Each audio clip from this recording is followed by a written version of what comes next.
This is the way.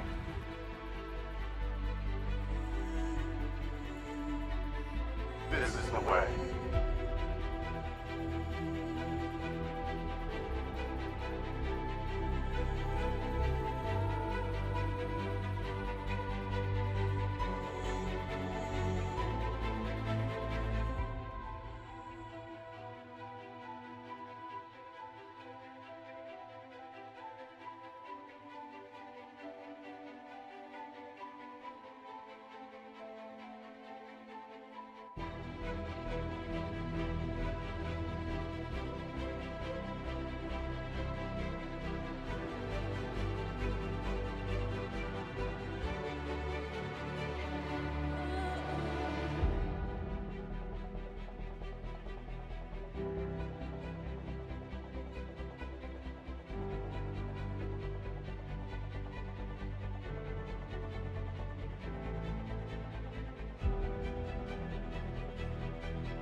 Who wants some noodles?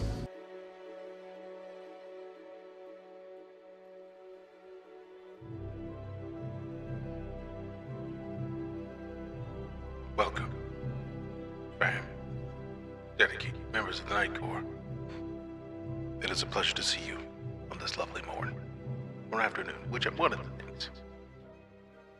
Dietrich, Redoubtable, you have spoken in the chat, and we say hello. And as a heads up, that noodles was not actually a command. It was me seeing you type in, "Who wants some noodles?" and saying, Who wants some noodles? "Who wants some noodles?" The world may never know. Because don't we all want noodles? We all want the nudes. Phrasing? You know what I meant. All right, what up? I'm back in this store citizen today. With it.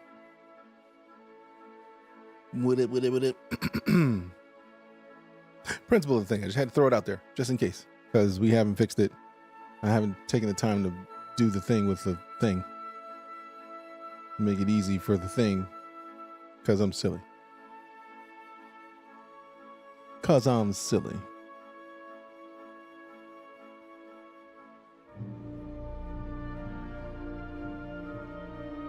But finishing up this last little snippet of things, trying to square some stuff away.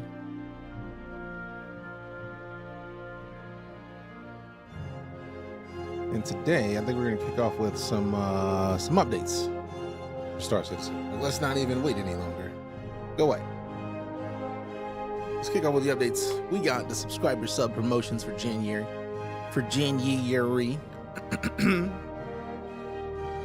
So they're giving up the custom shotgun, the Whirlwind,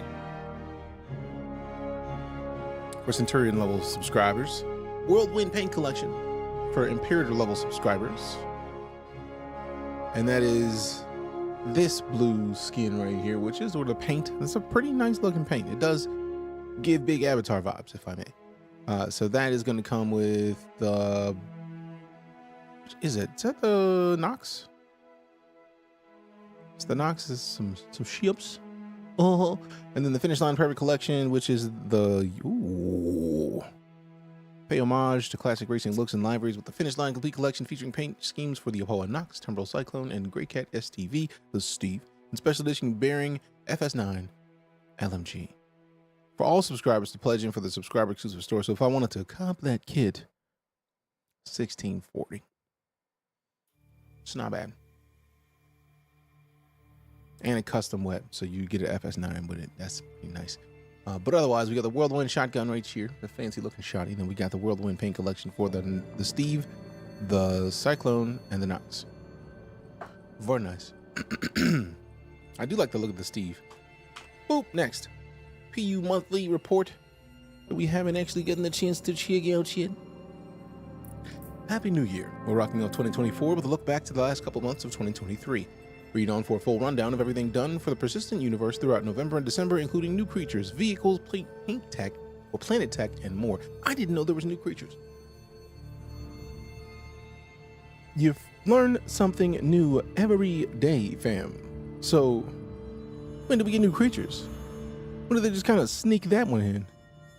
Huh? Smooth is all I'm saying. Real smooth. All right, let me hit this. Let's see what we got. Boom. All AI. See, this is gonna be a long one. I don't know if we're gonna read all this. We got Pixel Pete. Welcome back. 8 months of sub support. This is the way. Appreciate you, fam. Thank you much. How you doing, Pete? That's a lot of tech. AI tech, AI features, AI content, social AI. Start implementing various Squadron 42 features and behaviors. Revive the civilian behavior. It's involved fixing basic UI usable such as chairs, seats, and rails across various locations and identifying outdated usable setups and communicating with the props team to bring them up to date. Doing well, Pixel Pete. How are you, fam? Voice packs and basic behaviors are updated to the Hawker, vendor, and admin and bartender AI across different stations and landing zones. Now NPCs will have proper voice packs assigned to them with their behaviors triggering lines correctly. NPCs will also use their usables correctly with better animations rather than just standing still. However, some shops might not have full functionality due to lacking proper usables. The team also identified and fixed a selection of security AI bugs in Lobel's transit area. This involved implementing some of Squadron 42's security behaviors, including sentry and guards, and giving NPCs appropriate voice packs. Very nice. Just working through meetings and, ironically enough, drawing up a strategy on AI. Ooh, nice. All right, so let's see. We got features. Like the infamous standing on chairs issue. Oh, Captain, my Captain. AI being slow to react doesn't have a single cause, but highlights a range of issues that appear to manifest as the same problem. Each cause needs to be individually investigated and a solution proposed. And often this requires hours of testing and debugging to find the precise conditions under which the specific issue occurs. Yeah, cybersecurity guy has to be next level, dealing with all the AI stuff that is changing by the day, basically. At this point, I'm just of the opinion that AI must be like doing itself its own learning, because people just keep like just chill with it. Like, don't. How about you don't with it? And we be okay with it, right? Like, how about you don't? And maybe we don't. Like, don't. Like, that's maybe we don't. Maybe we just don't. All speculative. What policies will be and transparent orgs will be. Yeah, it's a lot.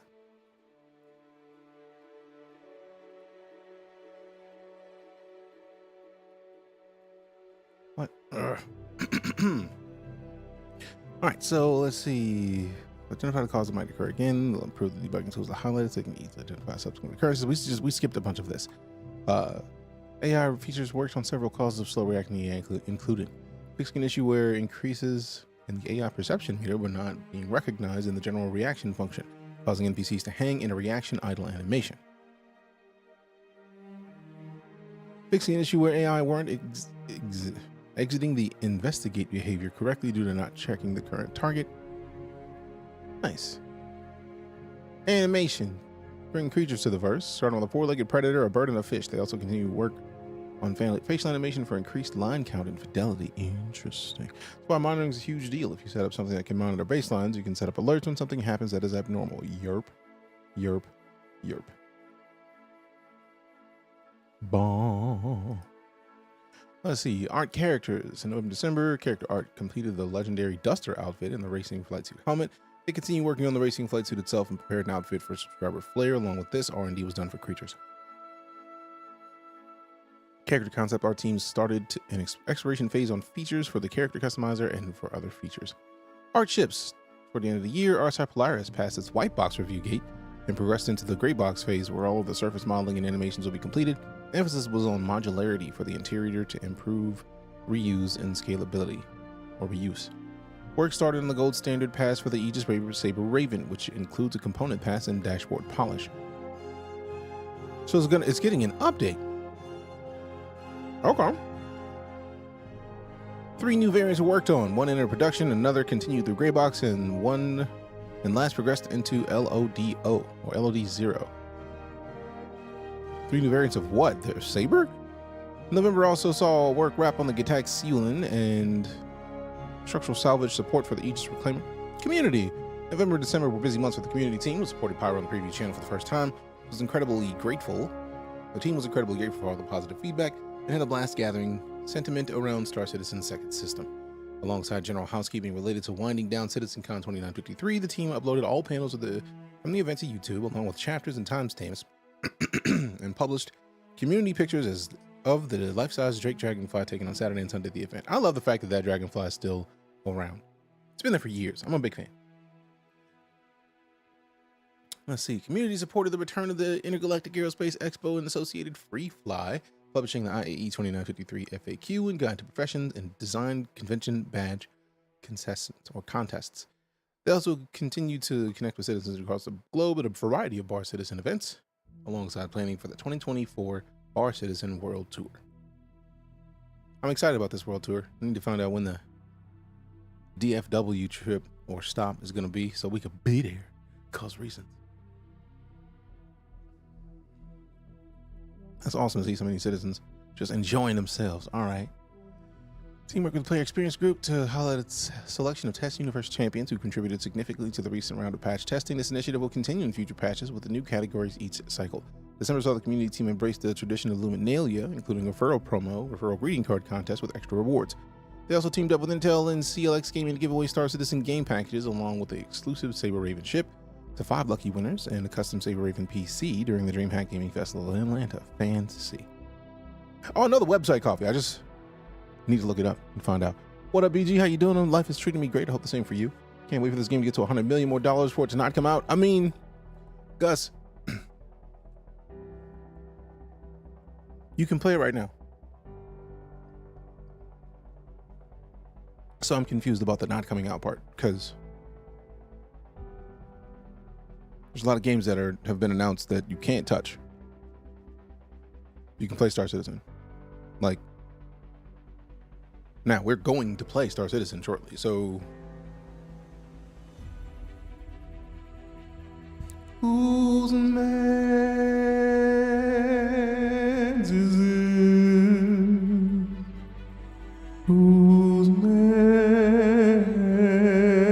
is this? Who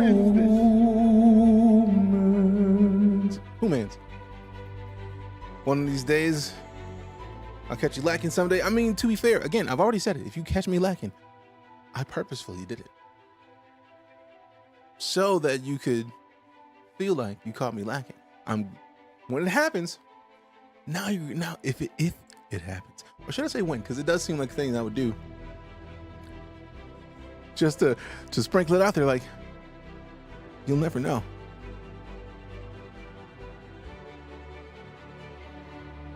Oh, hi, it's me. All right. The team then supported the release of 3.22 Rex to Riches alongside player experience team. They tracked and directed player feedback on the latest features and discussed solutions to bugs and quality of life issues with the development teams. They also updated the Salvage and Repair guide to help players better understand the new gameplay introduced with structural salvage. I could def see it, just drop it one day and then never acknowledge it. Yep. You'll never know if it was real or not. You won't know. The world may never know. All right. Let's move this to here. Done. So I do want to go check the Test Universe Champions thing again, because I feel like that is a really cool thing that they've done. And I'm curious if it's going to be a thing that, like, these just have those people just have these things on their account forever. Because that'd be pretty awesome. Like, you put in a bunch of tickets to help them find bugs. Here. Have a thing. That's awesome. I know a lot of people are going to be mad about that, but I don't care, man.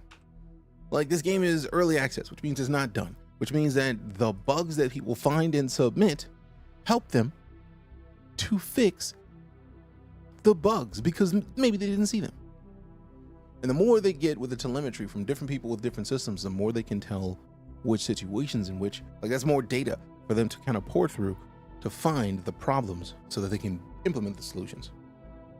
All right, November, December saw economy team finish price balancing armors and vehicles. They then began looking into the prices of FPS weapons as a part of balancing the wider economy to bring all systems together. Contextual inventory inheritance was designed to tag items in shops that will allow them to more easily rebalance prices too. The team worked on the economic implications of freight elevators and started balancing the time and cost of using them. That is actually cool to know that they are trying to consider, basically, if people can call up weapons from their storage, how do the prices need to adjust for weapons? I love the fact that they're even going into that level of thought. They also investigated UEC income and began taking actions to prevent exploits and rebalance mission rewards, and investigated exploits relating to ship claim, time, and prices. Throughout November, December, the teams focused on closing out essential refactors and polished tasks before the transition to supporting the persistent universe in a more permanent capacity. Ooh. They also supported upcoming special events in the Alpha 3.22 release. Appreciate the follow, Nathan. Thanks much. Engineering completed work on the Kill Collector experimental mode server Alpha 3.22, including a system that allows devs to replace the collection item depending on both game mode and active events. Further work was done on the special events and reward systems, including prerequisite requirements, allowing the team to implement exclusive rewards. Like, we got this. Like, because they gave you the custom Pico if you got a specific thing. Like, if you got top of the match, like top of the leaderboard in a match, they gave you the custom holiday Pico, which got applied to your account. It wasn't just like a thing that you just randomly get in your dorm room or in your house. It's like, no, this is yours from now on. This work included the addition of unique loading screens, backgrounds, and a banner that displays on the front end when an event or experimental mode is active. The latter including a countdown until the next rotation. Experimentation also began with an in-game FPS loadout customizer utilizing the new spawn screen. Ooh. What up, Discord? How you doing? Started playing this yet? I've been playing this game since 2015, Nathan. We're just covering like some of the updates that have happened since the beginning of the year. Because I've like not played a ton of it this year, so I wanted to recap and see what the dev team have been up to in the meantime while I've been doing other things. Level design completed work on 3 new racetracks. Oh, snaps. Oh yeah, it's a lot. Nathan, it's a lot. All right, let's see. So new racetracks, grab lev racing game mode. Nice. Mission features. In November, the features team began implementing a deadline system within a few missions across the verse, which will ensure missions can't be kept indefinitely if the accepted players are not engaging with them. That's cool. That's real cool. Let's see. This is for a few reasons. For example, players can lock out other missions, and narratively, it doesn't make sense that a contractor would wait 5 hours for players to kill someone when they know their exact position. However, this is not a universally implemented system. Each mission's deadline will be individually considered. The Steal Recover mission continued to be polished, and variants are currently being made. I love the fact that they've...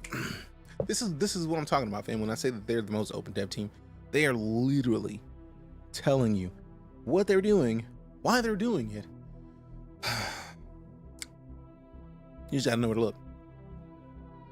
Let's see. Jumpdown saw changes into how players engage combat, while the journey started to make each location feel unique.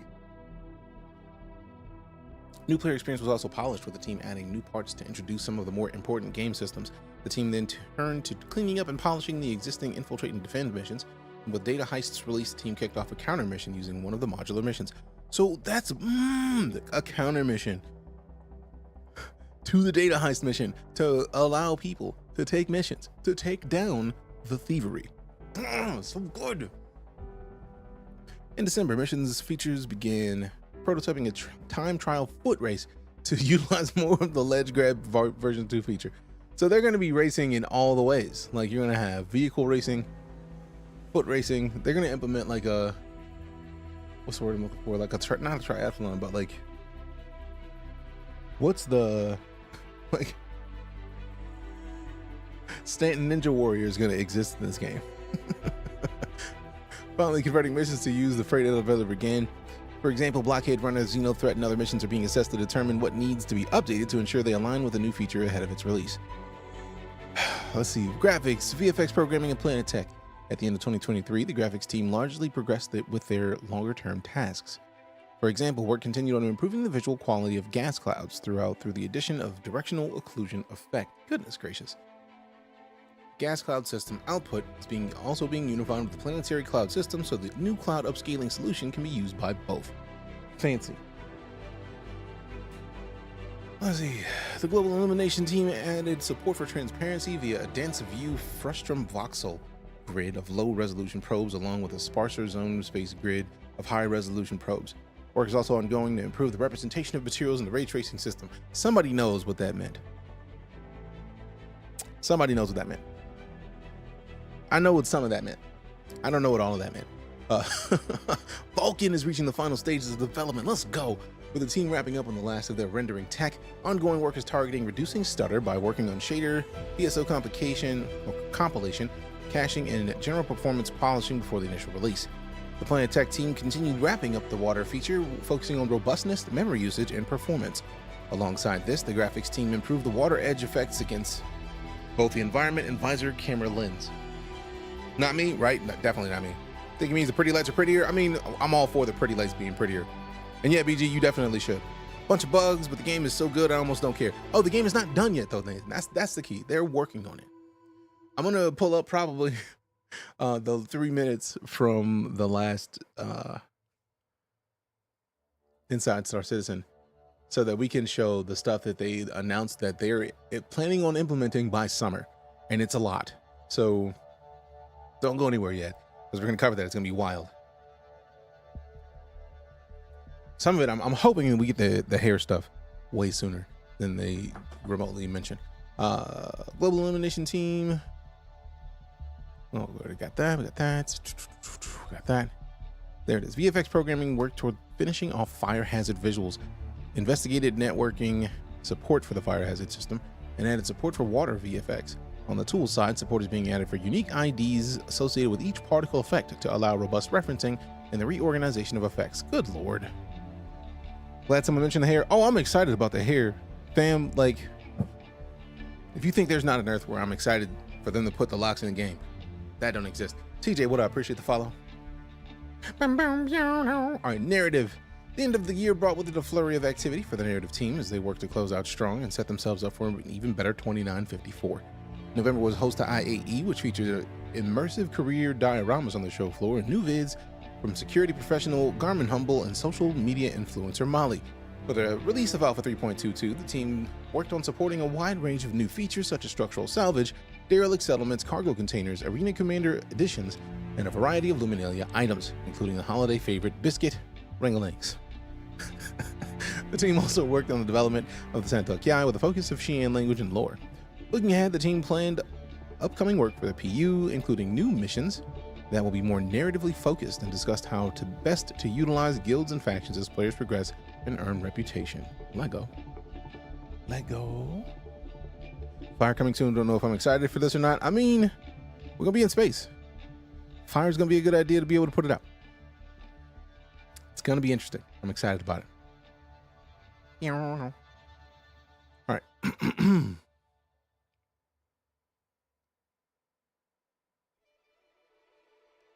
Time was also dedicated to improving the generalized NPC voice pack to streamline it and make it more functional, with an eye toward making the universe more immersive while still manageable for the scope of Star Citizen. As always, a selection of lore posts was featured on the RSI website. A look back at Banu First Contact with Jerry, A History Half Remembered, a November Galactopedia update, Lore Makers community questions, and to end the year, December Galactopedia update. R&D. See, I was not expecting to read this whole page, but like now that we're almost at the bottom of it, it's like, let go. In November and December, the R&D team spent a significant amount of time on the temporal render mode for Atmosphere and Clouds.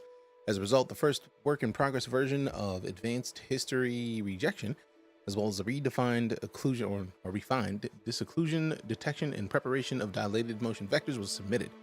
More research went into the upsample and history blend process to achieve highly detailed results that match the reference full resolution render output as much as possible. For ground fog, experimental support for fog density maps was added and is currently in review with Tech Art. The signal encoding and reconstruction code for volumetric cloud shadows received a fix to minimize ringing artifacts occasionally visible in areas where attenuated sunlight first hits clouds. The atmosphere light pass received refined irradiance estimates based on community feedback, which had reported that the bottom of ships approaching the planet in higher orbit were almost entirely black, as opposed to receiving reflected ground light. Now that one, for sure, was all the lights are looking better. Is this mad? No, sir, I don't like it. Don't know shit what any of that means, but it sounds cool, right? Now that literally is like the fog blocks. The fog and the shadows are affected by the light. When players come down to planets, they were just all black because even though the light was reflecting on them, it wasn't coming off of the ship. I'm assuming that to extinguish the fire, you need to be not running around screaming like a little girl. I'll keep you updated on how that works out for me. I know that feel. Look forward to it as well. They're not running around like a little kid part, for sure. Aside from working on the visuals, various improvements were also implemented to the post-mortem crash analysis tool, which processes reports submitted via internal testing, as well as the PU and PTU. The tool now supports the deduping of call stacks for all threads in a process and sorts them so that important threads are listed at the top. The tool now also supports dumps written by fast-linked binaries. Additional support is planned to capture and extract auxiliary call stacks from memory corruptions, specifically double deletes and writes after free events. Those will then be used for issue deduplication in Sentry to allow the coalescence of memory crashes much more effectively. Sheesh. Not worried about shit fires. We trained for this in Warframe. Factual. Actual and factual. Tech art and animation. The technical animation team spent the end of the year on deliverables for the content teams across both projects. These include an outfit manager that will pull together a full set of assets for any character outfit in game, which will help the animation teams alter specific content. Missing previously from the pipeline, physics proxy tools creation was added for an intuitive and streamlined way to create physicalized skeletons in Maya. Huh! An animation events editor was also added to keep audio linked to animations across projects. New ADB diff tools also help the dev teams track and diagnose problems with complex XML context to be useful. Replacement for a very old toolset that validates content being exported from Maya was created. They are making so many tools. We are now in a position to add to the tests and potentially change some low-level paradigms that enable exploration of new pipeline possibilities. Technical animation team. Now that was a lot of words that could have meant anything. Additionally, technical animation authored and fixed more head assets, refined existing pipelines, continued developing engine animation systems, and ideated on additional ways to help them approach Goldmaster. And all of that reads to me like when they were talking about Goldmaster for head assets, that's the new facial feature system. buzzwords. Oh, there's lots of buzzwords, but like if you can listen and you understand what the buzzwords have a basis in, it's easy to figure it out. So this is like, this seems like NPCs, yeah, but like that and like fixed more head assets, to me that leads to the fix of the new facial or the facial creation system, so you can get your whole DNA situated. Specifically for PU, the team spent time authoring new creatures. Now that I'm looking forward to seeing. VFX. During November and December, the VFX team worked on structural salvage effects for the Drake Vulture and Aegis Reclaimer. They also provided effects support for new locations and existing location reworks, including several new derelicts and repel a rather hellish environment with ground literally burning. So I feel like that's where they're going to implement the fire feature. All I know is them declaring themselves the new pope. Oh man. Vehicle effect support was provided too, including the Apoa Santok Yai and the Origin X1 series. Now this is the Arena Commander update. Ooh, so it is the 19th? 18th. Yes. So 14th through the 21st is Elimination and Battle Royale. Elimination. FPS-based combat between up to 12 players. Fight for your life in single elimination battles where every kill brings your team 1 point closer to victory. Ship-based combat between up to 16 players. Score as many points as possible by defeating your opponents in light or medium dog fighters. I'm with it. Before we go too deep into this, Arena Commander is an all-action game mode featuring explosive ship combat, tense FPS battles, and high-octane racing.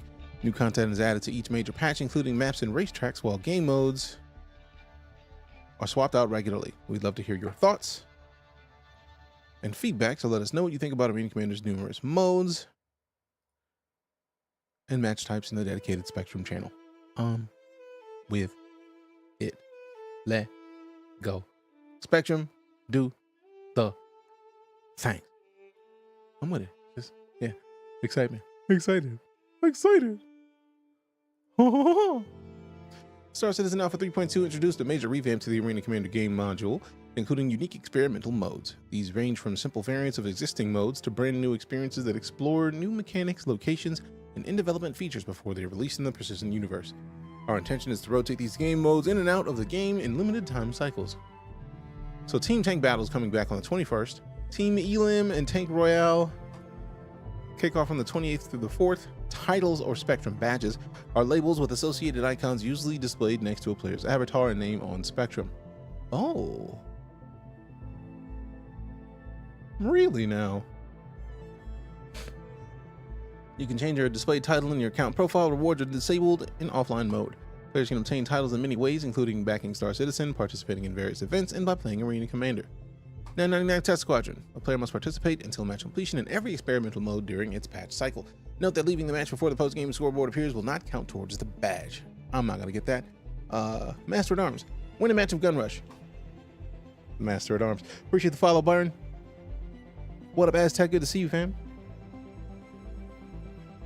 Can I unlock ships too? Yes. By defeating the Pirate Swarm in a multiplayer match, players can unlock access to the Aegis Gladius or Drake Caterpillar Pirate Edition in the Pledge store. Similarly, by completing all waves of multiplayer Vandal Swarm match, players will earn the 2946 Aggressor title, which will also grant your account the necessary clearance to pledge for the coveted Vandal Glaive, subject to availability. I feel like I beat that already, so let me go look for the Glaive on the Pledge store. Fascinating, right? Like, I love the fact that they're adding so many options for things, because that's giving people stuff to do in-game for things that they can get out of game if they want to. Makes me happy. Let's see. Arena Commander game modes. Arena Commander offers multiple solo and multiplayer experiences. To get started, click Arena Commander icon on the main menu and select the game mode. Modes can be either a range of team-focused PvP or player versus environment matches to test ships, vehicles, and FPS loadouts. For more information on how to play Arena Commander, go to the knowledge base. Gun Rush is the free-for-all elimination mode where the goal is to kill other players with each available weapon. All players will begin with the same gun, and upon eliminating another player, will cycle to the next gun in the list. The first player to score an elimination with all weapons wins. Control. FPS-based team combat between two teams of up to 12 players each. Battle for dominance as you and your team fight to hold the control points before the time runs out. Classic race, Pirate Swarm, Endless Vandal Swarm, Squadron Battle, Free Flight. experimental mode. Now, Master Modes we played, because that's the new Master Mode feature that they're going to be putting into the game soonish, that will let you basically play with it before it's due. Before it's done. Single and team elimination, FPS-based combat between up to 12 players. Single and team tank royale. You and your team fight it out for supremacy in this Nova-only free-for-all team battle. Score points via elims and survive as long as you can. Kill Collector has players fight for more than just kills in this fast-paced 12-player elim mode. Downed opponents drop more than their bodies, collect their trophies to earn points, and take home the dub.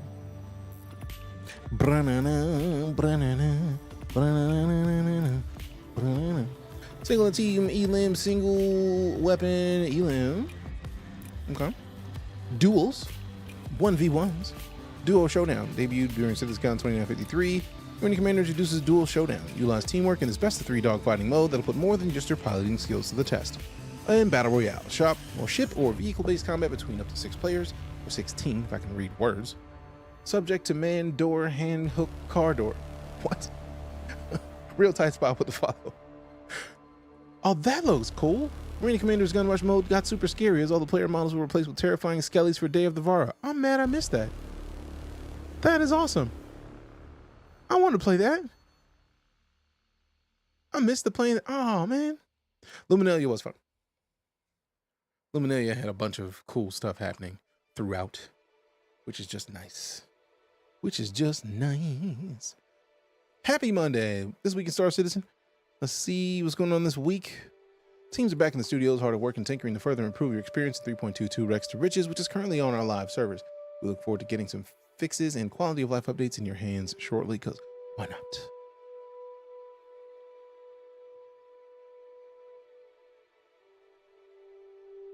Boom.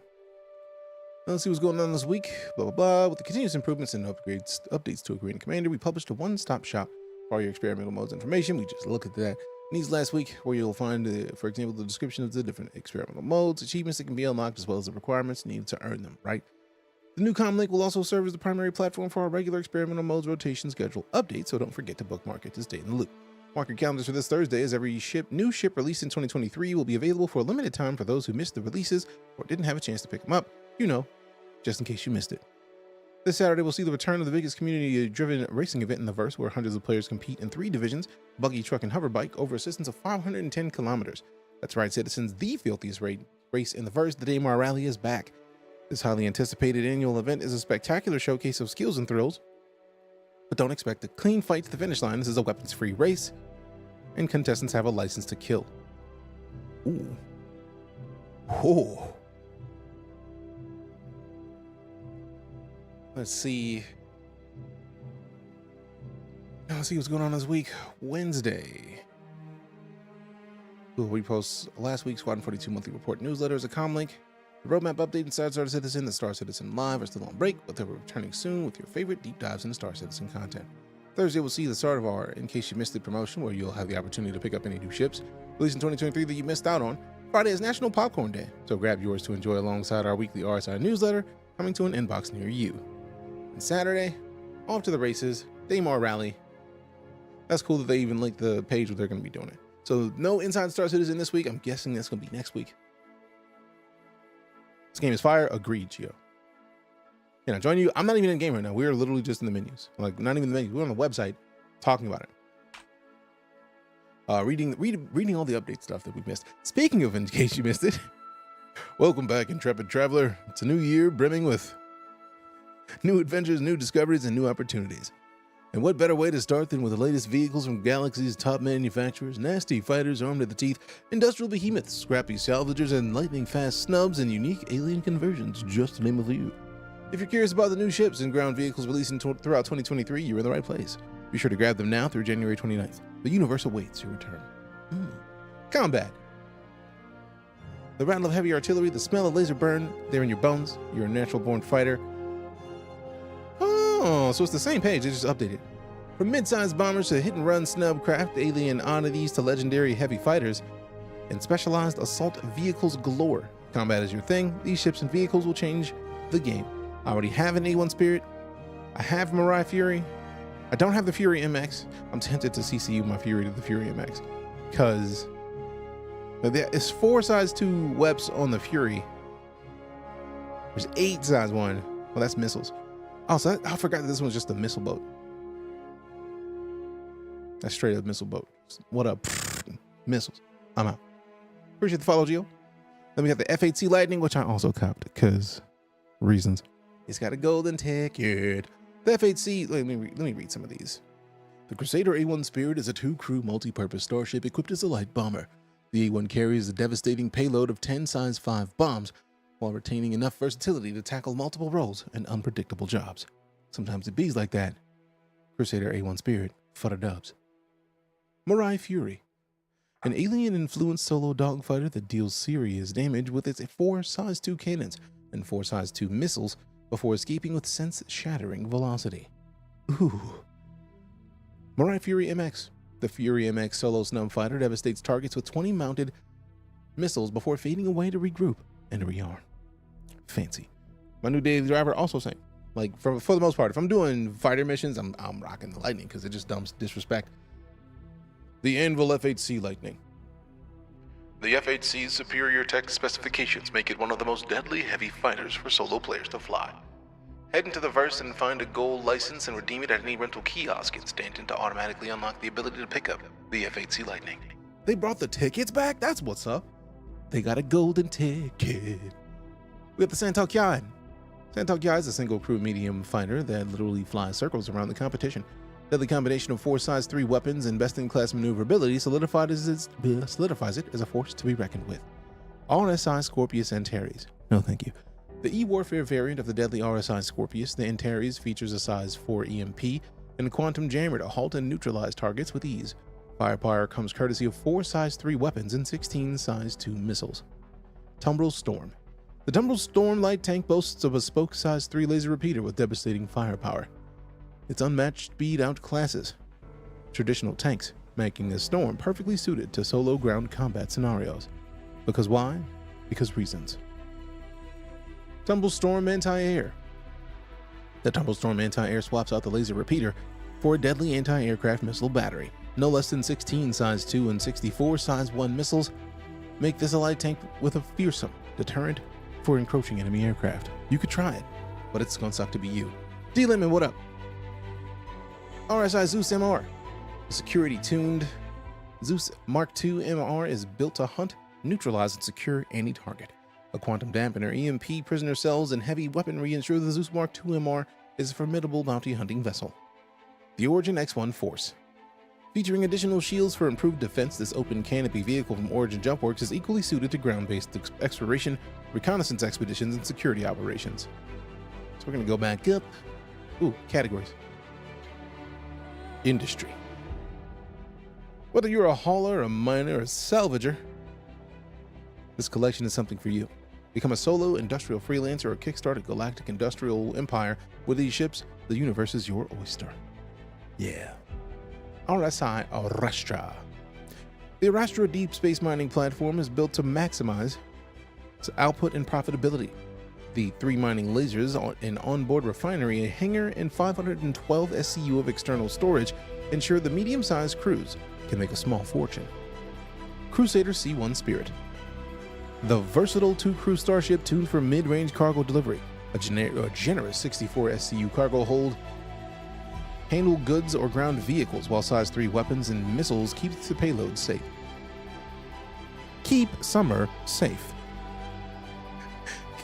Capable of carrying an unrivaled 4,608 SCU of cargo, it's easy to see why the 4-crew Hull C is the galaxy's most popular enterprise-level hauler. It's ideal for large cargo operations looking to make a hefty profit. Argo SRV. The SRV is a specialized recovery ship for the extremes. Built for the extremes, anyways.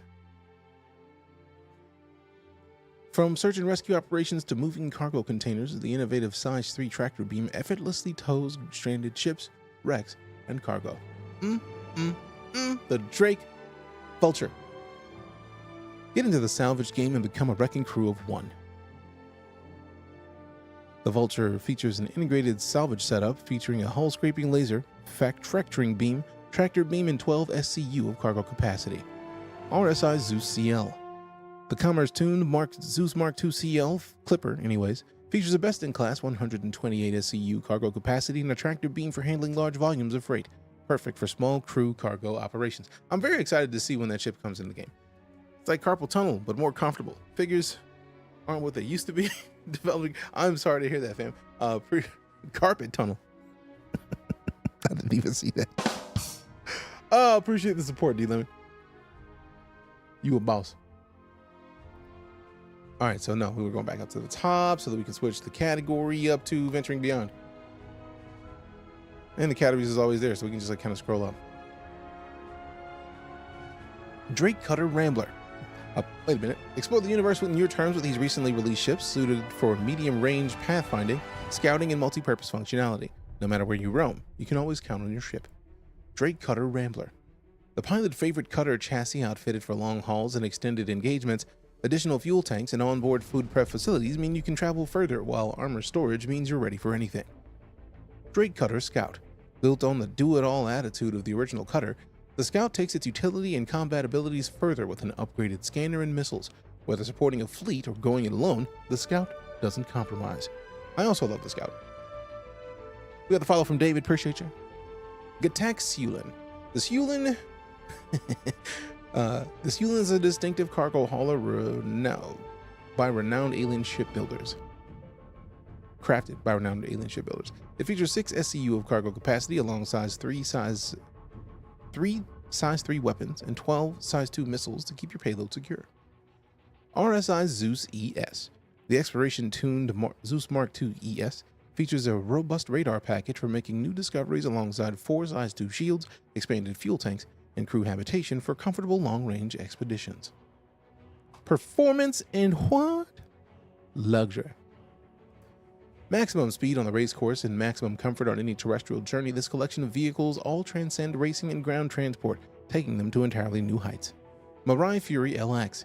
The sleek Fury LX is finely tuned for racing. Capable of hitting a max SCM speed of 240 meters a second, this performance variant swaps weapons for additional maneuvering thrusters to give it unrivaled agility. Lego. RSI Lynx. Traverse the terrains of any planet in style and comfort. With room for 2 crew members, this tough but luxurious ground vehicle pairs perfectly with the RSI Constellation Phoenix. Origin X1. The pinnacle of high-performance luxury ground vehicles, the X1 is a class-defying solo hoverbike. Built for traversing worlds in true Origin style, the X1 comes fitted with a size 1 weapon for added security. Can't wait to try it on the track. I look forward to seeing it. Origin X1 Velocity. The Velocity removes the weapons in favor of improved performance. A lighter chassis and race-tuned engine makes it a dangerous new addition to the open canopy racer lineup. Alright, cool. So that's the In Case You Missed It page. That showcases all of the stuff. If you want to go and check out, there's 24 vehicles overall. I don't want to go to the point where we can see the pricing. So like just scroll just above that. So then we can just kind of glance through. I'm curious about the Arastra, but like, man, I need another solo salvager. That's what I feel like is going to be missing soon. All right, so let's pause this. Let's get back to this. Mute this for a moment because we got some ship commercials to check out. So this is the Join the Hunt trailer that they released last year. Let's see what it was about.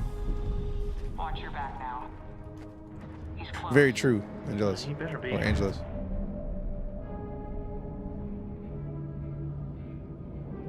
I heard they found Leica with one over near Lyria. Took 15 roughnecks to bring him down. Everyone after these things is really out for blood, huh? Yeah, exactly. So watch the perimeter. Copy that.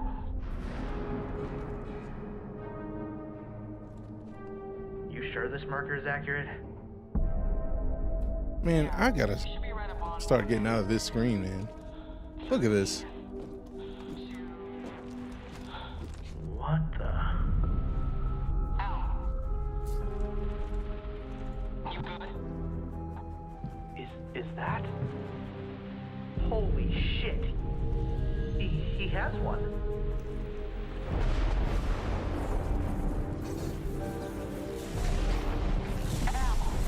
Ow. I'm here. Wait, We're good. wait. No. What? What's wrong? The marker. It's on you. What do you mean? Everyone knows. Get out of there. Now! Whoa. Oh, I forgot that that's how that event kicked off. You basically had to go and find the golden ticket, and if you got the golden ticket, everybody could hunt you down. Across the system, they're all searching for them. Pilots of all stripes hungry for the chance to tame a legend. Can you find a license? And once you do, can you survive to tell the tale? Better move fast. The hunt is on. Sheesh. We need to go to this webpage, like for real. I wonder if they're going to link to it. Missed opportunity. That is a missed opportunity. We are gonna. Happy birthday, Star Citizen. It's Star Citizen's birthday and is shaping up to be our most epic yet. Today we celebrate the incredible journey so far and most importantly, all of you who've made this shared universe possible.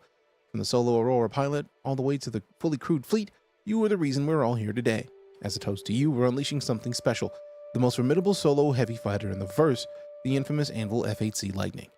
As originally conceived, for a player to secure one of these magnificent birds outside of Chairman's Club rewards, they would first have to complete the upcoming Squadron 42.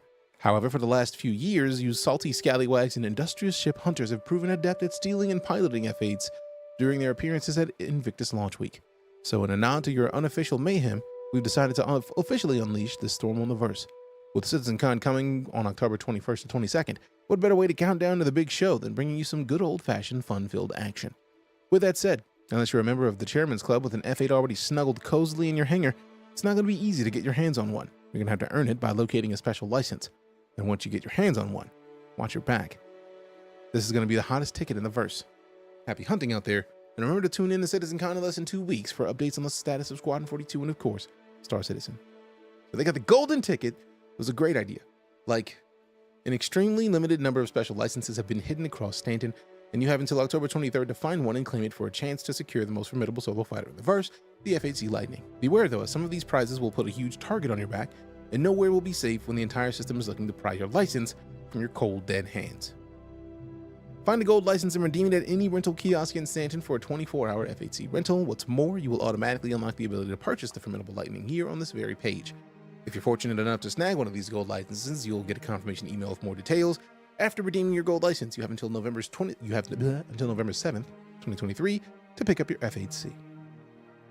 Platinum license. For an extremely rare platinum license, you can redeem it at Astro Armada on Area 18, New Deal in Norville, on the Crusader showroom in Orison to claim your F-8C with LTI for free. What? I missed that. It's not going to be easy though. Each platinum license will be carried by a Star Citizen developer in-game, and the only way to get it is to take it from them. Even if you manage to do this, it can be stolen in turn from you, and as soon as you have one in your hands, players across the server will be alerted to your location. Better move fast. I love that. Like, you want it, you can get it for free, but everybody on the server is going to know that you have it, and they're going to be coming for you. Let's see what happens.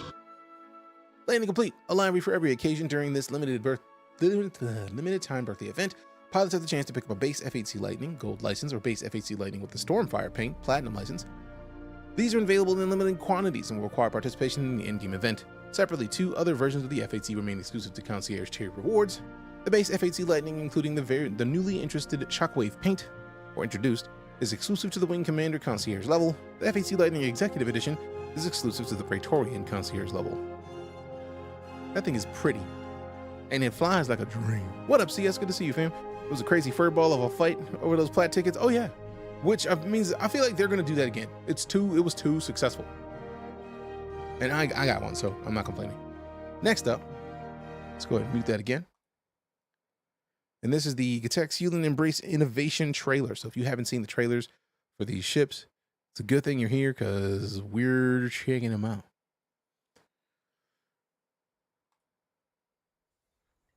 Yeah, they brought it back, and that's why we went to the page. Ooh, I love that.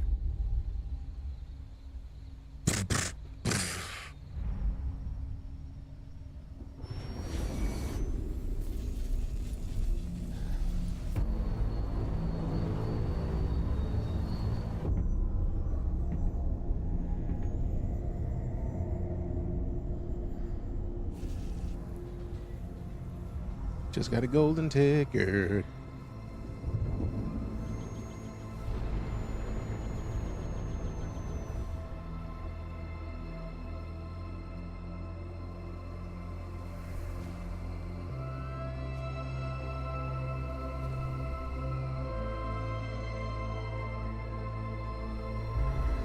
Man, these trailers are so good.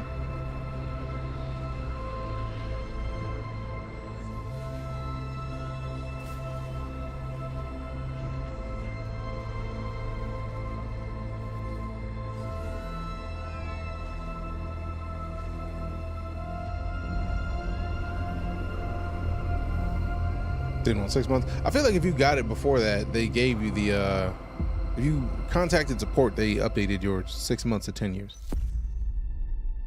Like I contacted support and then they were just like, yeah, we got you, man. That is a beautiful ship. That's a beautiful trailer, man. Their trailers are top tier, nonstop. Now, I never actually saw this. I know a ton of people got to see this like when they launched it and not long after. So like I haven't seen this trailer. One continuous shot without loading screens. Distance between planets has been compressed for the sake of brevity. So let's see this. Now the question is, do you want to see this with my face on or not? Popcorn, not a new update, but we're just kind of recapping some of the stuff from CitizenCon and the stuff that they talked about thus far this year. Like I never saw this trailer though. Like it's like 20 minutes. 20 minutes of footage.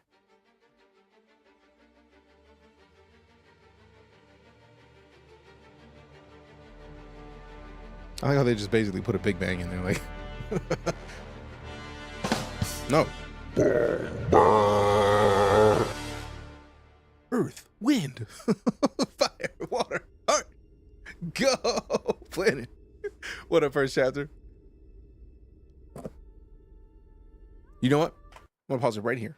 I'm gonna go back right before the movement started, and I'm gonna refill my coffee because I feel like I'm almost out, and I'm gonna be sad watching this for 20 minutes and run out of coffee like 5 minutes in. Barb.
I'm back with coffee Lego.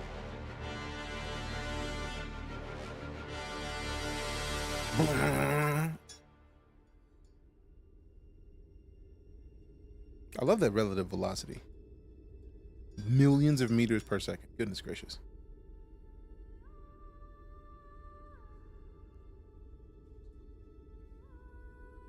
I feel like this is the thing. After looking back, when people were saying like this was the thing that people were just like, yeah, Lego. This game may be a thing now. It's like, bro, it's been a thing.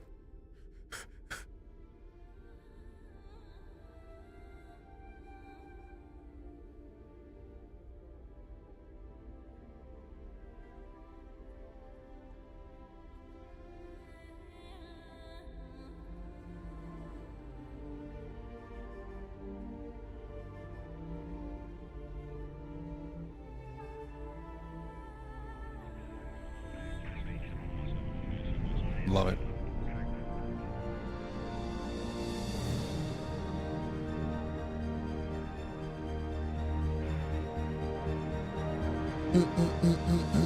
So get goosebumps every time I watch this because it's gorgeous. Half the stuff's already in the game right now. Yep. And that's the thing that catches people off guard. Like, wait a minute. What is this in Star Citizen? This is the trailer showcasing the features of the game. Like, a lot of this is already featured. Like, this city exists.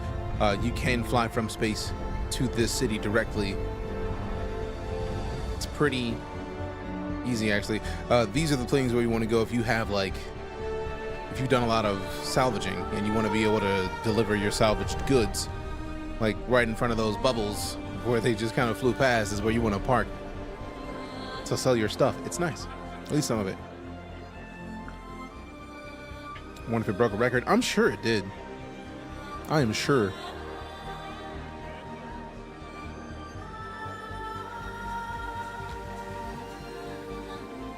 I love how that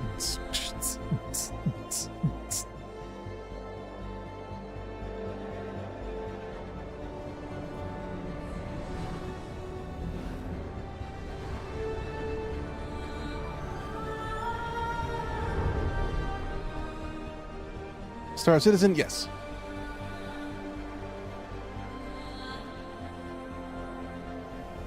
I saw somebody flying a A1 underneath these, and I thought it was too wide. I would never try that because I would guaranteed crash. This is out.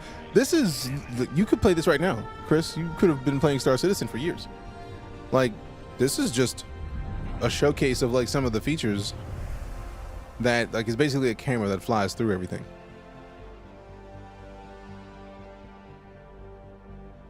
Yeah, I've been playing Star Citizen since 2015.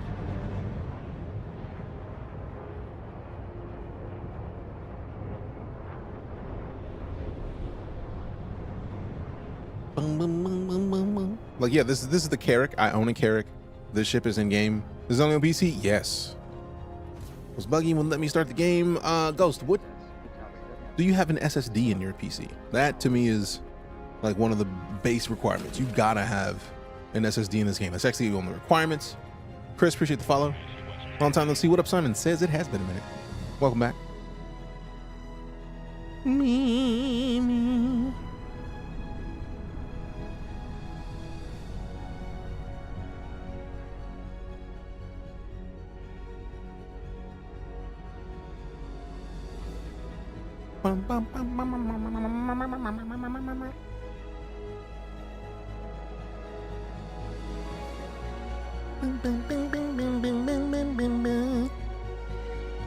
Brought this game, but haven't gotten out of the hangar once.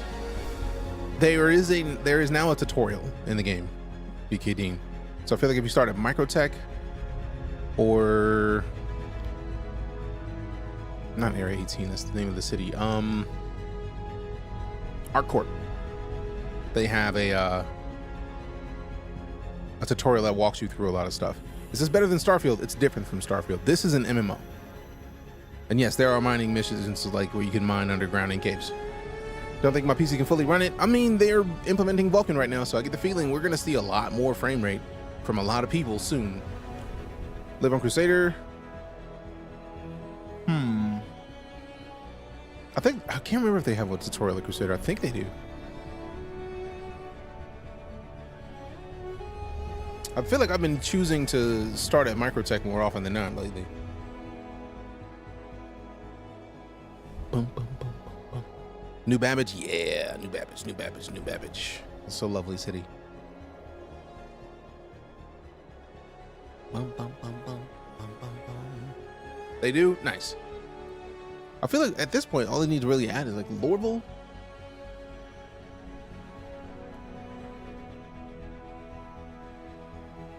And I feel like they'll have everywhere in the, it's like the way the sky looks. Oh, it's beautiful.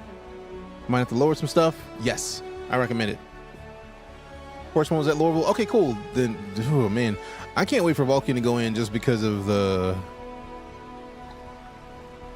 hopefully it fixes the stuttering in Vulcan, because, or not in Vulcan, in Lorville, because golly, like Lorville is the most frame rate heavy city for me.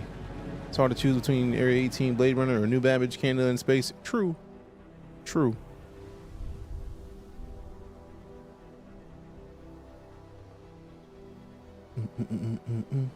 Excited for storm walls and the cows, right? Are the cows the first things that they've added? Because I know that they just said that they've been working on creatures for the verse. Evens on Crusader are beautiful. Yeah, they are. It's a gas giant, so you just basically just see pretty.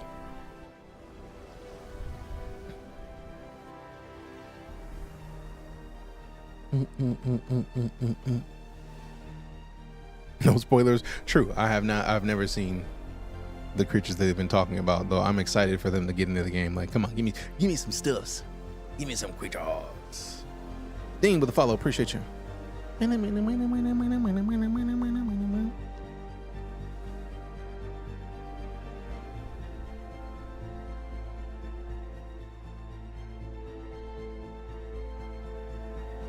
Dynamic planetary winds. Driving physics simulation. Fancy.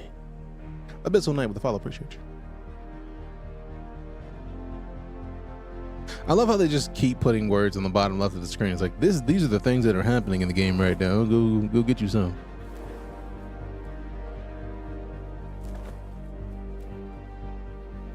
Yo! That is the coolest looking space cow ever. I want to see its face. Oh, that's weird. It's like a dinosaur cow. I want one. I want a dinosaur cow.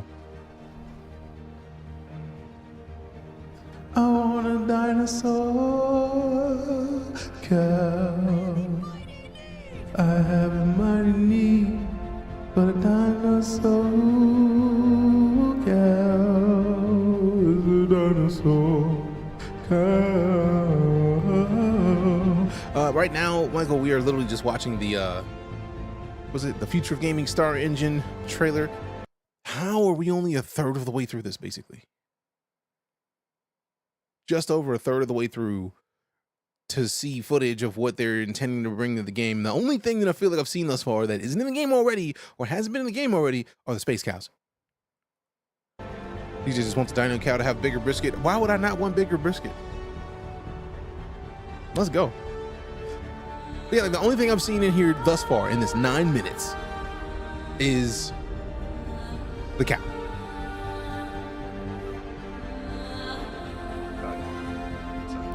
It's all coming together.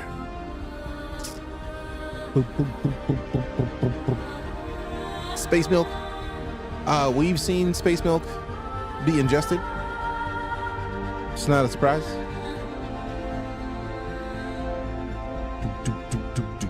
Better be blue. I thought it was green. So yeah, either way. Give me that space milk. Are they putting in personal hangers this year? Personal hangers are supposed to drop, or persistent personal hangers are supposed to be, I feel like they were aiming for this quarter. Now this is the new Quantum. I'm imagining this is Quantum. That's beautiful. Good God. Ugh. I need it. Like, right now. New Quantum's amazing. Yes, it is. Real time is just large scale asteroid belt regeneration and rendering. I mean, that's already in game. Like, the amount of stuff that we've seen in this that's already in game is sky high. Hair is popping. Appreciate you, Nelson. How you doing, fam? Good to see you. Happy Thursday.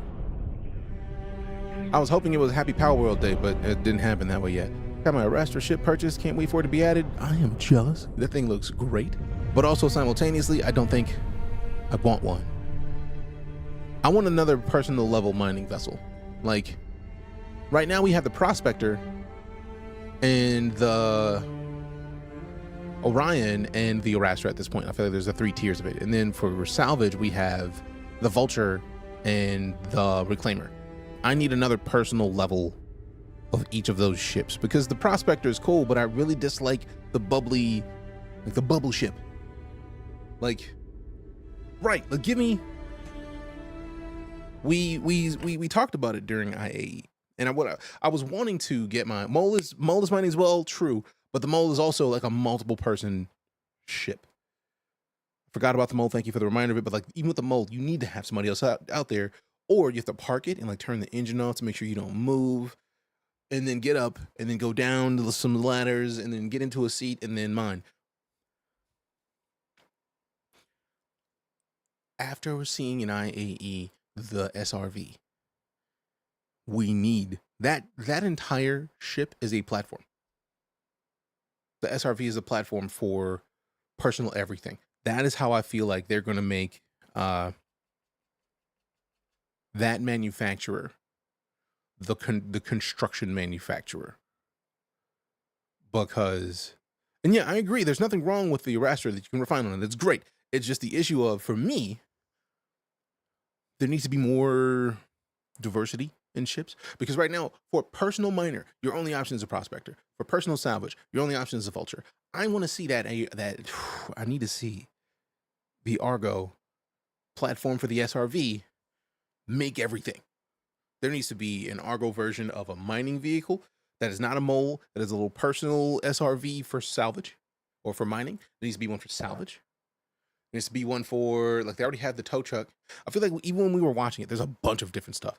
I will die on the hill of an origin mining and salvage ship. I want to be bougie in my industrial life. I'm not going to knock that, but I would love to see it solo.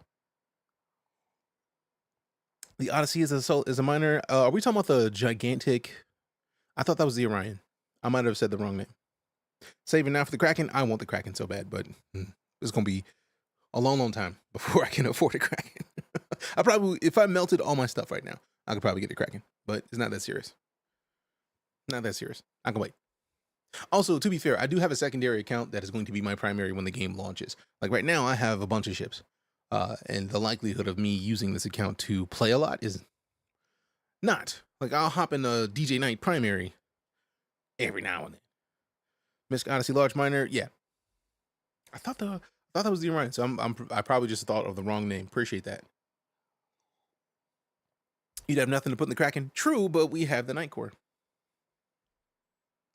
Mobile base. Orion's a cat miner. Oh, okay, cool. Appreciate you.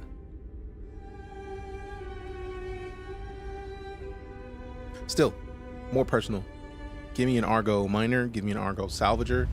That is just a solo ship. Gimme. This game worth it? Ever played? I've loved it. Every minute I've played it, Erwin. But it's not for everybody. One of the crucial parts that a lot of people get caught up on is the fact that it is not done yet.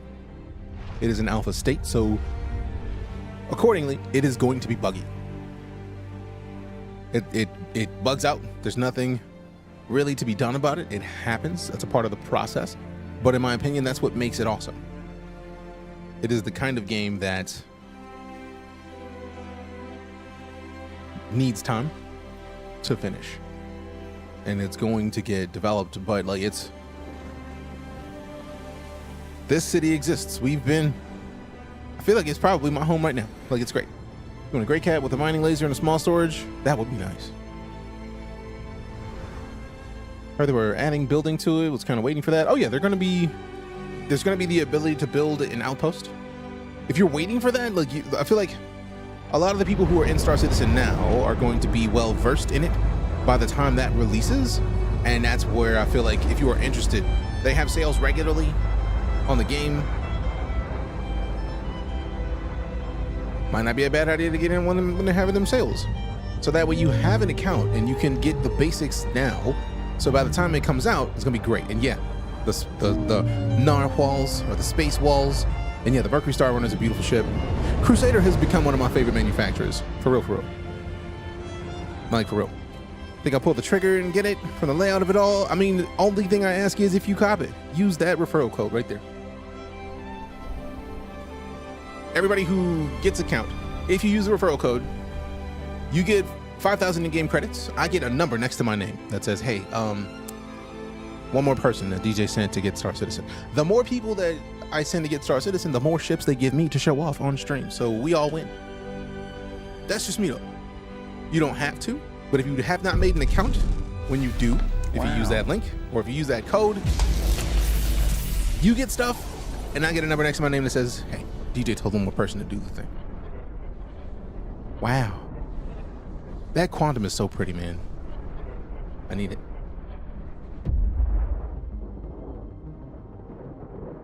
I like how that just that audio gave me a little bit of a Stranger Things vibes almost. Most who support the game support it for the vision the game represents, which is why I support it. When I found Star Citizen, it was fresh off many large games that had released and were buggy and was unaware of whether or not they were going to ever get patched. Now this is the jump gate. This is, I feel like we're heading to Pyro. Uh-oh. No! No, ma'am, we're not skipping that much. But, Star Citizen is a game that is published by Cloud Imperium. Robert Space Industries, Cloud Imperium Games, they're publishing it themselves. So there is no, like, publisher. They publish it when it's done. How many people are tired of games releasing and then not knowing whether or not they're gonna get any support? Like Anthem was one of the most fantastic games. It felt so great. And they just gave up on it because the end game wasn't there, but they were made to push it out soon. So like games like this where they're like, look, we'll release it when we're done with it, when we feel like it's ready. To me, that's the key part. Thought they released the completed version? Not at all, SBK. Hold on. I will pause it right here. Star Citizen is an MMO that you can play right now, but if I were to click launch on the launcher right now, if I click launch game, it pops up with this. Please read the following. Star Citizen is presently available as an early access alpha version of in a state of active development. Whether in the live environment or PTU, bugs, service interruptions, resets, or errors may occur. I'm not going to acknowledge it because I don't want to start the game yet, but that's key. Squadron 42 is a single player game that they've announced that has gone feature complete. Feature complete means they're not adding any more game mechanics. They're not adding any more ships or anything like that. The feature complete. Everything that's in it that they need to put into it to launch is there. They're making it pretty right now. They are in polish mode. They're fixing it. They're finishing it to make it good, to make it right. But again, they are their own publisher. Googled, I was like, wait, what? It said completed, so that makes sense. Thank you. No worries. I've been following this project for too long to not know that. But it's when it comes out, when they release Squadron 42, it should be. Now, let's be real. It's going to have bugs because you can't make something of this scale. Look, we've been watching one stretch of video, one camera on one spline, just going for 15 minutes.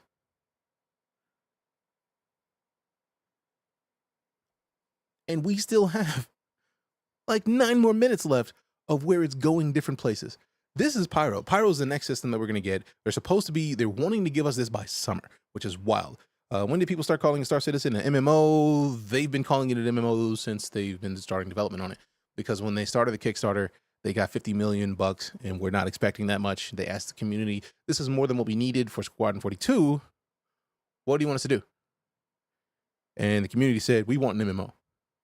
So they started making Star Citizen. Now, the key part is a lot of people say, like, this game's been in development for way too long, blah, blah, blah, blah. I understand that frustration. But when you consider the fact that they've been in development for Squadron 42, which is the single-player game that just went feature complete, and Star Citizen at the same time, which means they've had live servers for a game that is an MMO that they can't put all the features in because some of those features are in Squadron 42. There's ships that we don't know about yet. There's weapons I'm sure we don't know about yet. There's alien mechanics for stuff that we don't know about yet, likely. I didn't know there was boats in Star Citizen until we looked back at the CitizenCon videos. So there's a lot of stuff that we haven't even remotely seen yet. And they've been building tech to make it work. They started this. This is the Star Engine trailer. Star Engine started as the Cry Engine. Cry Engine was made for like maybe 12 to 20 square kilometers. Now, kilometers are massive in and of themselves, but like, they were not made for moons. Entire moons. For scale, there is a crater in this game that exists that can fit the landmass of every Grand Theft Auto game that has been released in one crater. And you can fly to it from space. No loading screens. You can pull a vehicle out of your ship and drive through that crater and just go. Not to mention that while they've been building 2 games, they've also been building a company that has 5 offices so that they can be working on this game at 24 hours a day. So yeah, a lot of stuff. Some of those same people say that the devs should take their time and make a full good game while complaining that Cloud Imperium is taking their time to build honestly one of the biggest technological games of scale ever, right? And then not paying attention to the one crucial fact that I feel like a lot of people sleep on. If you're going to make a massive game, you need a lot of art. Art is one of the longest things that takes to get done because you have to sketch out what you want it to look like. Somebody has to approve that sketch. Somebody has to model and paint and scan that sketch. And then you have to put it into the engine to make sure that there's nothing broken in it so that people don't walk through it. Like, there's so much that goes on in game development that is just a lot. Everyone cries over the bugs. I'd be happy still playing when they let us play unfinished games early. I love the fact that they're so open about the development process. They talk about what they're doing all the time. It's the best thing in my opinion. I know a lot of games that are still in beta or alpha that's really good. This is one of them. And yes, the attention to detail is next level.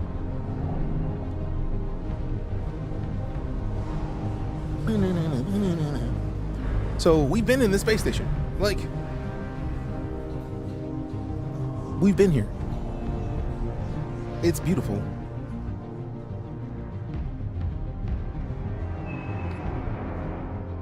Updating yours now? Smart.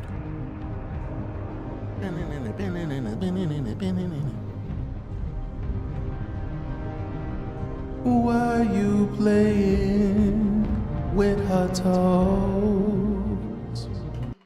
Now we saw the tattoos. The tattoos are coming soon. You forget that this is rendering live in engine, no editing? Yep. Mans was playing with those toes. Pyro is supposed to release to us this summer, Nelson. They're aiming to get it to us in summer. And we're gonna watch, when this video is done, I think we have like 1 or 2 more to watch before we hop in the game. And one of them is the Inside Star Citizen, where Disco talked about the stuff that they're planning to add to the game by summer. It's silly. Enjoyed No Man's Sky, so I'm pretty sure I would enjoy Star Citizen. Probably. Let's see, NASA PC to run it? Not at all. There's people running this game with 10 series cards.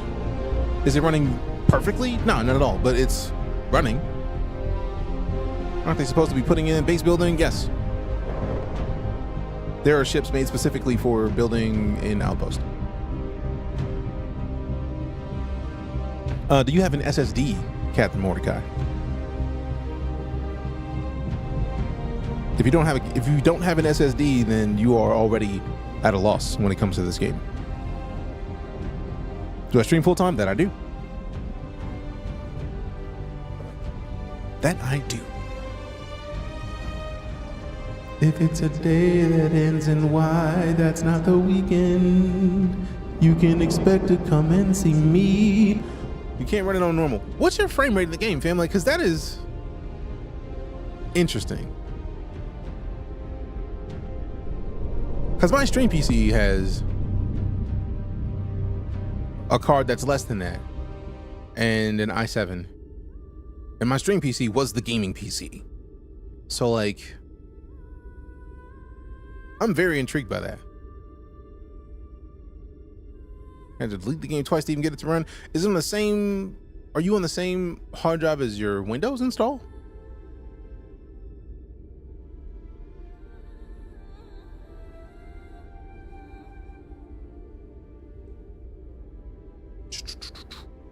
It's also blah blah blah. I feel like the difference there, Grim, is that with Targi, it's a smaller scale, and because people don't know about Arena Commander, it's faster to get into a match.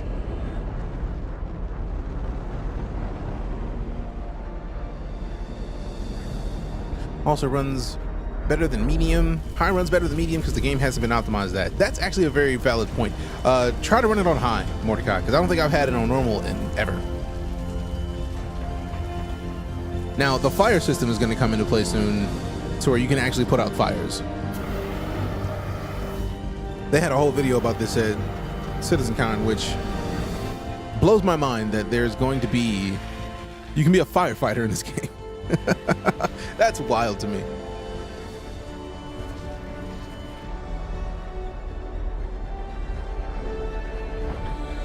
Also, part of me is frustrated because, like, you open that airlock, air should be flowing through there quickly. It's amazing fire VFX. Yeah, it is. Appreciate that suggestion, Senseless Texan. Blah blah blah. Rising with 6000 series on high with 0 issues. Yeah, it's, if you got an SSD, I feel like SSDs are the most crucial part. So if you have an SSD and it's not running smooth, put it on high for sure. And then I forgot the point about medium clouds. There's maps have yet to be made just yet. True. Gotta have them clouds. I mean, the clouds are gorgeous. Every point on those mountains, if you wanted to go to, you literally could go to. Now, mind you, I feel like this is still in Pyro, so we can't do that yet. But, like, so basically for the last,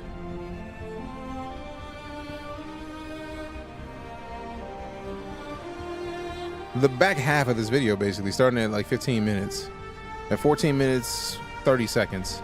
So the 10 minutes after that is all Pyro, which we don't have in game yet, but we should be getting by summer. Game is CPU intensive. If you run it on high, it forces the CPU to hand some off to the GPU. Interesting. Pop it with the follow. We got George Mag with the 4 months of sub support. This is the way. Appreciate you, George. Regardless, super excited people can say whatever they want about Star Citizen, but they're black. Only for PC? Yes, currently. I don't foresee this coming to console. Not on the current consoles. Not on the current ones. Like, it's gonna have to be next gen before we get that. Boom, boom, boom, boom, boom, boom.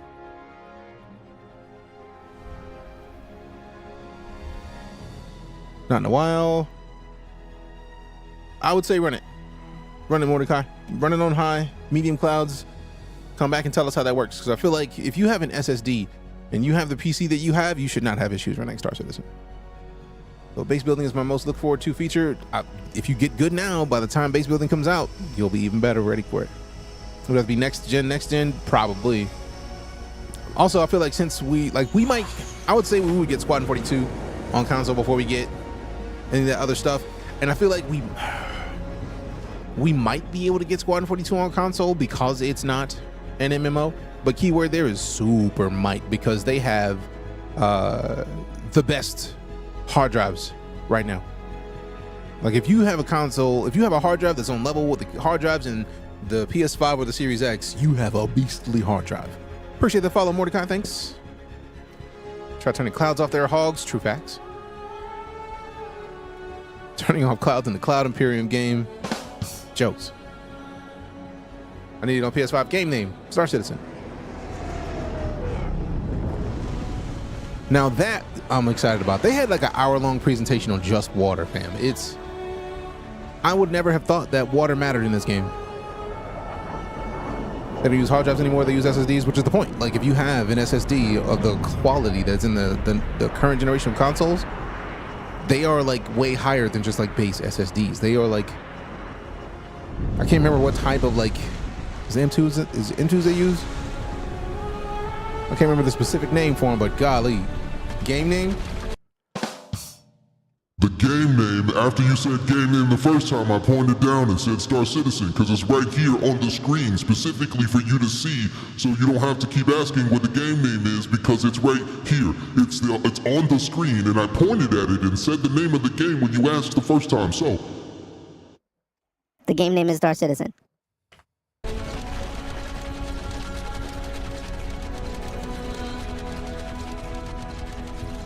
Can't wait to see DJ try to low fly over in the oceans and crash so I can clip it. Why would you do that?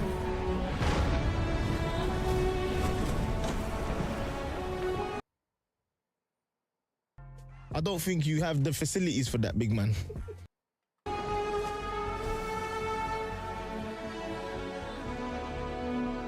think most people don't understand CPU, GPU bottlenecking. Probably not. Thoughts on Starfield? I thought it was good. I don't get the dislike for Starfield. Is this Squadron 42? This is Star Citizen.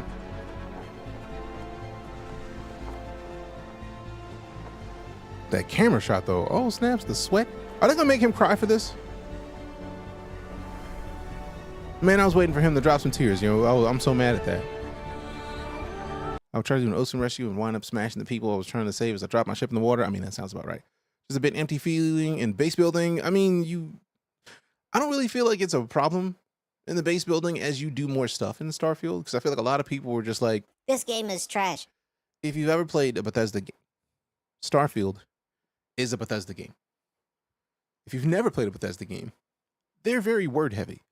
There's a lot of conversations that happen in Bethesda games. There's a lot of talking because they try to pull the traditional RPG move of giving you a lot of conversations, which is not bad. That's how you get the lore. So for me, I'm with it. But the difference is a lot of people wanted what Star Citizen has. When they saw that when the way you sit into a ship and they see the way you sit into a Drake ship, I feel like the Cuddy Black feels like the inspiration for the main ship in Starfield in sitting down, because you sit down and it pulls you to the cockpit and it pulls you up a little bit. So people see that and then they expect the Star Citizen, like you can go anywhere you want at any minute. But with it being a Bethesda game, and with it being a game that is not multiplayer, they don't need to render an entire planet. So I saw a lot of people that were just like, You can't go further than like 10 minutes in a direction once you land. every one of those zones is bigger than so many other Bethesda games. Now, is it empty-ish? Yes, because it's space. But if you walk in any direction, really, you're going to find something else via the scanner to go and check out. So I feel like a lot of people quit Starfield because they didn't do the thing that Bethesda expects you to do in Bethesda games. They expect you to explore. If you're not exploring, you're not going to see anything. You're not going to find all the other stuff that they've added because you didn't explore. Squadron 42 is Star Citizen's campaign. Yes. Squadron 42 just went feature complete in October, November-ish. We should be getting it hopefully soon because they're not adding any features. They're just polishing. It's in the polish phase. Make it look good. We could literally have this conversation nonstop. So I have to, like, every now and then, like, just stop talking because we can talk about this all day. Just waiting on DLC and full mod support Star Citizen until then. I mean, all of it's gonna win. I don't feel like it's a Bethesda game, so I don't see them ever like stopping support for it. It's gonna take time. The fact that that's 20-some minutes of game, just like one spline going through it just to showcase what they've added to this game, this engine, is wild to me. Need the ticker tape along the bottom of the screen answering all these questions that keep popping up? Maybe. Maybe. Discover the Santokyai.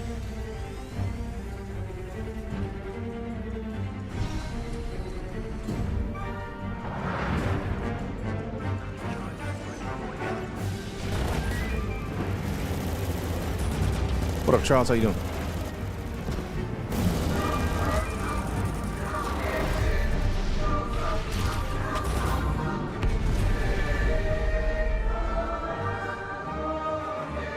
Discover the Sheehan advantage. Why not just play No Man's Sky? Because I'm playing this. Why not just play Mario? If we're going back to games that are not necessarily related to this, like let's play Mario. Let's play Moon Patrol. Oh, the year in review. Let's go. Damn.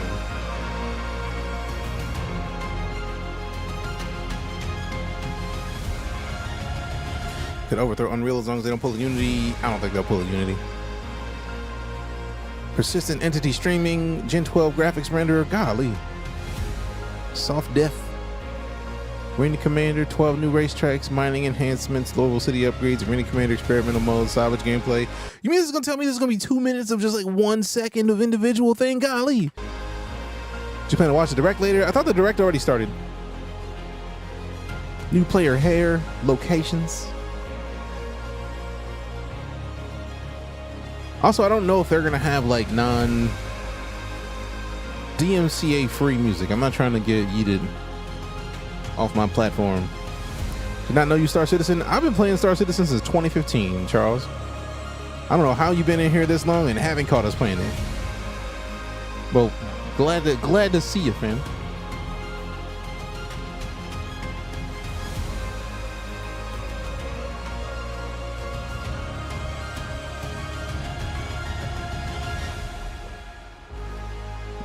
Now I feel silly. You shouldn't. You just didn't know. All-Star Citizen should be licensed for music. No, I'm talking about Xbox Direct. Hello! CitizenCon 2953.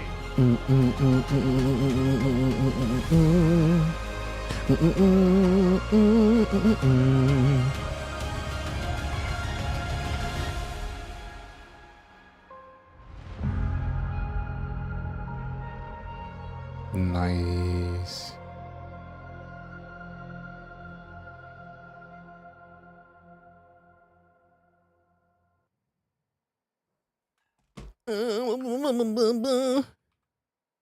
All right, so this is the official Star Citizen page. Now let's go and find this last Inside Star Citizen. Now this is the trailer for all the updated stuff that they just added. So I think I'll open that. Open that in a new tab, and we'll open this here, and then we'll just watch this. Look at him. Look at my hair. Look at my hair. Look at my hair. I think I'm just worried I'll waste $45, but the game looks so cool. Charlie. Let me just take a moment. $45 is like eating 4 value meals. Maybe 5, depending on the level of meal you get, right? So like, over the course of a year, 5 meals may not make that much of a difference, right? I've been playing this game since 2015. I know people who played it longer and spent less. So the value on all that is sky high if it is a thing that works for you. Do I pilot with HOTAS? I have a HOTAS on the desk. I just don't use the HOTAS as much because they've changed the flight mechanics or the flight model. And they're going to be implementing another flight model change, like a light flight model change here shortly. So I don't want to get good with the current flight model. I'm going to wait until the new one gets implemented. But it's only $45 for him. The game is going to cost $60 when it launches. It's going to cost you $60. So you can spend $45 now or $60 later. It's up to you.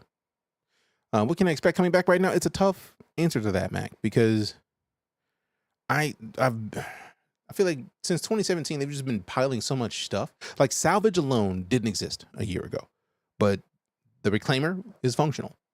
The Vulture is functional. They've got a bunch more stuff that they've updated for bunker missions. There is the assault, the Siege of Orison, which is nice. They schedule that basically, but it's like the city of Orison has pirates take it over, and you have to like help take it back, or you can just skip it entirely. There are high value targets. I don't know if the high value targets have been in that long, but like once you get high enough rank in bounty hunting, you get large targets that have big ships that you can take out that give you more stuff. And then if they have soft death, they have gear on them that you can take out. If you have a salvaging ship, you can literally salvage the high value targets ships. Do I think it's worth $60? I am easily going to suggest copping this game if you are thinking about it personally, because it's easily, in my opinion, worth $60. I've played, like, let me look in the last 30 days of the stream. Let's just go back 90, to be fair, because just since like October,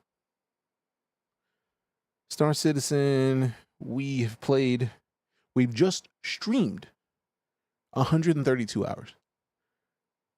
So if you're going by price value to a game, that means less than 50 cents an hour. You see your Star Citizen playtime anywhere? No, I look at my stream time, because to me that is a reliable option for Star Citizen. So even if we talk about like the times that we play like this, where we've been here for like an hour and a half and we have like almost 2 hours and we haven't played the game yet, even if we take off like 12 hours of that, that's still what, 120 hours, which takes it to 50 cents an hour. So like, I would highly recommend it if you are thinking about getting the game, because it is, reminder, it is an alpha game. It is not done, but they are constantly adding to it. Now, this stuff that we're watching right now is just the stuff that is in 3.22 that they just launched. So let's restart this. And yes, almost like you can earn almost everything in game. I feel like new ships, once they hit the verse, you can't get them for like 3 months or so. And then you can rent them. Then you can just use the money that you've been getting from renting other stuff, and then you're good. You know exactly what you were doing, trying to get me to respond to that name. It's a name. It's a name that you chose because you like shock value. You want to come into a place and have somebody be like, Oh, wow, that's a name. Oh, it's a name.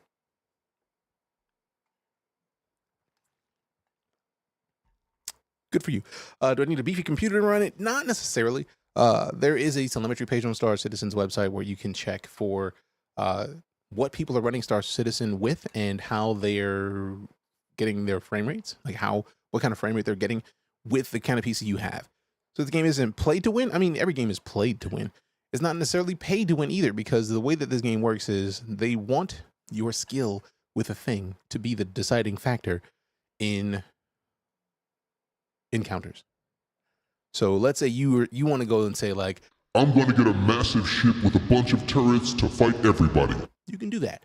But the key is, if you have a ship that has multiple turrets, you don't have control of all those turrets as a pilot, which means you need to get people that sit in those turrets to help you with your targets. So getting a massive ship doesn't do you any good. What is the gameplay loop like daily? It depends on what you want to do. Like, do you want to go and do box missions to help people deliver stuff? You can do that. Do you want to go and do race missions? You can do that. Do you want to go and bounty hunt people? You can do that. Do you want to go and take your ship and fight people who have started to get into claims for miners? Yeah, take those claim jumpers out. You can do that. You can get missions to settlements. They just added like 8 new settlements in 3.22 that you can go and land.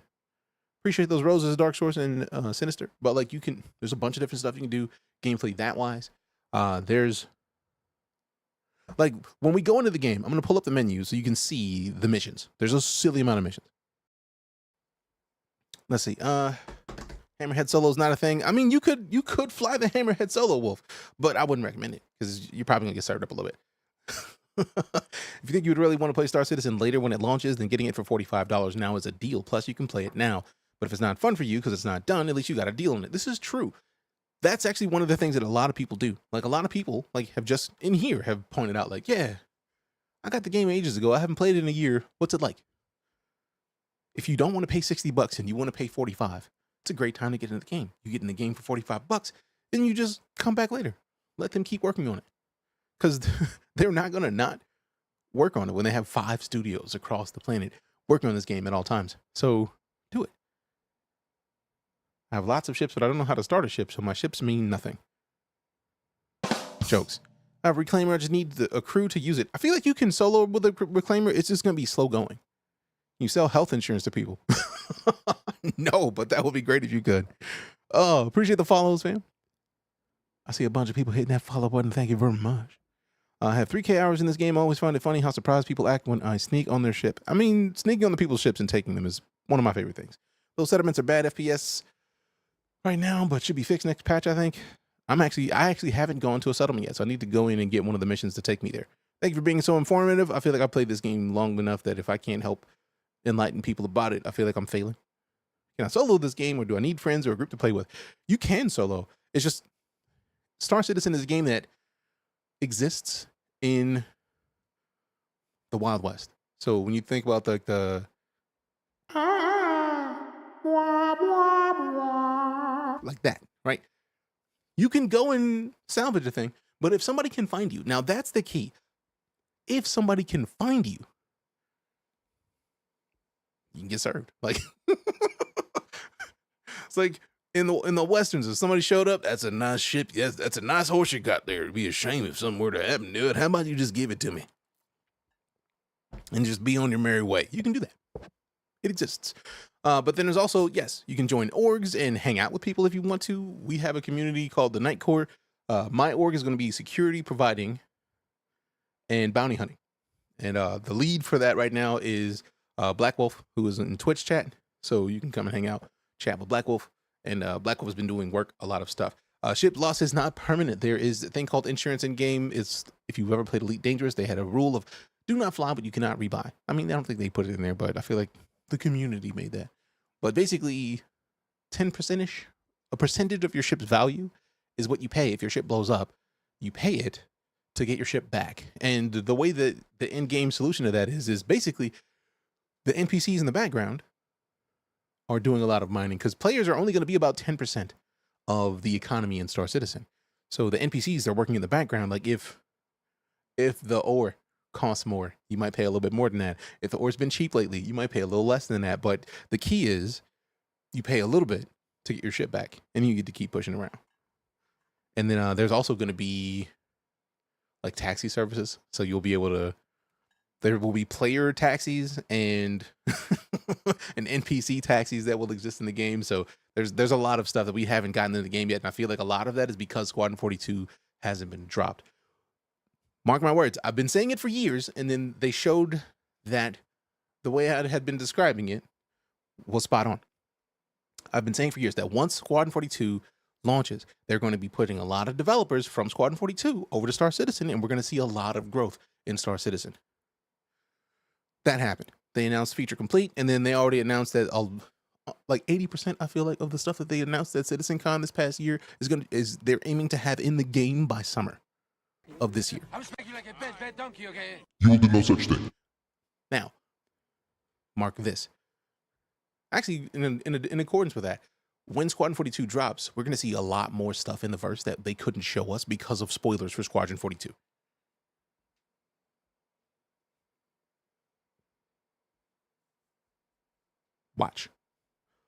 Watch.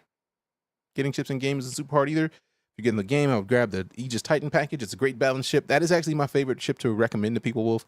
The only thing I've been following up the Titan with is the Cutter. Because I feel like the Cutter has taken over on like my favorite ship to recommend to people because it is less than the Titan. But if you can get a Titan, do it. They already have 42 developers coming back to Star Citizen. Yeah, once they announced that Squadron 42 is feature complete, they already announced that they were moving developers over into the verse.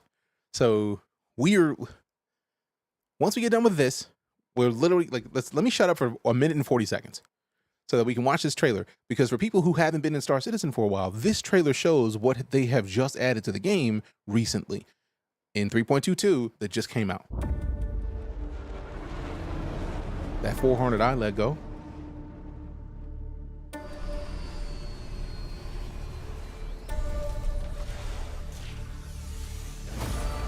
That X1.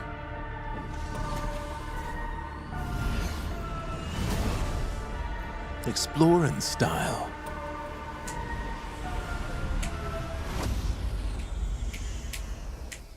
We've been seeing that specific thing be distinctive. That specific like little dock has been in a lot of the trailers recently. So that's the new hairs that they put in the game. They took out the old hair system. They implemented the new one. I'm looking forward to them adding the locks.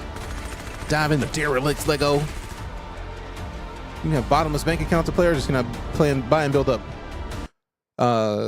Colton, Literally, you purchase the game package, and everything that you want as far as weapons or vehicles or anything like that, you can get in game. Apollo will be the med ship to have once it comes out. I look forward to seeing the Apollo. I can't wait. Only thing I need RSI to add is facial hair. Dang it! Oh, they're adding beards again. Let's finish this trailer, and then we will watch the video that they're going to show us all the stuff that they're planning on implementing by summer. Beards is included with that.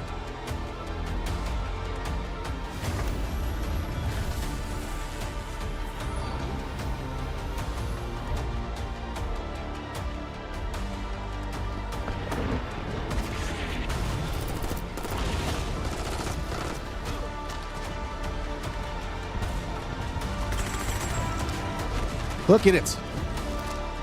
Look at it.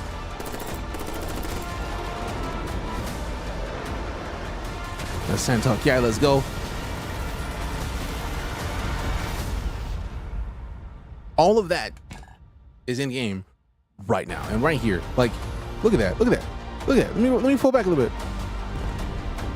That is a derelict settlement. The alien fruits. That's a bunch of derelict settlements. Reclaim and regain. Look at this. That's the reclaimer. That is salvage from breaking a ship apart and scraping the hull. That is a derelict location that they just kind of took over. Look at that melee fight. Take these knees. Get some knees to the chest. We gonna do this thing right here the best. Give me that. Give me that. Yeah. All right. So we can literally watch this all day, but let's close this tab and then go into this one because right here. Yeah, see the Star Citizen Alpha 320. Now, I'm gonna pause this because a lot of people are asking questions of like, hey, when is this gonna come to the verse? What about these other things? That's what we're gonna talk about. And keep in mind, a lot of the stuff that we're about to watch in the next like 4 minutes are stuff that they just announced at CitizenCon. Just. This is a good storyline. It's not even this is his MMO. Like the storyline, essentially the way that Squadron 42 and Star Citizen are supposed to work is Squadron 42. If you played Starfield, you had to become a citizen by working for the military. In this universe, the UEE, the United United Empire of Earth, has expanded. But to become a citizen fully, you need to work for the military. That's what Squadron 42 is. That storyline of working for the military to gain your citizenship that gets you more rights, more privileges inside of the game. Star Citizen is the follow-up of that storyline. So technically, you can do a lot of the stuff without playing Squadron 42, but the true you are now officially a citizen is by playing Squadron 42 and then going into Star Citizen. That whole storyline we don't know about. We just know that the Van Duel exist and are wild. So we haven't seen much of the story of Squadron 42 at all. And they've been purposefully keeping it hidden, which I love. They've been having an open development process, more open than any developer that I can think of. And they've shown us so much about what's going on with Squadron 42 without showing us anything about Squadron 42. They just show us the tech, the way that they're using the tech, the things that they've made with the tech, and they kind of just leave it open. But this is going to tell us just the stuff that's coming out by summer. Let me shut up and let's get into it.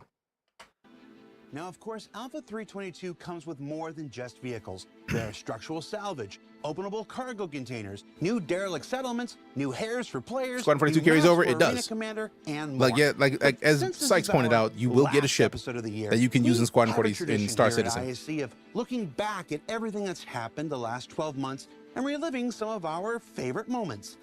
And, well, look, 2023 was good. Great even if you gloss over that little rough patch in the middle there.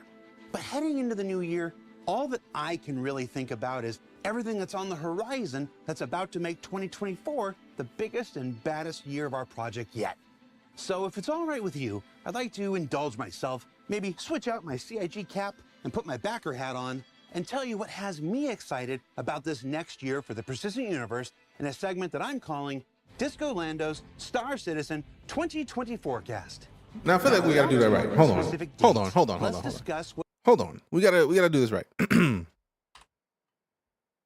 for the Persistent Universe in a segment that I'm calling Disco Lando's Star Citizen 2020 forecast. Now, without talking specific dates, let's discuss what's being targeted and currently on track for release in just the first half of 2024, starting with Master Modes. Now, keep in mind, he just said the first half of 2024. So by summer. The new way to pilot and operate ships we've been discussing since CitizenCon 2952. Now, whether that's every ship or a staggered rollout of groups of vehicles depends on how it progresses. But it's a major change to the way spaceships operate in the Persistent Universe, and you can be sure that we'll update on it more when the time comes. Now, this is part of the reason why I haven't been flying with my flight sticks. Once this implements, we'll probably get back to flying with the sticks more often. And of course, when your ships aren't in flight, they can be stored in the newly persistent hangars that are arriving with freight elevators, freight kiosks, and the new cargo transaction system that we've shared on both ISC and this year's CitizenCon. Now, stored in the newly persistent hangars that are... Persistent hangars are where you store your stuff. These are your dragon hoards. This is where you keep all your cool stuff. This is where you go at the end of missions. Like, this is my house. That's the point of the persistent hangars, right? Now, the cool part is arriving with freight elevators. The freight elevators. If you are like me and you have a fleet of vehicles in your hangar, they're not all going to be in your hangar at once. That's where the freight elevators come in. The freight elevators allow you to pull things from your storage to essentially make it an underground bunker, essentially, with all your stuff in it. You can pull your stuff that is not in the game right now, that's just stored. You pull it up through the freight elevator, and it's easier to, for example, like if you wanted to get a Dragonfly right now and put it into your ship, you have to pull your ship up, get into your ship, fly to a ground location that you pull ground vehicles from, go inside, pull that ground vehicle up just in the same way you pulled up your vehicle to open it up in the first place, get on your ground vehicle, go back to your ship, and then drive into your vehicle. The way that the freight elevators are going to work is you just have your ships come up on the freight elevator and you just drive them in the hangar. This is going to be huge. Freight kiosks and the new cargo transaction this system changes that we've shared on everything. both ISC and this year's. Because right now there's nowhere to put now, everything. All combined, they form the next major evolution of cargo careers, and will also have far-reaching, broader implications for the entire Star Citizen experience. And then outside of vehicles and hangars, there's also a variety of FPS combat improvements coming to the first half of 2024, with improvements to reloading, the weapon wear and misfire system, scopes and dynamic crosshairs, charge and drain, and even more we'll be able to show you once we return in the new year. Goodness. And then outside of strictly FPS combat, there are new player character features coming, like the updates to the EVA system. This is one of my favorite things about Star Citizen. There are new player character features coming, like the updates to the EVA system. After watching and being involved with so much sci-fi movies, it has always been intriguing to me why in Star Citizen, when you get out of your ship, you stand vertical like you're standing, when it's essentially like being underwater. So like you would be moving straightforward. You don't have to be standing. Now, how am I going to sneak onto people's ships while they're out trying to load ground vehicles? I mean, to be fair, they still will be landing at gas stations, Bob Father. And they are going to be implementing the hacking system soon. Like, or should I say, I can't be sure if it's going to be coming in soon, but like they do have hacking abilities. So you will be able to hack people's ships and get into them. So I wouldn't worry too much about getting into people's ships while they're loading their ground vehicles, because it's going to happen. You're going to still be able to do it. Star Citizen is still the best space game for now. I really enjoy it myself. I mean, there's lots of amazing space games. And one of the things I love about this game is that everybody I've talked to on the team is a fan of sci-fi games and space games. So it's not just Star Citizen that they're all about. They're like, dude, all these games are dubs. Disco Lando, who's leading this section, I was lucky enough to be invited to Gamescom twice to play Star Citizen at Gamescom from the show floor. And multiple of the times that I've sat and talked with Disco, he is super open. And one of his favorite phrases in reference to games is, "A rising tide raises all ships." Which for him is, when space games do well, all of us, the entire industry of people making space games, are going to benefit. which is why I get frustrated when people come in here and they're like, hey, DJ, Elite Dangerous or Star Citizen, or Starfield or Star Citizen. And it's like, we can have both.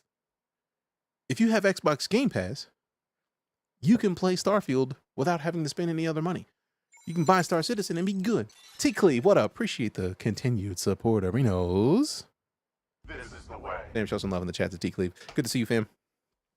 But yeah, this is an upgrade that I'm super excited about. Hate having to go to planets to get ground vehicles. The hangars would be nice if they give that. Oh no, that's what they're adding, Shiro. They're adding exactly that. Every time I see an update, no matter the update, I'm always excited to see it in action. Agreed. Play what you like. Yep. And that's literally how everybody on this dev team looks at games. They're like, if you don't like Star Citizen, that's cool. We may be adding something later that gets you interested. And then we win. Because space games are better. Also, one of the key points, when Elite Dangerous was in Kickstarter, or like its starting process for Frontier Developments, Chris Roberts backed Elite Dangerous. Chris Roberts leads Cloud Imperium Games, or Robert Space Industries. He's the founder of Cloud Imperium Games. David Braben, the CEO of Frontier Developments, backed Star Citizen when it was in its Kickstarter. So if these CEOs, if these people who are making these major games support each other, why is it a thing that we have to choose a side? We don't. They didn't. They wanted to make cool games, and they are. And they're with it. We all win. What's my favorite thing to do in Star Citizen? Right now, following them up, Salvage. Can't front. Salvage is one of my absolute favorite things. Absolute favorite things.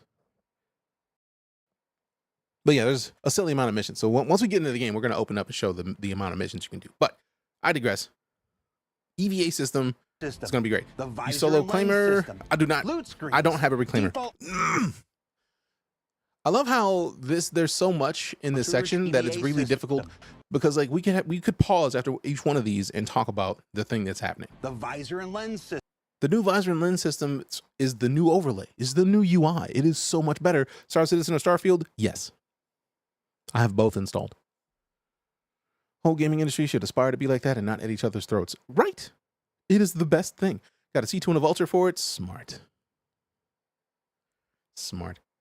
Now, I personally wanted the C1 more than the C2. Because I don't like the look of the bigger ones. But the C1, whew, gimme. Gimme. Salvage is lucrative. It really is, Sergeant. It really is. All right, but the new UI system. This is, in my opinion, one of the biggest things that's coming to Star Citizen. Because currently, if you loot somebody, it gives you another inventory box. Like you have your whole right side of the screen is an inventory box. Your whole left side will be them. This makes it a whole lot easier for you to see the weapon they have, the modules they have on their weapon, the mods that they put on, their magazines, their consumables in their inventory, and take it if you want it quickly. Random question, but Smite 2? Yes. I've already put my email in to get access to Smite 2 when it opens, because I love third-person MOBAs, and I stopped playing Smite ages ago. So like the idea of getting back into Smite because they're putting in a new engine, I need it. Would you like to join me, my reclaimer, when you get on to make some money? I mean, when I get on, we're hopping into the Vulture. And to be fair, I've got like millies in games. So when we get in game, I'm going to do a little thing. I'm going to randomly ask a question. And the first person to answer it, I'm going to send them money in game.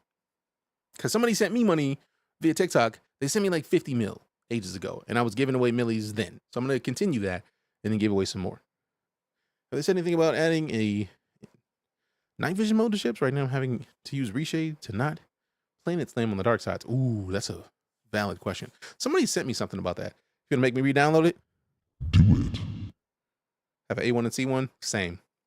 Same. I melted a bunch of ships recently. I melted my Cuddy Black when I saw the C1. Because the C1 is more sleek. I don't need the gunner position necessarily. And I like the idea that I can more easily put entire ships or necessarily ground vehicles in the back of the C1. Screens. But yeah, T-Cleve, when you get info about Smite 2, or if there's a way for you to find something that I don't know yet, let me know, because I'm in. I am in. I'm in there like swimwear. I need it. For real. I digress. Item interaction. Ooh, Item interaction, I'm so glad we didn't bypass this. Are you willing to train me as your protege? Oh, I'm not. I ain't good enough to train nobody yet. But we're definitely down to play. Like, if you're trying to play, yeah. You played Smite 2? I have not played Smite since, hell, like right after Smite came out. But I love third-person MOBAs. Like, I still miss Paragon. Like, emailed them day of, nice. When you get more information, give it to me. When it goes to alpha, I need it for real. Like, for real. I know a lot of people are like, I can't believe that they're not gonna do the skins and then give me all of the skins for free that I already have. I understand that part. And I'm not knocking people for wanting the same stuff in the new game. But since they're making it differently, they're putting in a new engine, they would basically have to redo all of the skins for the new models. Or have old, ugly skins. So, like, that's a lot. But, like, as somebody who has been trained in this, like, I was still using 3ds Max. Like, when I got my degree, I got it. I used 3ds Max. I made game assets. I had to skin game assets. So, like, to remake all of the skins that they've been putting into this game for a decade and give you the exact same value of all of them when they're not making them all and moving them over, when the original game is still going to exist, that's just too much work. It's just too much work. They would spend a decade remaking all of the skins that they've spent a decade making. So I feel like that would be, that's a request that I feel like is a little too much. Unreal Engine 5 is going to be nuts. Yes. When you play, what game loop do you tend to drift towards? In this, a lot of Salvage. But speaking of my love of third-person MOBAs, I was lucky enough before Fortnite was even announced as a Battle Royale experience, before that released, I was actually at Epic Games headquarters. They flew me up there for Paragon because I was playing stupid amounts of Paragon, and I still, to this day, love Paragon and I miss it. Now, before you say it, I know Predecessor exists. I know that there's another version of it that was made. So Predecessor is the indie one, I think. And then Paragon something was the big, like, company made. Like, not Nexon, but like one of those other major publishers made it. I am big on it. You got a hell of a brain on you. It's dope hearing you talk about this stuff. Well, Colton, I feel like part of the reason that I get to enjoy Star Citizen at the level that I do, and one of the reasons that I backed it in the first place, is because not only did I have time that I had to learn how to make game assets. I worked at EA as an interface designer on Madden, Paragon the Overprime. Thank you, Popcorn. And then I worked on a couple different indie games, and then I taught game design for 4 years. So I taught people how to make games. Like, when I first started, my job was the last 3 months of a degree program in game design, if you went to Full Sail University, was to make a game. You had to make a game. Start with the engine. You had to make your assets. Or you had to work with art students to get assets. You had to make the game mechanics. You had to make it. And I was the producer. So I was like, these are the reasons that your build is not perfect this week. These are the things you need to work on and bring back to me next week. It was lovely. I love doing it. And that helps me to understand and appreciate Star Citizen in a way that is wild, because since I understand how the cake is made, I can give more detailed feedback as to reasons to why certain things take longer than other things, as to why bugs are still going to exist. And I love to explain that to people. So a lot of people will come in here like, this game is so buggy and it's trash. That's why we talk so much about how much they're doing and why it's taking so long. It's not too off tangent. How'd you get started? I want to feel stuck. Are you talking about gaming? If you're talking about getting into game development or design, I would say start with a mod. I went to school because I got out of the military and went straight to school. I would say you don't have to do all that. One of the biggest things that, if you're looking into game design specifically, is mods. So start with a game engine of a game that you love. Like, I want to do something with Cyberpunk that I haven't started yet because I know they're switching to Unreal 5, but I may play around with the Red Engine to try to figure it out to do something, because one of the things that is going to be useful if you're going to do this for a career, make a mod. Start with a game that you like that has a moddable engine. Make something with it. If it's not good the way you want it to, keep toying with it, keep tweaking it, and then release it. And then see what other people have to say. Get feedback. Adjust it accordingly. And the key of all of that is to not take all feedback. All feedback is not good feedback. Cyberpunk 2077 is converting to Unreal 5. No, the next Cyberpunk game they're going to make is going to be made in Unreal 5, just like the next Witcher game, I believe as well, is going to be in Unreal 5. They're not making new games in the Red engine, as far as I can tell. I feel like the announcement they made a while back is that it's going to switch to Unreal 5. So yeah, make mods, get better, release some games. Maybe you find a game that you might like. You think you want to make something cool, try it. And one thing that I do like to regularly bring up is that there are lots of resources. So if we go to, for example, humblebundle.com, Humble Bundle regularly has bundles specifically for this kind of conversation. So boom, make your own games in Unreal 5. Literally, you can go in here, C++ Fundamentals course, Unreal Engine Cinematic Creator, Sci-Fi Atmospheric Music Asset Pack, Unreal Material Pack, C++ Developer Course, Unreal Engine 5 C++ Multiplayer Make Your Own Co-op Game, Engine 5 Blueprints for First-Person Shooter Courses, Blueprint Game Developer Courses, Action Adventure Game Development Courses, Decal Packs, FPS Music for Video Games, Environmental Design Course. So for the low price of $30 or $25.30. So if you pay $25.31, you can get all of these. And I feel like I already bought this, so I'm gonna need to check it, but it's available for another 2 weeks. I typically buy these just because. So they're from Bethesda and aren't gonna use their own 15-year-old engine. I feel like it's, which one of these PCs just quit on me? Oh, it's just the monitor being rude. But yeah, there's lots of things. Boggles my mind that Unreal 5 is a thing because I remember playing Unreal before they added the MOBA. Yep. Mods have a much smaller scope and provides you with a better platform to get people to be aware of and interact with your work, which will get you feedback and give you opportunities to learn from and get feedback on your work. Yep, and Nubsley, you're pointing out that about mods allows me to say a thing that I should have said in the first place. If you've ever played PUBG, you played something that started as a mod. PlayerUnknown made PUBG as an armor mod initially, and it got so big that he got to work with Bluehole, I think it was, and then make PUBG what it was. And PUBG ran the industry for a good long while. So yeah, do it. Humble Bundle, yes. And I am a Humble partner. So if you are on Twitch, type in !Humble, click the link, go to the Humble Bundle website. You actually get to, if you just do it by itself, you get to support the stream and help charity. Because each one of them focuses on a charity. Like everything they do has charity. So this is charity water. So they'll actually link you to give you more information about that. Called Unturned. What's that? Boom. All right. But I digress.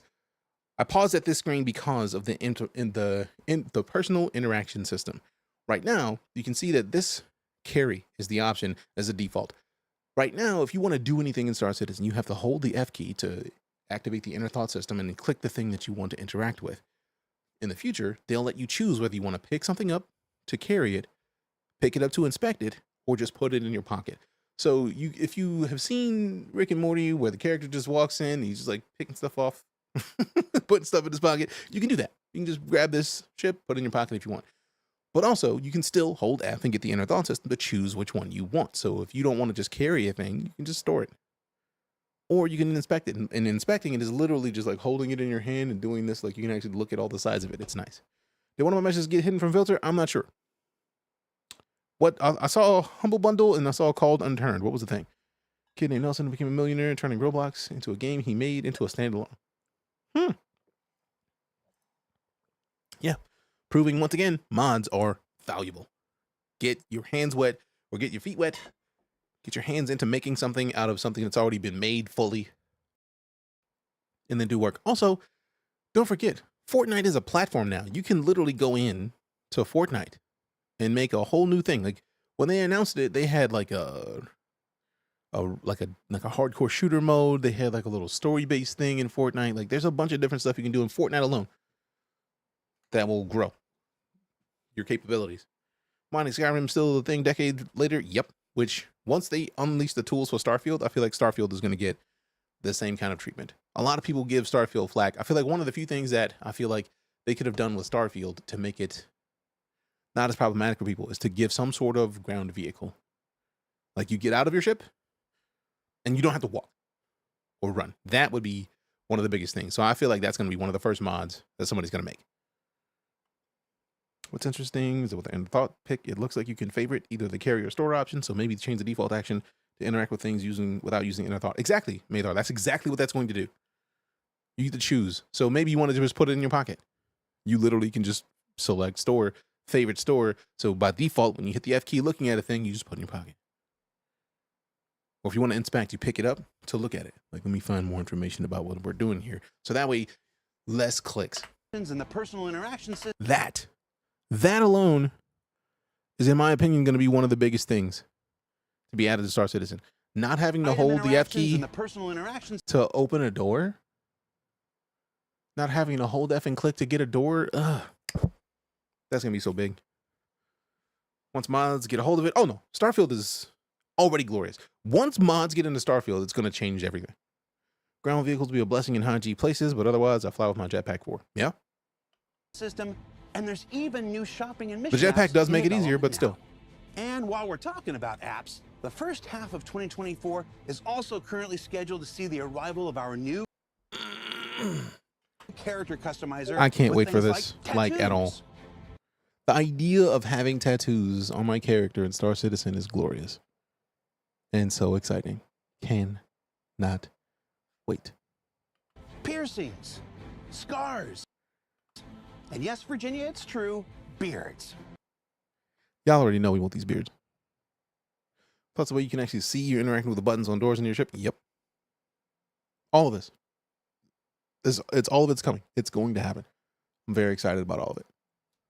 Very excited about all of it. I'm still sad that I wasn't able to get a key for Power World, but it comes out tomorrow anyways. So there's that.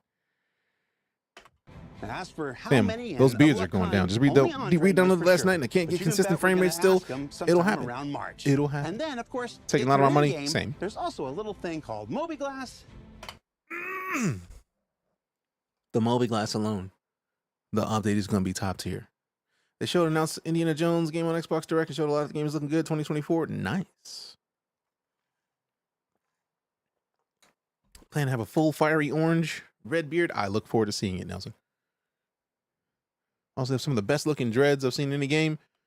And an awfully big thing called Star Map. They're This both getting one, their big they're updates not in in the game first yet, half but I of can't next wait. year. And have I mentioned those enormous? Also, wait a minute, hold on. We can't continue this video without acknowledging this map, because the map, in my opinion, is one of the biggest issues that Star Citizen has. So if we're going to get the new Mobiglass and this new map by summer, we're looking at them when they. I know exactly the ones you're talking about, Ridge. They're just not in the game yet. Merchantman to go home soon. I don't know if you saw it, Cyclone, but I feel that they announced it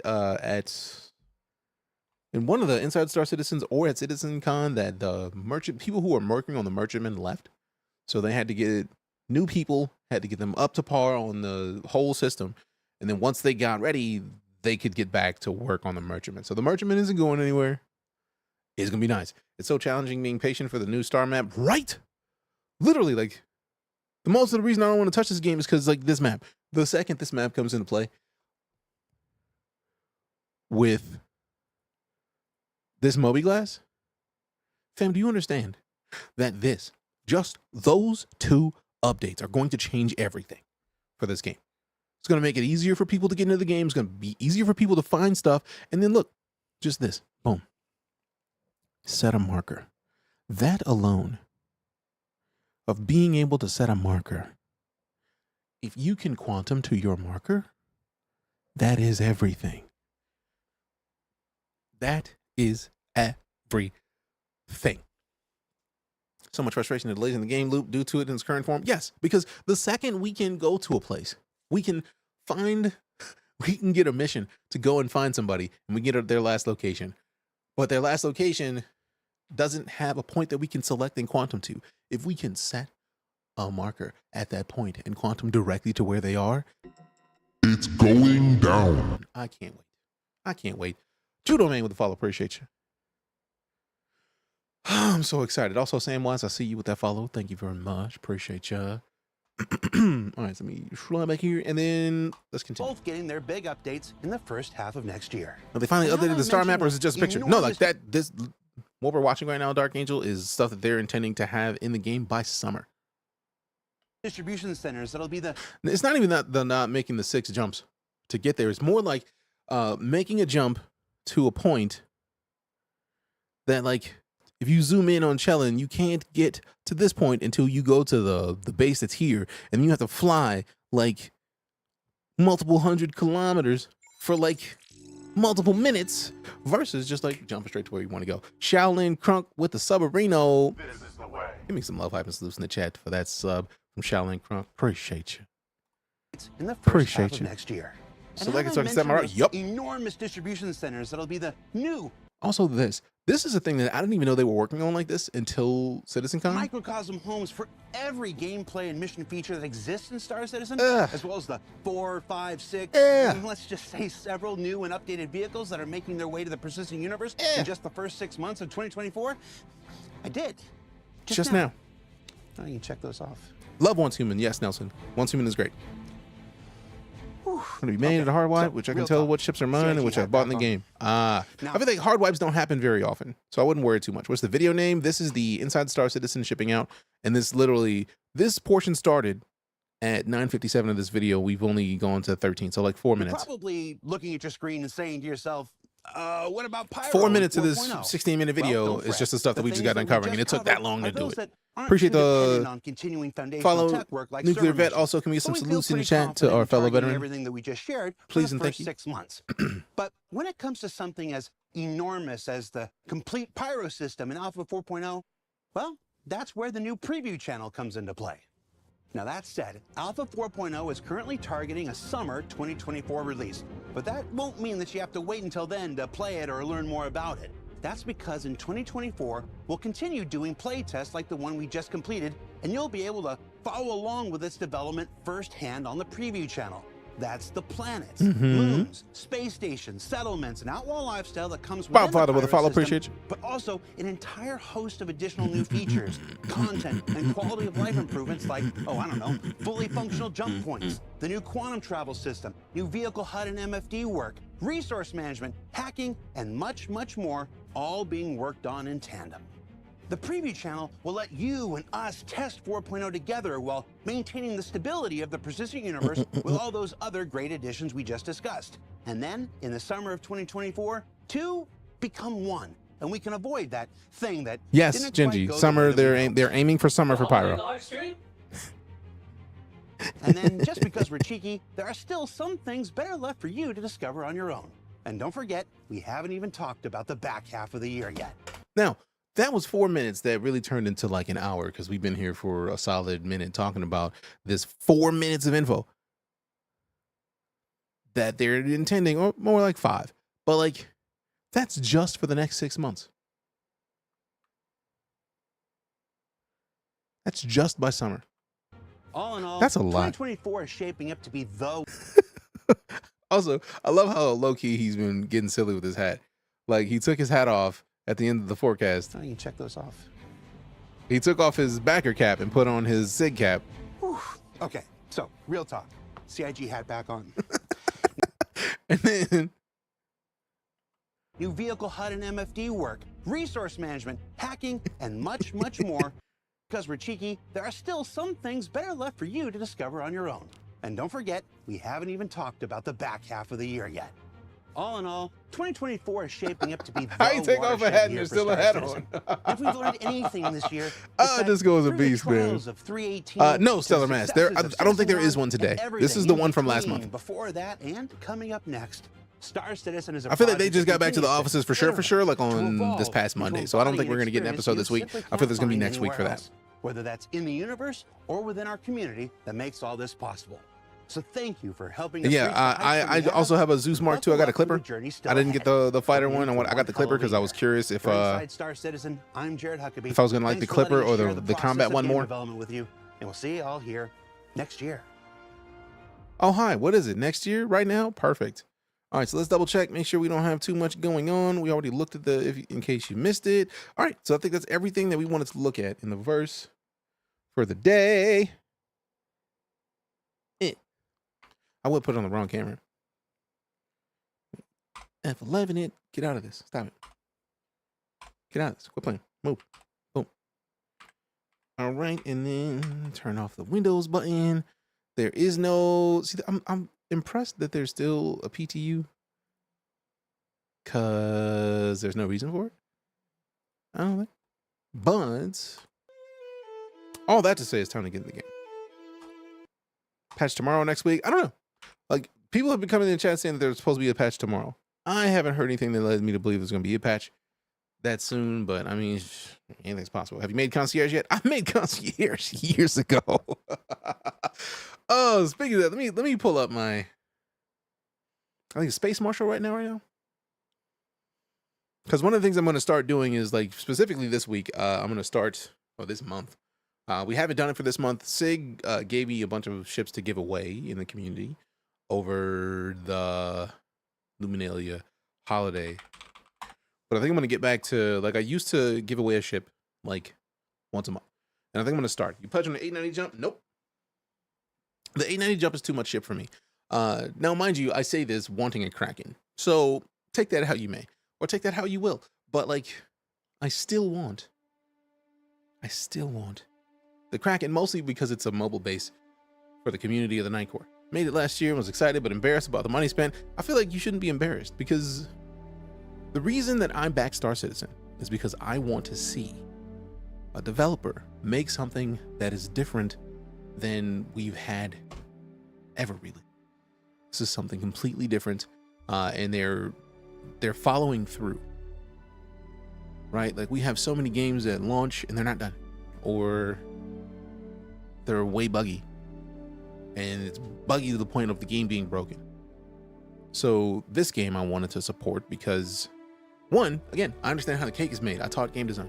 I backed this game while teaching people how to make games because of what they're doing. They're doing it in a way that, in my opinion, is respectful of the people who back the game. They tell us what they're doing at all times. Like, we regularly get videos. Like, we haven't gotten one since late December, but, like, other than the fact that they deserve holiday breaks just like all of us. They are their own publisher, so they get to decide when it's done, when they're ready to push it out for the world. And they've been dealing with all the negativity that the gaming community has been dishing at them for a decade. But much like Hello Games, when No Man's Sky launched, they shut up and they kept doing what they were doing. All right, cool. That's where that is right now. I understand why you're not a fan of it.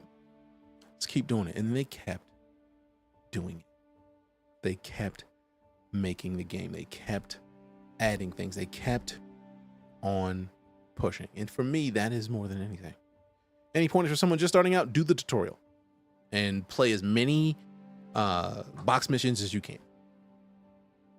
Don't like shy away from doing delivery missions when you're starting out, because those are going to help you understand your ship. Those are going to help you understand delivering. There's going to help you understand the interface and the way the game works and how it connects with things. So by all means, play, try new things, try things that you might not have thought to try, because it's all going to benefit you.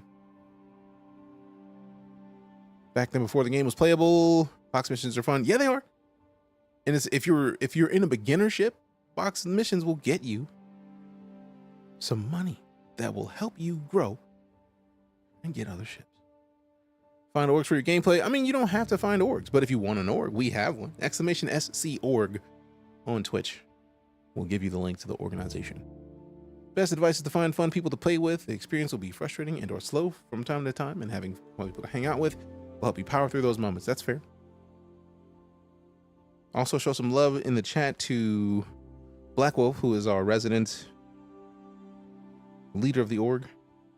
I mean, obviously I'm the general of the org, but second in command right now is Black Wolf. I know Black Wolf has been wanting to talk about like specific stuff, but I have not had, what do they call it? Time off stream to have the conversation. But it's gonna be some stuff. I'm looking at the org up for some pilots to fly with. I mean, we have an org. Look up the Night Core. Let's see. And not Night Core as in like the music genre, NIGHTCORE, like medieval knight, because I'm DeejayKnight. Core, like the Marine Corps, CORPS. So do the thing.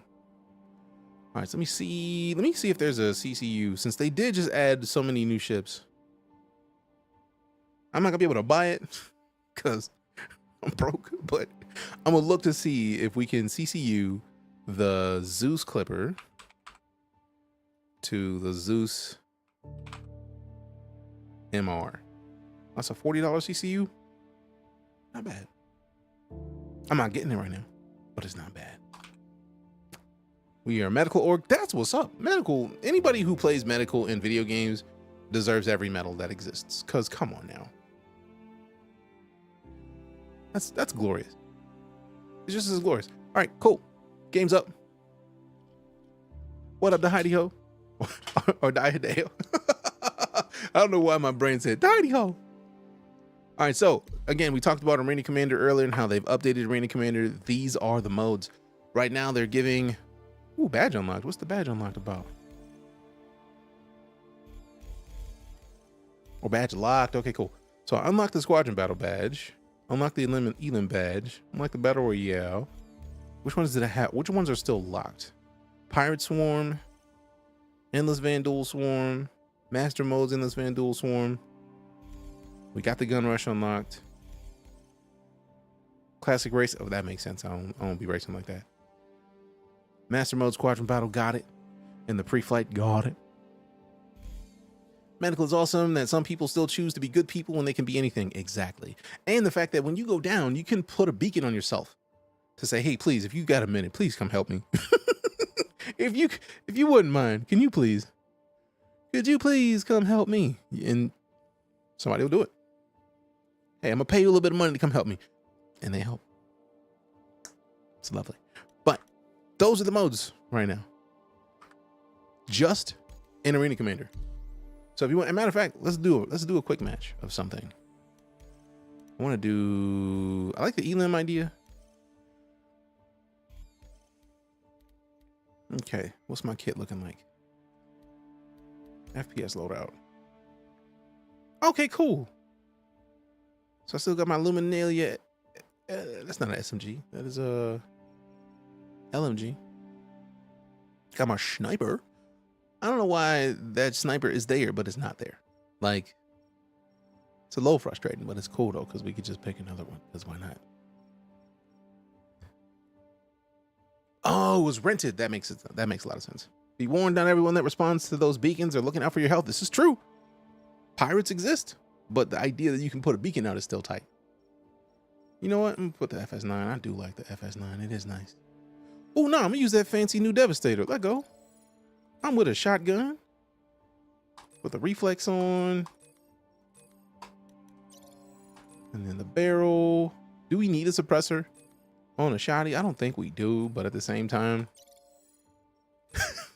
because why not? Save changes and equip. Oh, we got the pistol, we got the reflex. I like suppressors on anything I can put hands on, fam. So that's just going to be a thing I'm going to do. Someone can come in here and be like, but DJ, why would you suppress a shotty? Because you could suppress a shotty. That's why. If they let me suppress a shotty, you can please believe that I'm going to suppress a shotty. What do the badges do for you other than bragging rights? That's it. Bragging rights. Got the game the other day, still learning, put an app out in for the org. All right, cool. I will go and accept that. I feel like there should be a link to the game. Boom, right there. I was like, I know there's got to be a link in the chat.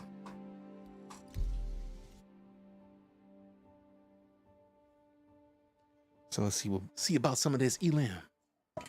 Thought it was T-Pain Gaming. T-Pain Games. I am not T-Pain.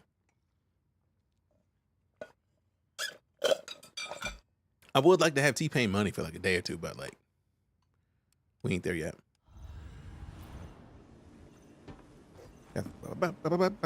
Some med beacons attract true facts. Like they'll go down and then put a beacon out. And they'd be like, please help me. That's a lovely ship you got there being shined or something. If something were to happen to it. T-Pain and DJ would be a hell of a team up. I would love to game with T-Pain.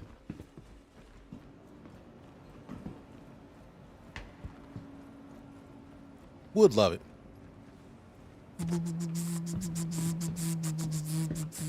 Come on, let go.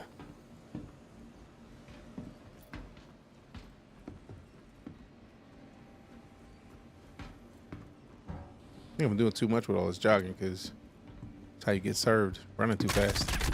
See? And I would slow down and get got. Ain't that about nothing?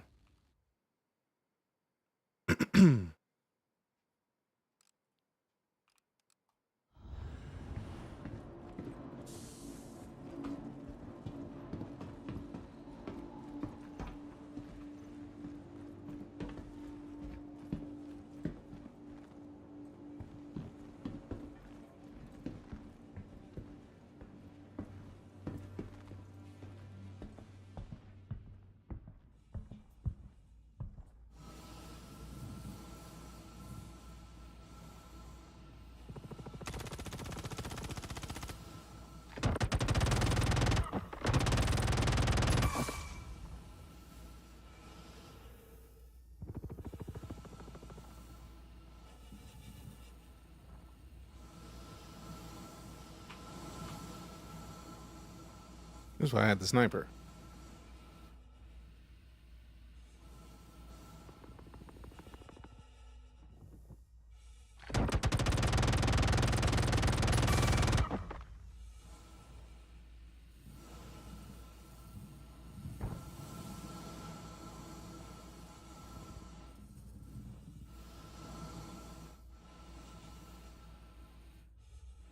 Making a ton of noise, yeah. But also space.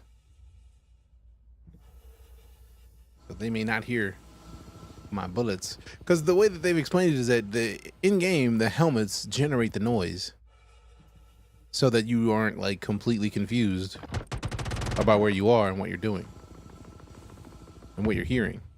It's like the helmets will fill in the gaps. So that you hear stuff even though you may not be hearing it exactly as it exists.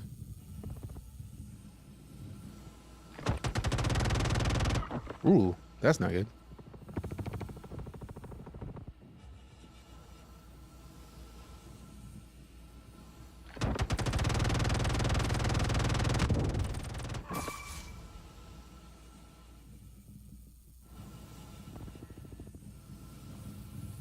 You still up? You still up? Got him. There we go. There we go. He tried it though. He tried it. He was like, I'm not gonna go. Yeah, you are. Got something for you. All right, get low. Doom doom doom. Doom da doom da da doom. Take off the helmet for silence. Jokes.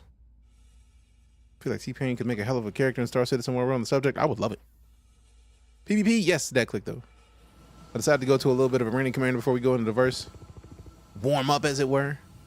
Because a lot of people don't know that Arena Commander is a thing. And Arena Commander is basically VR in Star Citizen. This is a shotgun. Why would I shoot that right now?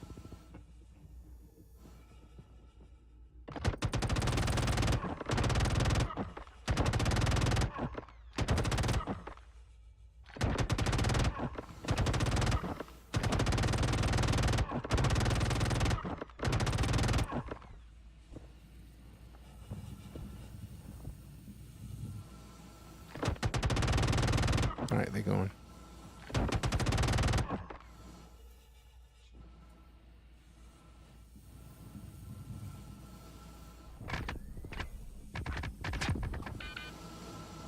He's still alive? How dare? Get in there. Get up. Get up.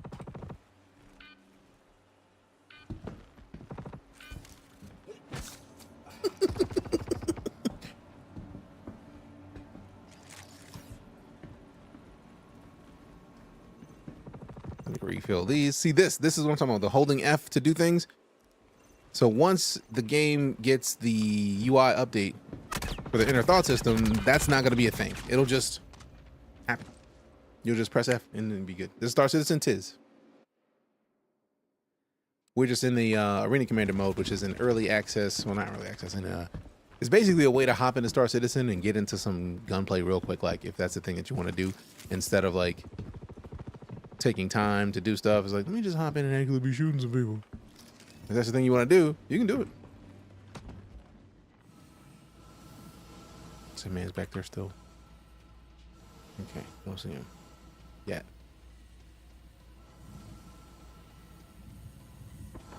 Oh crap, oh crap, oh crap. No! Oh, got me. That's what I get for looking in the air and not moving. I know it was a heavy face plant. It was worth it though. It was worth it though. All right, let's see. Second place, we could do second place. 3 and 3. How am I in second place with 3 and dude's got 11? Golly. What is he doing? Is he just like not popping and not hitting people? Like he probably just got a shotty. Just popping people in the face. It's a nice face you have here. Be showing me something what happened to it. They got me first. Love to see Sig do a horde co-op mode for Arena Commander. That would be sweet. Oh, sweet mercy. I would love that. Appreciate them likes. Ta-da. Or Teddy.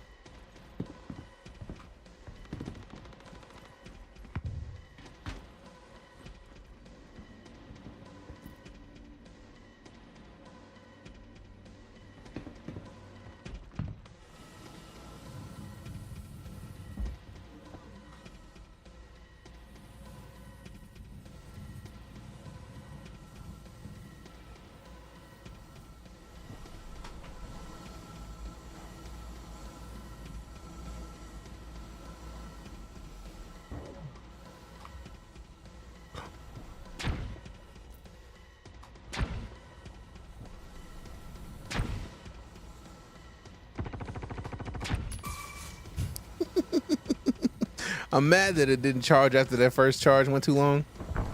Oh crap, oh crap, oh crap. Oh! Ah well, second place. Now I hope they make a horde mode for Arena Commander. That'd be sweet.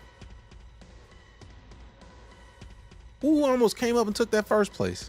Score-wise, like not unaliving-wise. You know what I mean. Boom, boom.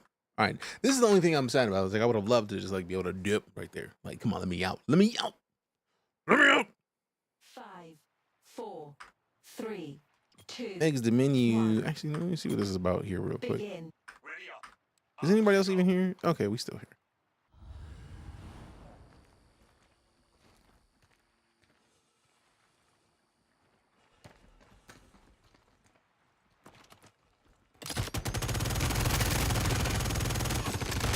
Holding down and not giving time for your weapon recoil to balance out is probably not a good idea. Oh, no.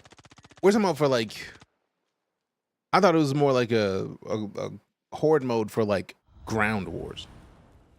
Like I want to see a horde mode where we co-op against spawned AI on this. That's what I thought was the thing being talked about.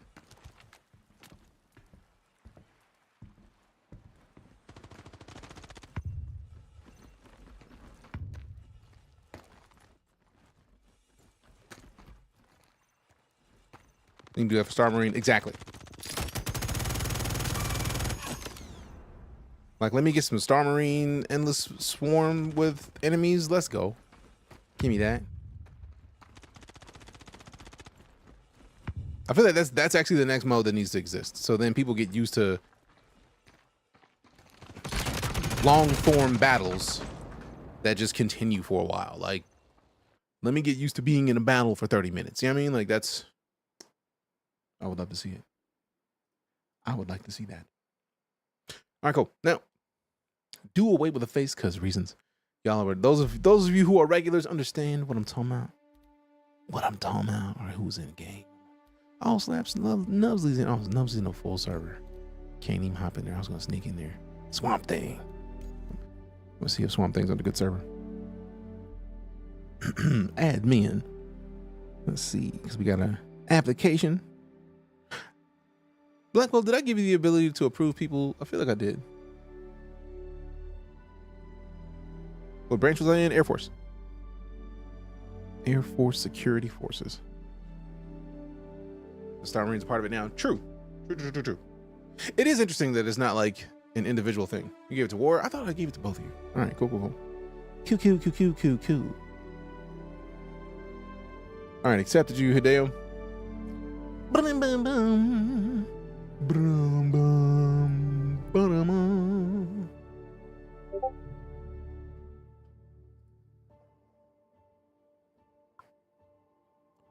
That's super cool of you, Nubs. Nubs has golden tickets.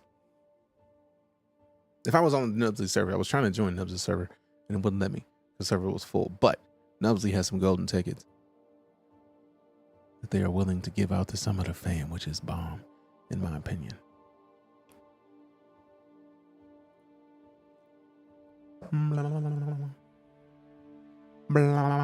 I have 2,381,517 rec credits. That is wild to me. I'm an officer. Man, I thought I put you higher than that. My bad, dog. Got a golden ticket waiting for the F8 to come back. I mean, I still have my F8, so I'm not the one in this situation to talk about it because of reasons. Let me go ahead and move the camera around a little bit. Move it in right here. You know what I'm saying? Where's which one of these is? This?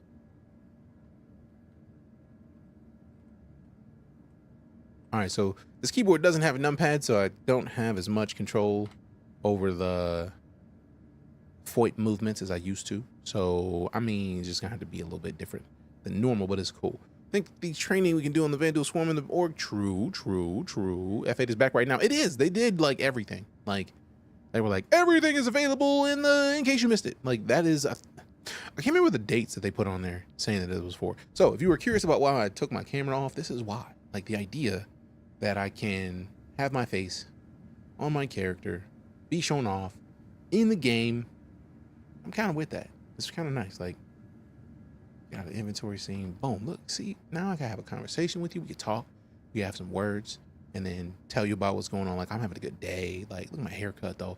Got that Marine cut right now. Like, we look like we about to give somebody some orders. Sit down, Marine. Like, all of that. It's nice. I want the F8, but I'm gonna wait till Squadron 42 comes out. I mean, that's the key part, right? Like, anything that is happening right now with pledging, you never, what? Why is the auxiliary giving me bowls? Is there food? Is there something in it? No? Okay, cool. Put the ball down. Put it down. High and tight a little bit. DJ the VTuber. I mean, for all intents and purposes, when Star Citizen gets to where I want it to be, like, I don't intend to have my camera on when we play this. Like, if you have never seen it before, it's literally one of the coolest things. Like, when we click calibrate and it pops up in the camera, this is literally my webcam. 60 frames a second. It is mapping my face live. And then I feel like because somebody said on one of the TikToks, like, I'm not gonna spend all that time putting all that shit on. It literally just does it digitally. It just maps my facial features and then puts that on my character. So all of it. And then if you cover up an eye, it stops working, but then you put it back off and then you're good. It's pretty nice. I'm a fan. I'm a big old fan. That was cool how you're doing that. That's literally the comms FOIP and head tracking and then enable FOIP. And then right now I have my webcam is the Elgato face cam, 1080p, 60 frames, click calibrate, and then it calibrates. So it's basically me talking to you with a webcam in game, not having to use any extra stuff. That's why I don't. It's like if you're wondering if you ever come in here and I don't have my camera on, that's why. Because then I could literally just hit the F4 key, sit here, talk to you for a second. So like we can talk about all the stuff that's coming to the game, and I can slow down my walk and then have a nice little gait, right? Like we're having a conversation, we're talking about some cool stuff, we're talking about Star Citizen and all the stuff that they're doing in the verse. And I see you Nubs that you're in the server. I'm not sure where I'm at. Let me slide out. I think GTA 6 needs this for the online part. If GTA 6 doesn't have this, when they bought, I think the company that made 5M, CFX or CX, or something like that. They bought them. So they own them now, which means that for all intents and purposes, they better implement this in that, because no GTA would do something weird with that. No. If GTA added this, like, I don't know if a lot of people understand this, but like GTA roleplay is one of the biggest things right now anywhere, specifically on Twitch. So like, matter of fact,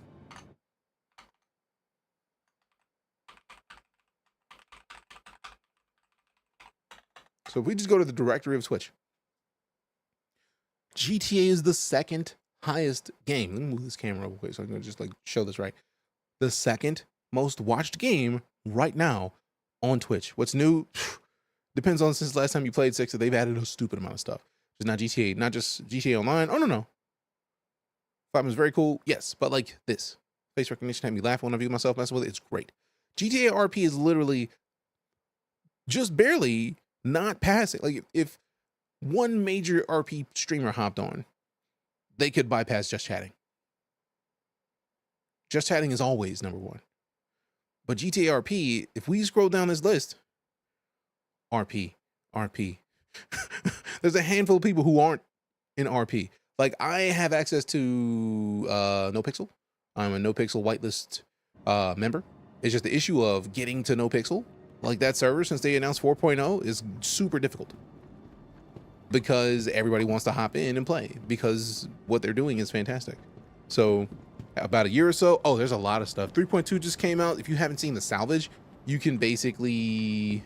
Oh, speaking of, we were talking about the missions, because a lot of people were like, DJ, what's your favorite gameplay loop when you get in the Star Citizen? Part of that starts with just hitting the contracts manager. Because right now, if we wanted to do delivery missions, we can get $8 grand on a delivery mission. Ling family seeks new contractors, $3K to pick up a package and deliver it on Daymar. Kovalex has a $5,000 delivery. Lorville spaceship time trial, or racing if we wanted to do that. Investigations are lovely. I feel like somebody already took it. The investigation missions are like custom missions that were like written specifically for Star Citizen. Bounty hunting missions, if you want to go hunt somebody down and fight somebody. Very low risk targets are like the welcome to the bounty hunter guild kind of thing. We got to pay for those. But then like after a while, you get to step your game up, and they're going to start sending you after Pitbull 55. Here's the thing you want to watch for.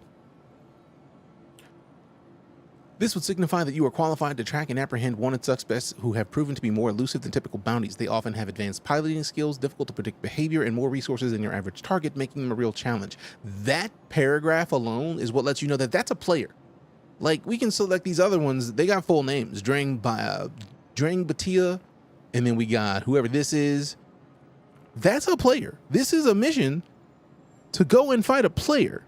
That's a player bounty. Waiting for Star Citizen role-playing servers. When they happen, I probably won't be playing much of anything else. Yeah, Mike the Bard is a beast. Coffee, can we get a shout out from Mike the Bard? I feel like he starts in about an hour and a half anyways.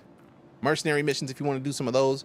I feel like I like to claim a call to arms anytime I log on, because the call to arms is basically if you take out a target, you get paid. Is it hiding from me? How dare you? It's built a very high-end PC, so I'm really gonna have to revisit this game now. Oh yeah, six that we literally just got done watching a video of just the stuff they added with 3.22 that just launched. So like, there's a stupid amount of stuff in this game. Oh, speaking of, I was telling you about Salvage being my favorite gameplay loop. This is how many options we have to go and do salvage missions. $50,000 ships, I feel like are too big for us to salvage with the Vulture. We would have to get a reclaimer for that. And I feel like I could rent a reclaimer, but I don't want to have to deal with learning where to get to the cockpit in the reclaimer. But see, now Scorpius isn't too bad. I want to get like something that's about a 20,000 credit fee, because 20,000 is about, yeah. The Raft I feel like is a nice balance. That is in Hurston L1. How far are we from Hurston L1?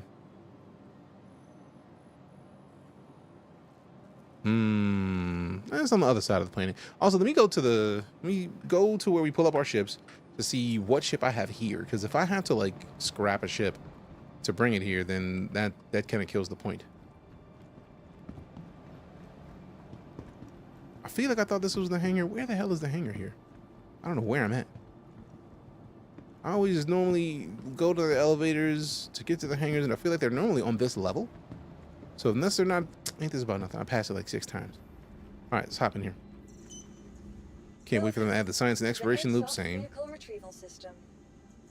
Let's see, what do we have here? We have the Starfighter Inferno. Oh, I was playing with Smash last time I was on. We had the Inferno. We came to bring it here. Disrespect some people. I feel like my Vulture is somewhere else. I don't want to claim both of them because I know one of them. New Babbage and Orison. I feel like I should probably go to Orison for that one because we are at Seraphim Station. All right, cool. So if we just hop down to Orison, we can get the. Also, fam, that every time I see that map, I look forward to seeing the new map. It just makes me happy every time I look at it. All right, so let's retrieve the Inferno. Go down to Orison. Happy Thirsty Thursday. Same to you, fam.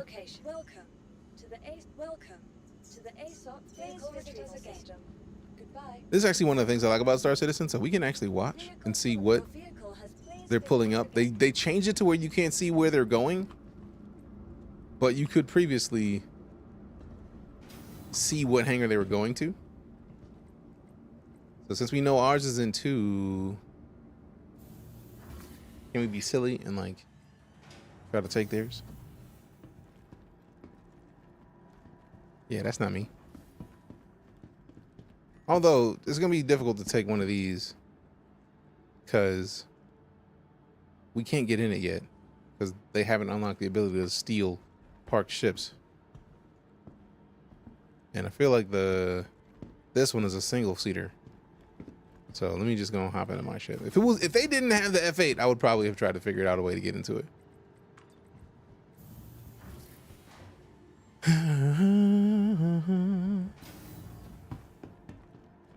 There we go. Look at that. Look at that, baby. Also, the Crusader engines, man. Everything about them just makes me happy.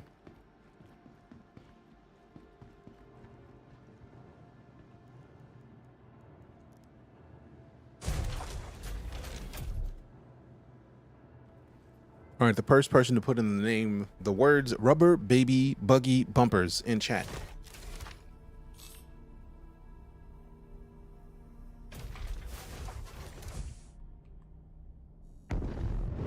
All right, Gold Claw, what's your name in game? Down, it was close enough. What's your in-game name? Did that thing close? Okay, it did. Rubber baby bunkers. That's classic. GoClaw07, what is your in-game name? You might need some juice before you head out. Maybe.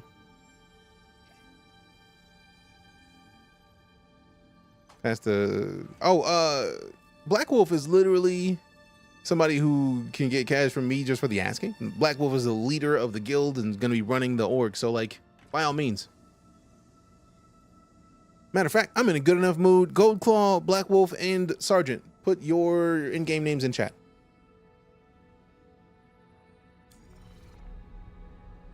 Launch complete. You are clear to launch. Because you were so willing to like nah, man, I missed that. Black Wolf beat me to it. All y'all put your names in chat. All 3 of you.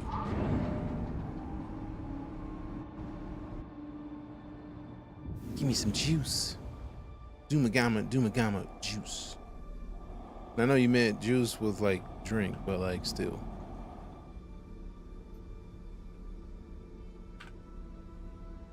Thank you. Please visit again. The Black Wolf 03_USMC_Sergeant is your in-game name. Whoa, not prospect points. Orison.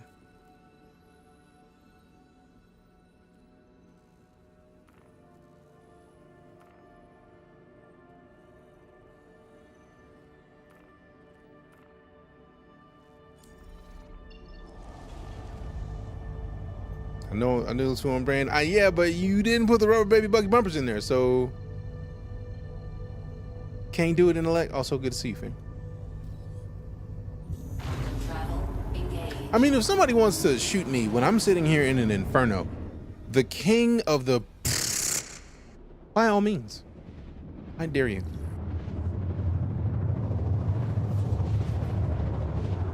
Go Claw, still, put your name in chat.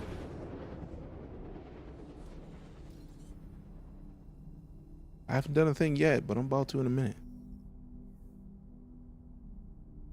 Alright, turn that off.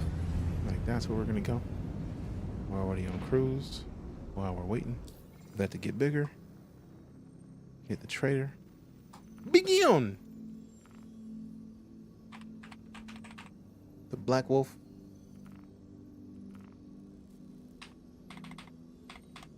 A milli. A milli, a milli, a milli, a milli. Yes. Next.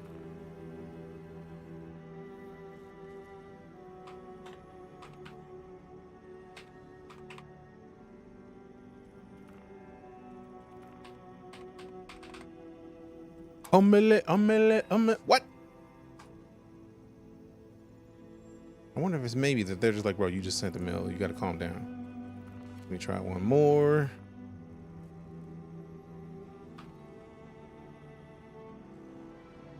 Is it just Gold Claw? All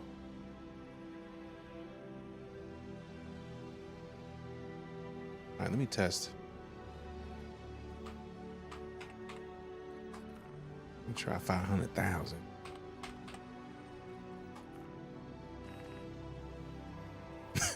I bet that it's like, yo, bro, we minimizing you sending this much money to this many people. They probably got me on a timer. But it's all right, though, because once that timer's up, I'm going to do the same thing again. Somebody else get in the meal. To certain people, yes. I'm going to throw a challenge out every now and then. And the first people to reply in chat get in-game money.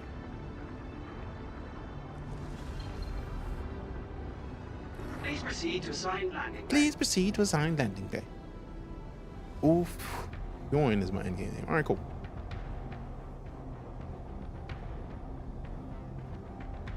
Man, I thought they fixed this, man.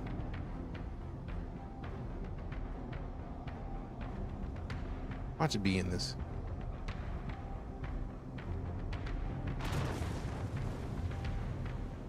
Count me in. Appreciate the follow. So I thought Gold Claw was taking when it sounded back then. Oh, there it is. Nice. Slow it down. Landing gear.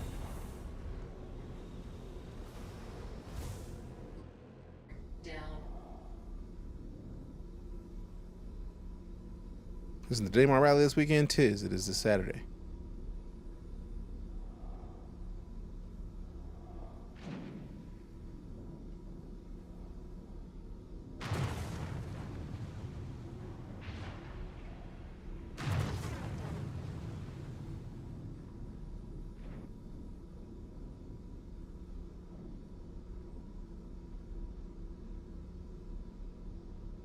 Landing completed. Have a pleasant stay.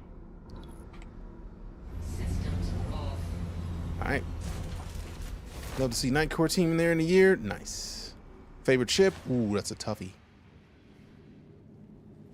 Like, at this point, for all intents and purposes, for gameplay purposes, like for the loop that I like, the Vulture.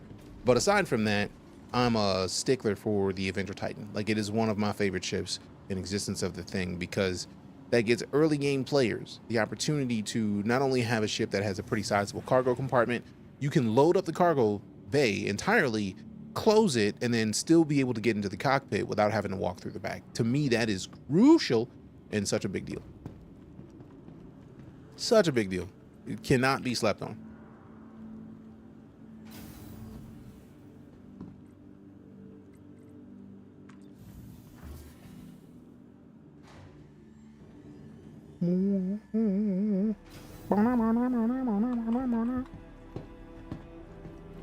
Cassidy broke the fourth wall. I mean, I'll look you in the face. What? Say I won't. I'll do it. I'll do it right now. I'm looking at you. What you gonna do about it?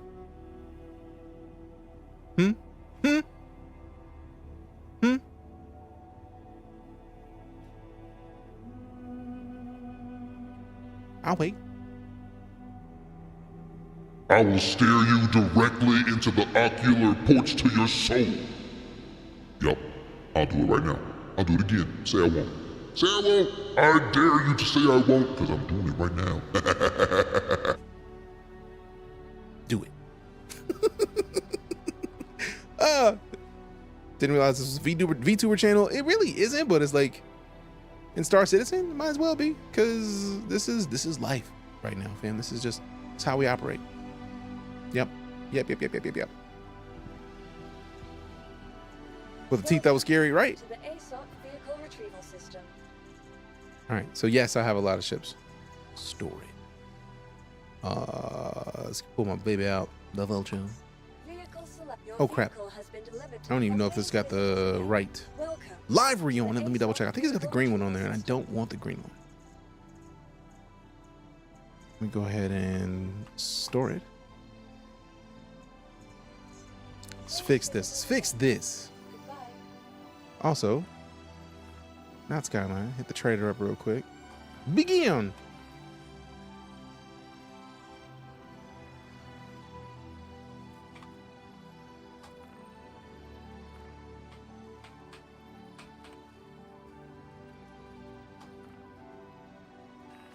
Failed.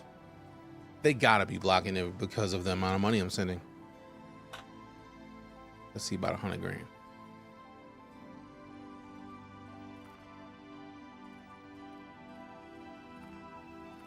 Yup. They gotta be blocking it. I'm offended. Now I gotta figure out what the timer is on sending people money. Because I want to send this money. I got 2 people to send money to right now. Let's see, we got the vehicle loadout manager. Select a ship. Scroll to the baby. That Vulture. Scroll to the Vulture. The Vulture.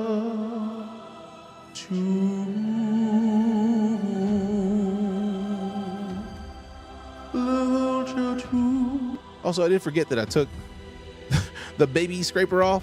So now we got 2 abrades, which are the bigger ones that move faster, and then we got 2 tractor modules.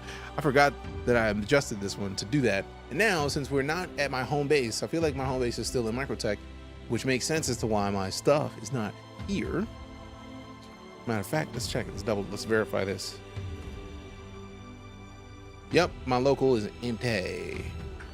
Yep. So we didn't make the home orders, we made it likely Microtech. So Welcome to the ASOC vehicle retrieval let go. We gotta deal with this skin for the time being.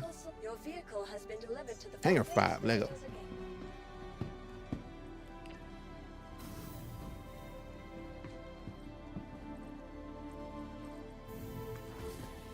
Boom, boom, boom, boom, boom, boom, boom, boom, boom, boom. Oh! Man, doors. Open your doors. Blind. Look at that pretty thing. Look at that pretty thing. Also, bet money that I still have stuff in the cargo. It's fortunate they have the sending limit feature to slow down credits stolen if ever hacked account. Agreed. It's just like I'm in a situation where I'm purposefully trying to give away money, and the game's like, nah, son. Yo, we just got a galaxy. Appreciate y'all. Thank you for the galaxy in slow motion. Appreciate the galaxy. Galaxy's on Orion's belt. I see what you did there. Call J and K real quick. Have them give me some deets. All right, so let me close that for now, and then let's do this real quick. Do we have, how much do we have in there? Yup, 13. Let's go ahead and sell this. Let's get paid before we leave. Where's the lights? Wrong lights. Bet the money is not working because the ship's not on, which I find a little rude. But auto eject. You will find me, Apollo, available for download at hcsvoicepacks.com. Ha. Hit me, Apollo.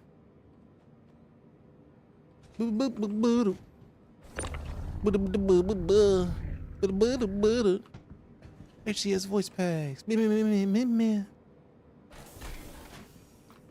Hey, seriously though, I appreciate the Galaxy. I can't even see what your name is through this silly app. It just says it's just a black icon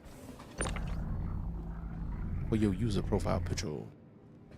Have Apollo and it's worth it? I agree. I also have Apollo. I too have Apollo.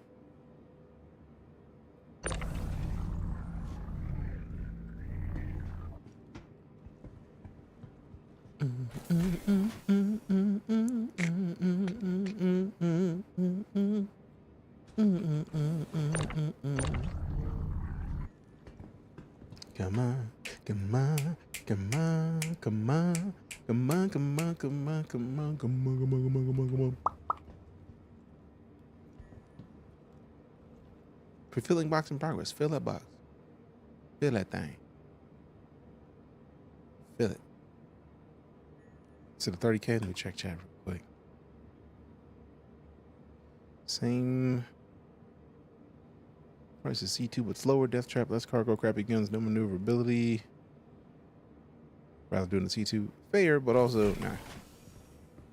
Also, somebody made the valid point of the web sizes, which web sizes are always nice. There we go. I got to start waiting for that little let go, because it's like there's a little point in time which is like, all right, cool, we let it go. It's like, come on, come on, come on, come on, come on, come on, come on, come on, come on, come on, come on, come on, come on, come on, come on, come on, come on. There it is. My patience level, the way my patience is set up, I gotta re-acclimate myself. I just got in the game like 6 months ago. It's such a cool game. It is a ridiculously cool game. I've been playing this game off and on since 2015 and love every minute of it. You can get a 250 a K run with the Vulture. I feel like this was one of those runs. Like, cause we got 100 plus, I'm sure, for the previous boxes that we had pushed out, but we only turned in the ones that were here because they were waiting for me to get the Inferno and then meet them out there.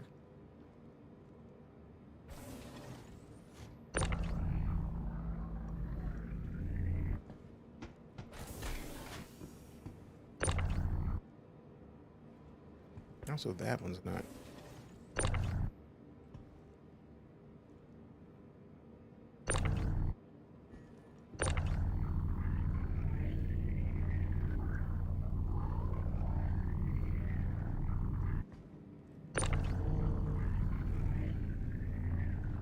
Lift it up, over. Boom, snap in. Snap it in. Clear the conveyor belt. Did we just end perfectly with another box? What? How much does the Vulture cost? I can't even remember. Yes, I am on Twitch. Twitch is the primary platform. And then we're also on the clock and the tubes that belong to one of you. What the?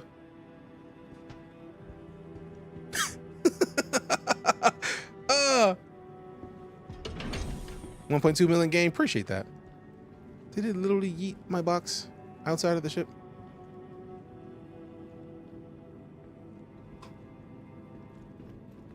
Stop littering. I'm not trying to litter, man. Okay, no. Those aren't in there. So it's in the ship somewhere? That's great. Oh, that's perfect. Of course it's in the ship. Just take off, it'll be fine. Yeah, no. No, I don't believe it. No, sir, I don't like it. I don't believe it.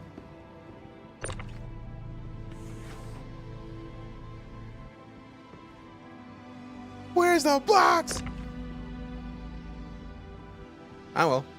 Because I wasn't playing. You know what? I'm going to act like... Let's hope it does the thing that I'm expecting it to, right? Because we're just going to go sell what's in it so that we can have... we can get rid of it. But now the question becomes, will it count that as, since it's technically on the ship, will it count it as in the ship, but not in the proper cargo spot? Let's go find out. I love situations like this to test questions of whether or not a thing is functional in the way that it's supposed to be.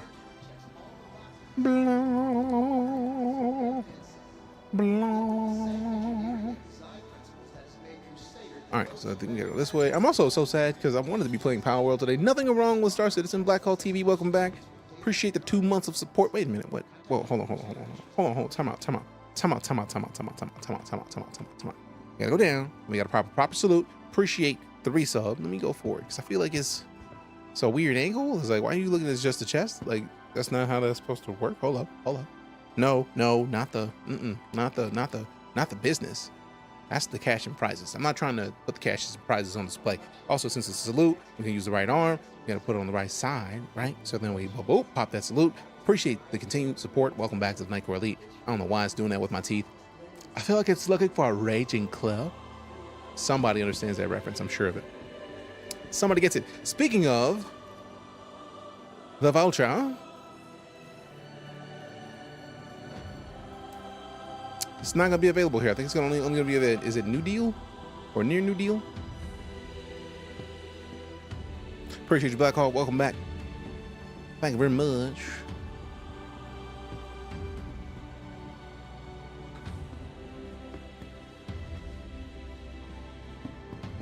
We don't want the cash and prizes on display from everyone.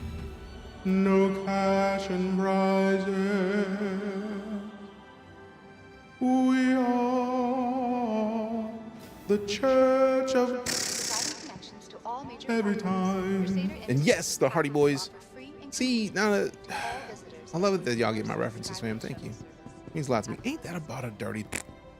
We got here just in time to watch the shuttle depart. You see it from this side too? Nah, rude. All right, so now we gotta wait and see how long it's gonna be before we get another shuttle, because it just says 0 seconds, and I don't know if is the traffic here good enough to where there's somebody immediately waiting with another shuttle? I don't think so. I don't think so. Oh wow, it's right here. It's right there.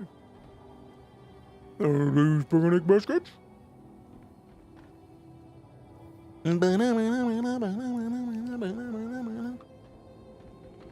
It's taking so long, shuttle. It does make perfect sense that Crusader would have Crusader shuttles running around. Playing a lot lately. I bet he's up to 100 mil now, guaranteed. Especially, I feel like he was rocking the Reclaimer. Yes, he's got to be at a milli by now. Shuttle will be departing.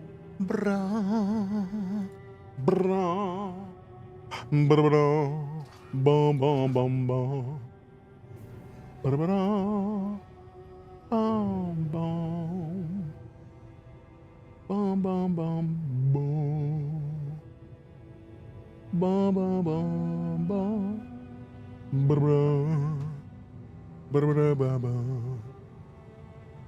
Bum.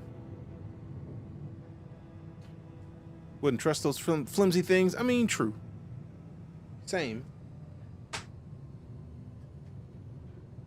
But also, we know at least in this universe they work.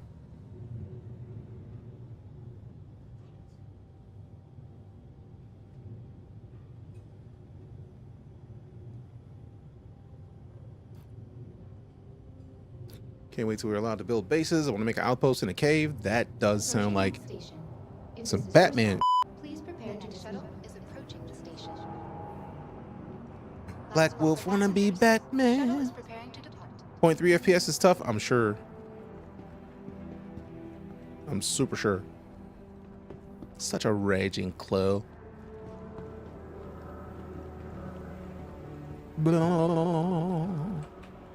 Open it up, what you got? Inventories. No, I don't want the A1 Spirit right now, although I do like my A1 Spirit. Voucher.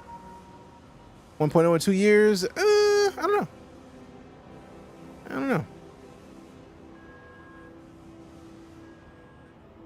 6K for the construction materials. And then the rest of them. Sell them out. Select subcategory cargo grid, and then nothing in there. Yeah. All right, so it's only 12 boxes, but some. Also, I feel like we needed the juice before. We definitely need a juice now. Let me get one of these waters real quick. Let me have a little sippy sip.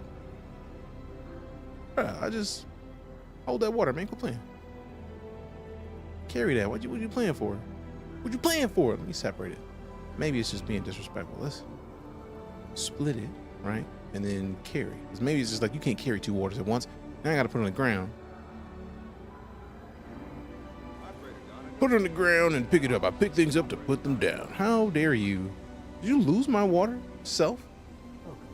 They lost my water. That rat bastard.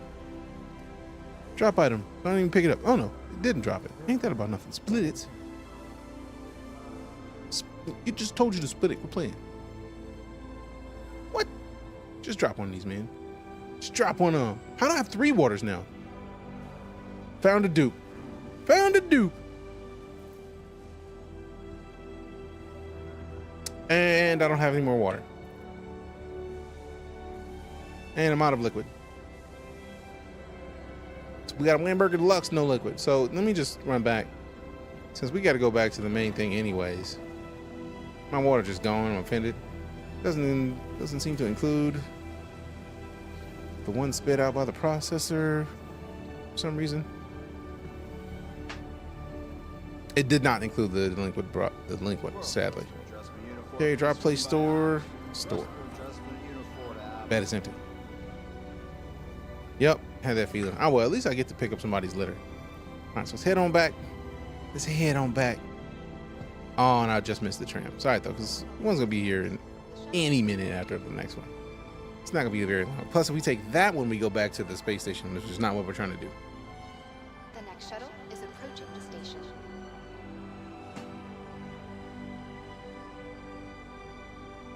A friendly reminder to check for your personal belongings. The station wants you to buy a drink, not drinking your own. I mean, for real. Station's like, I see you drinking your water, fam. How about nah? Give me water right now.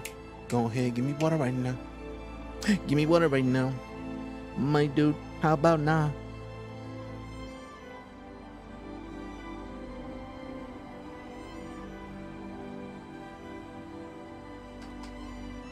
Any moment the DJ expected that the silly shuttle would be here. Because it's a simple thing to just, let a bro know that the shuttle's gonna be here any minute.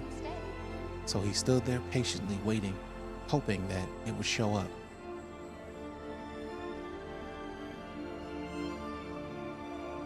The impatient sort, he decided to have a seat. How dare you? Get up. The next shuttle is approaching the station. So he sat and he waited patiently, hoping that the shuttle would bring its monkey ass. Like, stop playing with me. Like, quit playing. We got stuff to do. He was ready to ride, and the shuttle was like, nah, son, I'm gonna take my sweet ass time.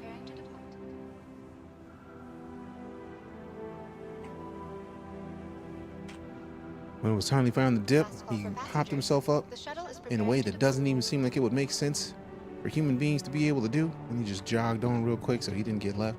Because he didn't know the timer on it would be 10, 11 seconds. He was just like, let me not play games. Let me not take chances so this thing don't leave me. And he watched the sunset from the front of the shuttle like a whole ass boss. Why? Because why not?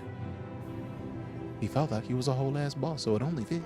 It only made sense. The next shuttle is approaching the station. Seemed like a solid choice.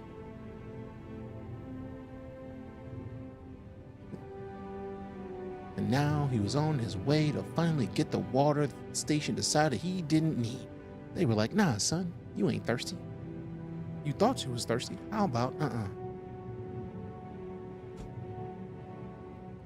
How about you not getting none of that? How about you don't get to drink water until you buy it from us? How about nope. We don't believe you. You need more people. Hey, we got Bandit Badgers with the raid. Appreciate you, fam. Thank you much for the support. Hope you had a good one. If you've never been here before, my name is DeejayKnight, full-time space and sci-fi streamer. We're currently playing Star Citizen because of reasons. Please prepare to disembark. I feel like Reasons is plenty of a good reason to play Star Citizen. That's just me though. What were you up to today, Badgers? The shuttle is preparing to depart. Come on, let go. Let go. Let go. Let go, go, go, go. All right, so let me go into the dorms real quick because somewhere in here we're at 10%. It's starting to take our health a little bit. We don't need that. Evil. Don't you wish that evil on me, Ricky Bobby? I've been waiting to ask Sig. We have all these pools and beaches. We're the swimwear for our characters. I feel like they're trying to probably avoid the bucket naked. Or as close to bucket naked as it's gonna be because people gonna get nasty and butt naked immediately. Oh, snaps, it's Zenti. Appreciate the sub, Areno. Thank you very much for that. Can we get some love, hype, and salutes in the chat for the sub from Zenti? It's Zenti. Thank you very much. You know what to do, fam? Pop them salutes up. Does ice cream cure thirst? Let's find out. Chocolate? I like chocolate ice cream. All right, so sometimes you just got, I'm just try to, oh man, good. You gotta try a cone, man. 8%, so it didn't help at all. I like that there's green circle pickup and drop offs there. I didn't know that those were out here. So the exit, yes. That's the habitations, that's the habs. What's upstairs? They gotta have like a coffee shop upstairs. Someone to get a drink. Or I'm just gonna have to go over to the med bay. But I was hoping not to have to go all the way over to the med bay to get something to drink because your boy thirsty. You would think that they would have it at the dorms.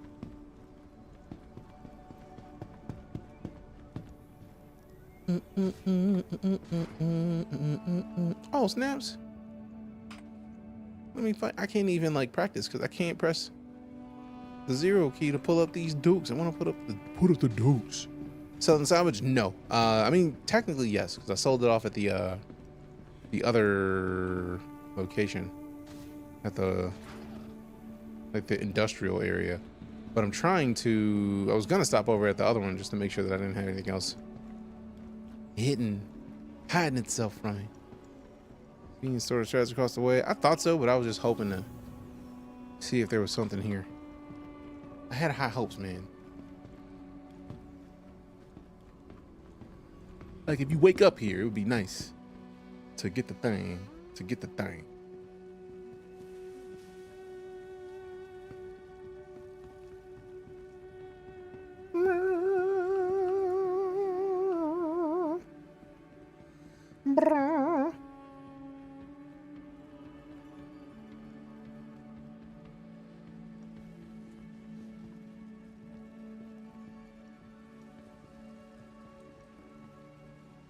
All right, so rush in here real quick. Open the door. I don't think I've been in this in a long time. Golly. This is beautiful. Where does this elevator go to? I'm gonna get in here and grab a drink and then go on the elevator because that's cool. Oh, hell yeah. Give me that 7-Eleven life. I'm not trying to get decaf. We're getting coffee, fam. We don't do decaf. Sujin tea, does it hydrate though? Cognitive boosting, Let's just get some water, man. What a water at? Just get a regular water. I don't want a beer. I mean, it's not necessarily a bad idea, just you know. Until you need water, like how they put it on the visual effects for it. Yep. That's right. Drink it down. See, immediately it cleared up. I love that so much.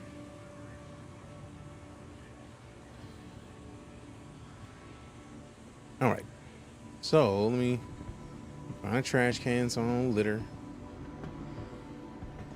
Oh, you know what? I'm in a mood. I'll just put it down right here. Let me go ahead and store it. I store it, I guess. And then get another water. Let me drink this. I love that you can just buy it. It's like the Amazon marketplace. Like you just buy it and you just drink it. Drink it. Pick it up and drink it. Pick it up and drink it. Yay. Carry that. Oh, nope. Still not gonna let me carry it. All right, I see how it is. So I guess I gotta get another water then. I mean, I'm not gonna complain about having water. Wait a minute. They start making these smoothies. I don't think I've seen the smoothies before. I like a garden smoothie. What's in this? Citrus Rush, yeah, give me one of these. Smart buy. I know it's a smart buy. Appreciate you. Oh, drop, play, store, drink. Yeah, let's drink that real quick. Like, whoop, whoop, whoop. Have a little sip.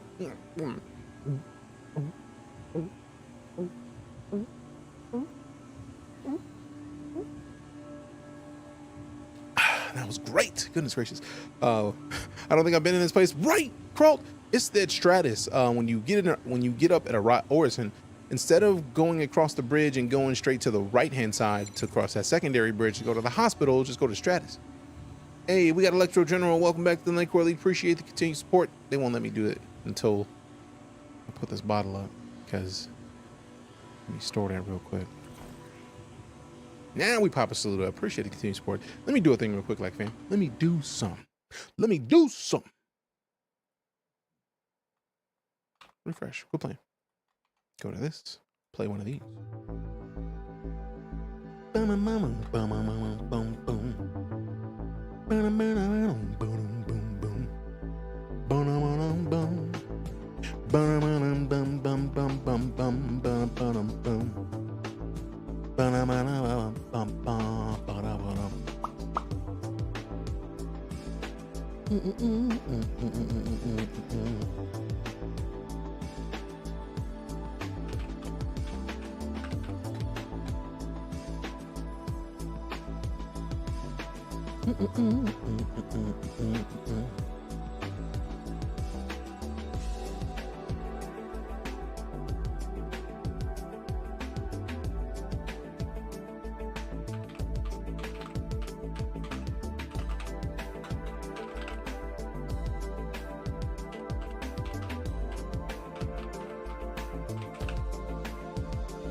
I know Smashy tested you can pass out from getting drunk. That is awesome.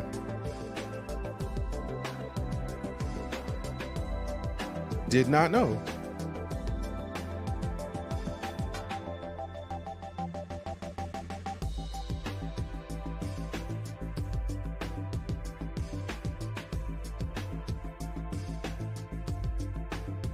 Never seen someone use Star Citizen in a tuber-esque way. I mean, everybody has access to it. I'm just using the webcam for it. And what's cool about it is there is a game mechanic that is tied to it. If you have the Reliant Mako, the Reliant Mako is a news van. Like, its whole goal is to be a news van. So like, you will be able to do this. Like, voice calls can use VoIP, and you'll be able to basically broadcast what you're doing or what you're saying through that. So like, Bad News Baron and I did it a while back where we used some of the stuff on the Mako. I don't think it was quite as good as we wanted it to be, but we used it to showcase the the Nox driving off of the mountain on Microtech. It was fantastic. Call DJ from another server and it still worked, right? Like the ridiculousness of it. Also, I don't think I've ever been in Macau. I thought this was a restaurant. I forgot about this place. I didn't know they had one here. I thought it was only a Microtech. Yo, let's go. And they got the black and gold, looking like the black and orange. No, just buy that, man. Just buy that. Confirm purchase. Confirm purchase. Confirm.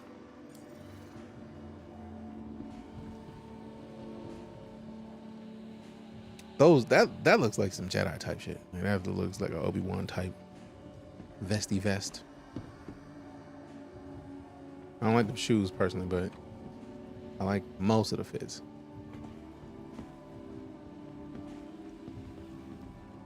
That's where I get all my clothes. I mean, it's a solid choice. This is a nice place.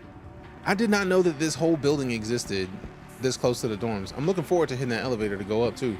Matter of fact, I'm not even gonna walk. Let's see, Stratus at Cloudview Center, Voyager Bar, Macau, Kelto on this floor. So let's go up. Let's see what happens. I was gonna walk, but it's like, why would I walk when I literally can just call the elevator and do it? Location is on the ground floor. Does it not open on the side, or did it open and I didn't see it?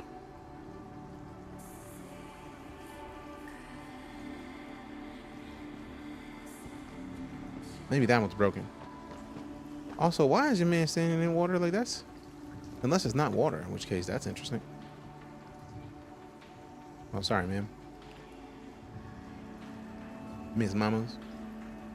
Okay, so the elevator don't like people. All right, so I guess we do got to take the stairs. Rude, but all right.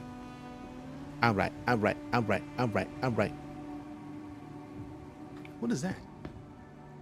Security notice, surveillance. Where's the camera at all? All right, we got a Whammers. I'm with a Whammers. Let's go. FTL courier. Yo, there's mission locations up here. Are you serious?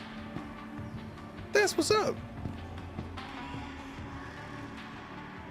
Security kiosk. I see you with the secure location. Now the question is, who's gonna stop me from coming back here? Nobody. I ain't think so. I can sit in the security chair. Can I turn this on and see what the security sees? No. All right, I see what it is. Okay.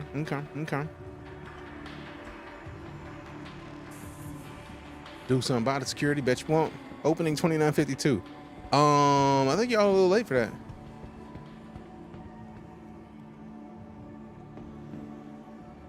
I don't know if y'all understand it, but like 2952 was 2 years ago. What is this about? I don't get it. I don't think I like it. Where's it at? Where's the rest of it?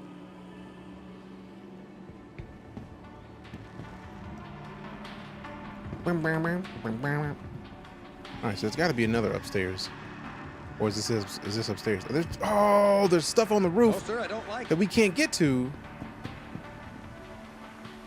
because the elevator's not working. I am tempted to pop servers to see what's up here. Are we in a never-ending time loop? Maybe. Freaky man. Yep. Freaky fitness genius.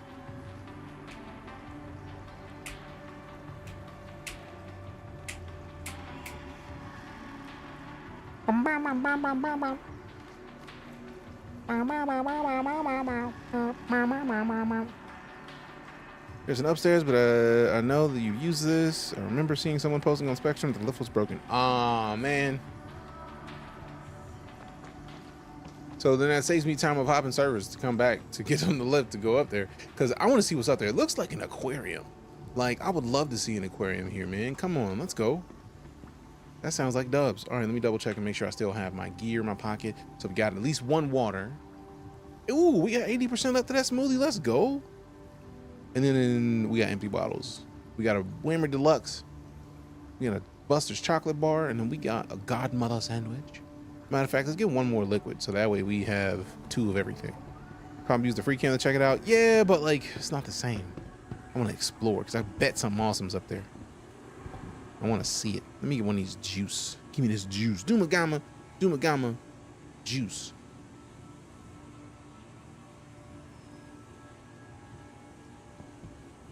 Go back. Store it. Give me that juice. Put that juice in my pocket. No littering in Star Citizen. I mean, you could litter all day, every day. I just don't want to. I get the feeling if I wanted to, I could probably find a way to get up there. Go up there, but then we couldn't go up there. It's not the same.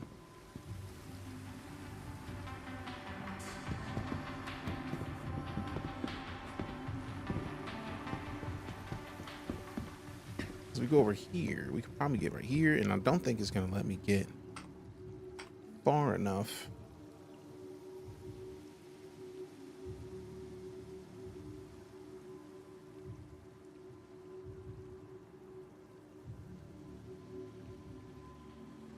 Nope. So let's try again. Let's push it out this way some. And then up some. Uh-oh. Character's moving.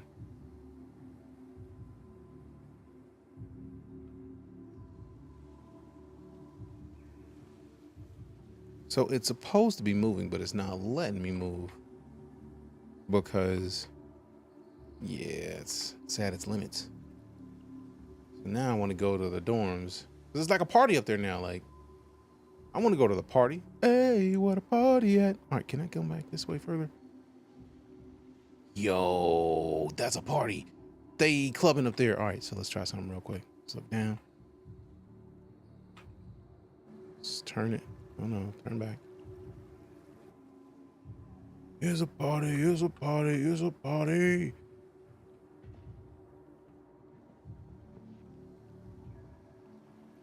Go up them stairs a little bit. Go back.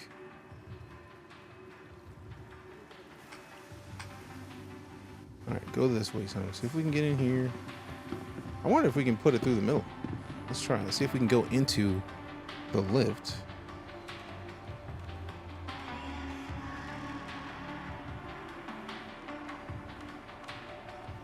No party for DJ. He ain't on the list. I mean, technically I am. They forgot it is all. It's not my fault that the bouncer was like, you know, DJ can't be at every party. And I understand. But I don't understand at the same time. It's a weird mix. All right, so now let me do it that way. So it's playing with a Toby, keep finding new stuff where it uses my gaze to focus on stuff. Nice.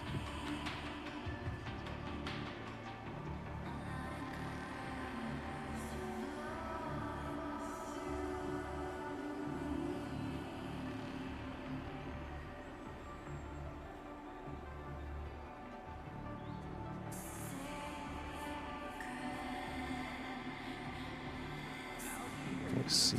Toby just arrived yesterday. I never got one.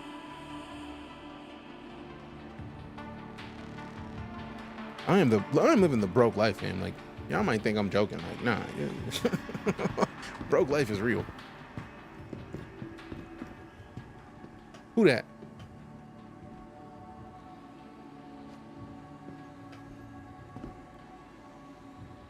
Which one of you is this? What's up, Stephanie? How you doing?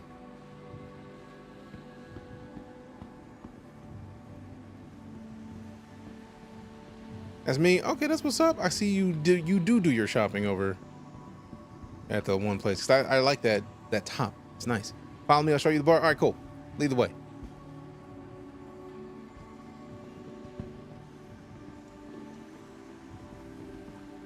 If you take me over to the dorms and then just look over here, I'm gonna be big man. Hauling about 8 million cargo right now. Noise. If we go to the dorms, I'm gonna do the same thing. Cause I was about to do it. I was just like, nah, ain't that serious, but it might be that serious.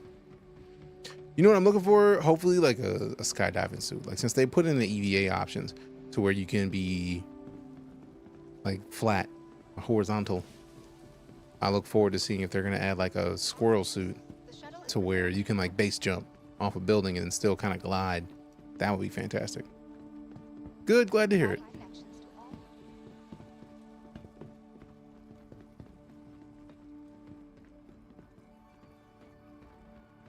You ain't gotta look back, fam. I'm coming.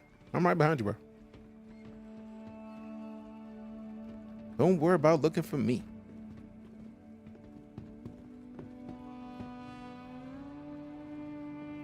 I feel like intellect is slowing down to make sure that I'm still there.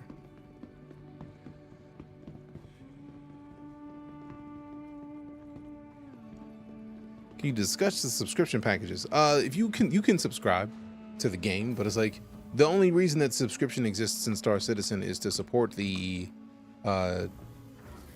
social team. So like the videos that we get like inside Star Citizen, you get goodies in like in-game armor and like, we got a shotgun this month if you subscribe, but it is not a thing that is required. It is just extra stuff. Can't run well in dress shoes either, right? But like, you never need to subscribe to the game. Like, the game is gonna be wait, man, it's just disappeared. Like, there he is. All right, we got a whole bar over here. I knew the Crusader had their little area. I never came up here though. But yeah, you don't have to subscribe for anything. Like, there's gonna be no monthly subscription as far as I'm aware. I feel like they've talked about not having a monthly subscription for a long enough time that I don't think it's gonna be a thing that is required. It always is just literally to help the dev team make stuff.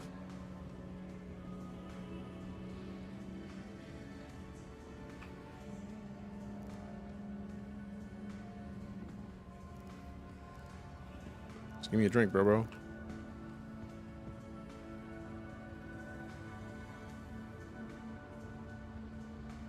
All their crazy server tech, right? I think they'll end up having to have a monthly sub, possibly.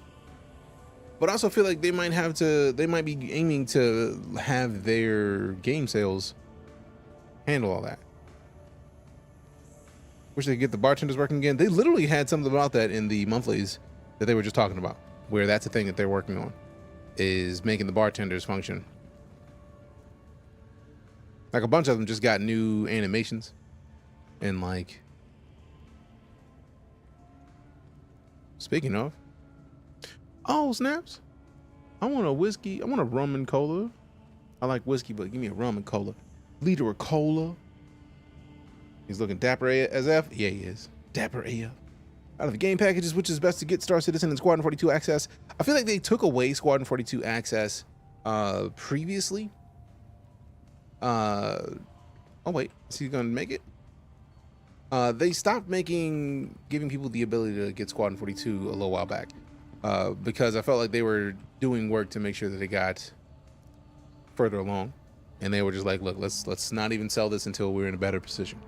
But I also feel like we're in a situation now where they might have opened it up again, but it used to be where if you get a game package in your cart, like a basic game package, and you decided to move forward on the game package, like they would basically give you a little pop-up that popped up at the bottom of the screen or on the side of the screen that was like, hey, do you want to get Squadron 42 for another like $20? That's how it worked. You spent another $20, and then instead of just getting your game package for $45, you spent $65 and got Squadron 42 and Star Citizen. So I'm hoping they bring that back. Now, that might even still be there, but I just haven't seen it in a long time. I'm gonna store that, even though it's not mine, because it wasn't here when I came up here. So hopefully, with it being gone, did he just pour my drink out? You want to hand me that, bro? Don't make me come back there and get my drink. I'm gonna get my drink my damn self, bro. Like, you out here throwing drinks on the ground. How dare you?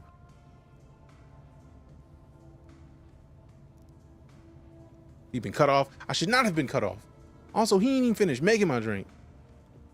They stopped selling Squadron 42 because who knows why? I don't even know, but I know they stopped, and it's still kind of sad.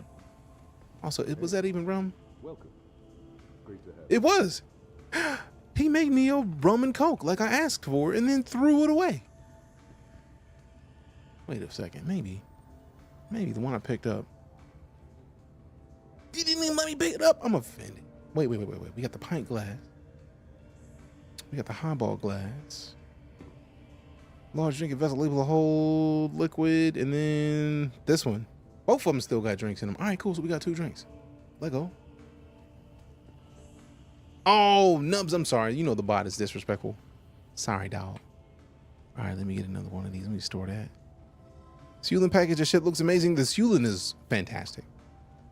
Like, I've flown it a couple times. It just feels great. Citizen Talk, good to have you. Don't fear, Phil. Citizen Talk is nice, but I have Twitch, better platform. What's up? Good to see you, fam. Appreciate you stopping over. All right, so now we got a bunch of drinks. Let me make sure that we properly get one of these drinks. Drink real quick. Hold that. Hold my lightweight. Let me inspect it real quick, maybe.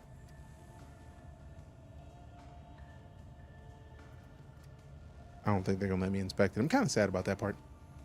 Used to be before the PTU, you would get Star Citizen and Squadron 42 in some packages, and you had to pay an extra 10 for Arena Commander. Interesting.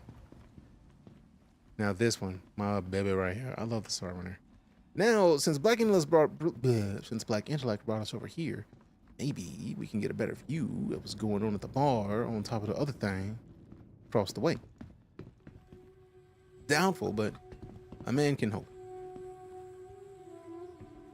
All right, so to that platform, thought it was over there. Maybe on the wrong side.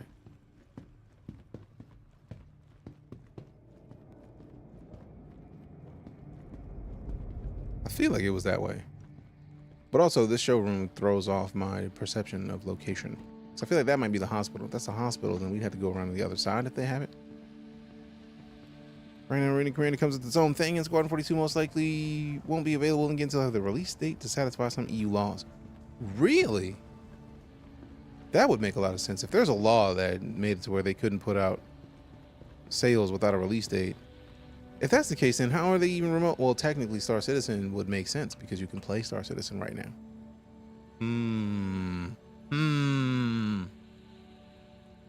Yo, I love the fact that because we're here, you can get a C2 for 10,000 more. What, 13,000 more than a Star Runner? Sheesh. Like, I do want an Ion. I probably could just buy an Ion in game instead of having to worry about the Inferno. Because I wanted to get the Ion because the Ion has batteries and they just never run out. Versus bullets on the Inferno. Bullets. Once again, setting pre-orders without a release date, I think. Germany specifically is very consumer friendly in that regard. I'm actually down with that. And it does make sense that you, like, with Star Citizen, it's a pre-order, yeah, but like you literally can play it. So that tracks. All right, Endless about to show us something. What you got, Intellect? Wilkins. Itembe Wilkins is the creator and current head of the Crusader Cares program, a winner of the UEE's prestigious Moore Fellowship at age 16 for his extensive volunteer work. Wilkins took his studies to the University of Rhetor, where he double majored in social work and business management. He began working with empires overlooked shortly after graduation, and it was his work on the Sword of Hope campaign that attracted the attention of Crusader Industries. Since joining Crusader, Wilkins wasted no time and created the Crusader Cares, a multifaceted initiative designed to create a safer area around the planet and Stanton at large. That's pretty awesome. It's Black Endless trying to show us all of the people who helped make Crusader great.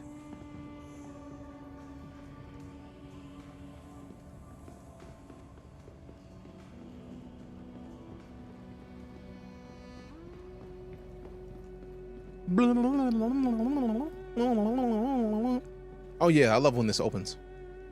Look at that. Look at that. So I have been up here. I just forgot because I don't remember seeing any of that bar. I've been up here just without going into the bar. Huh. Or they put this somewhere else. But I do remember coming up here during the Siege of Orison.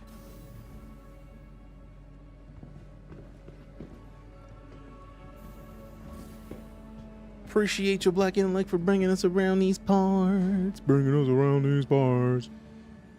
Ba-da-da-da.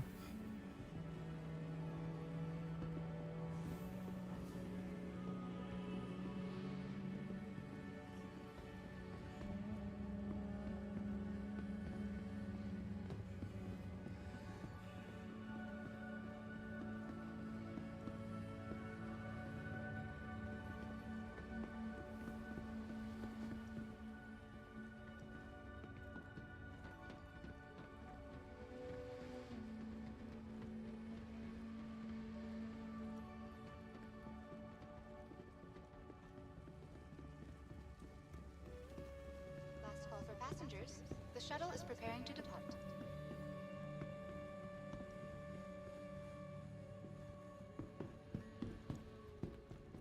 Where was I even going anymore?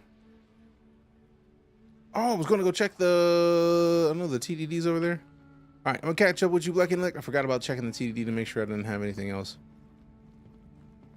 missing. So we run the TDD, check that real quick, and then slide. See you won't waste no more. Blah, blah.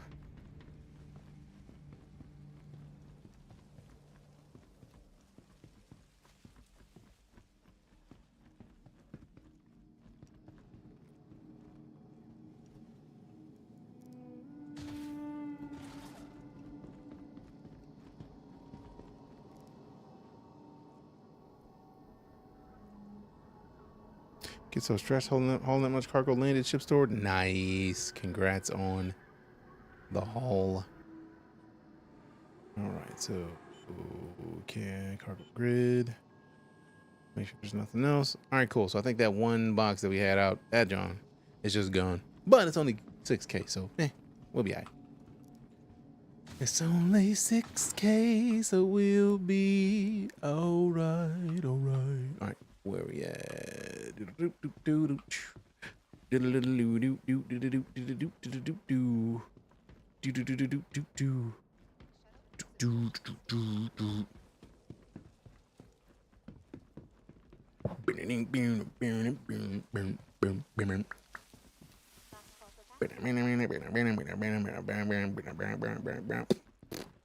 $26 seconds.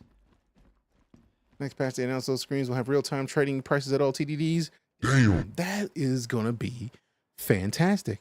Appreciate the showing of that bar, Intellect. Give me some salutes in the chat for Intellect showing me a bar. They didn't have to show me that, man. I appreciate that you did it. Thank you much. Thank you very much. Did you get that? Thanks a lot. Last call for passengers. The shuttle is preparing to depart. Please clear the hatch. Shuttle will be departing. Shuttle will be departing. Me, me, me, me, me, me. Me, me, me, me, me, me, me, me, me, me, me. Blah, blah, blah. Me, me, me. Blah, blah, blah, blah, me, me, me. Blah, blah, blah. Me, me, me. Blah, blah, blah, blah, me, me, me.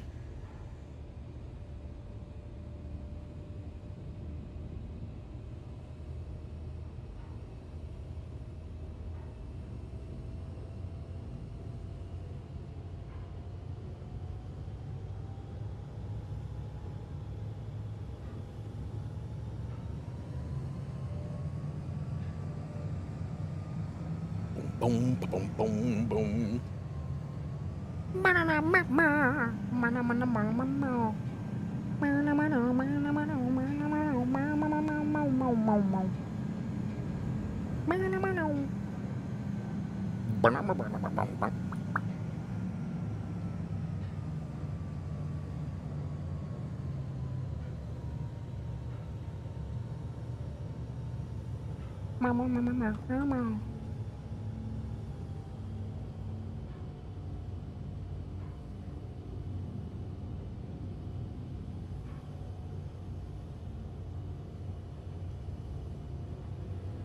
Approaching next station.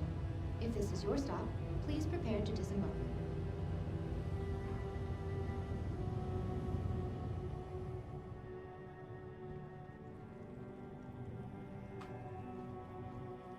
Providing connections to all major platforms, Crusader Industries is happy to offer free and convenient transit to all visitors aboard the Orson Skyway shuttle service.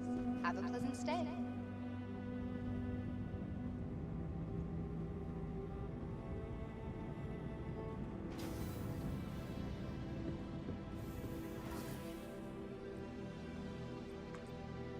Make DJ an NPC that walks around and uses the trams just making random noises. I would love it. I would absolutely love it. Like, do it. Please and thanks. Cloud Imperium, do the thing. It would mean everything to me. Much appreciated.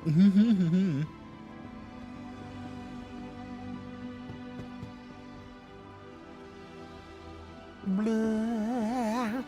Blah.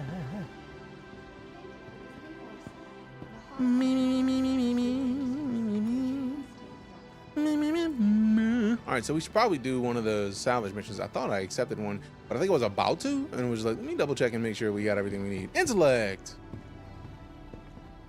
We have an intellect. Welcome to the ASOC vehicle retrieval system. Please have vehicle retrieval system.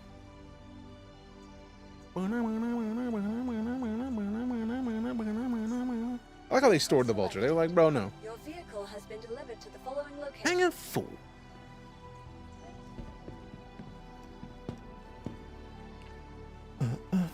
What's up, Gary?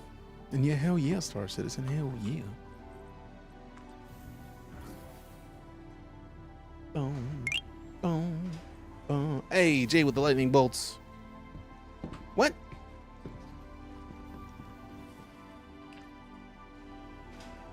Like, I hit where I was supposed to be going. And the game decided that that's not where I wanted to go.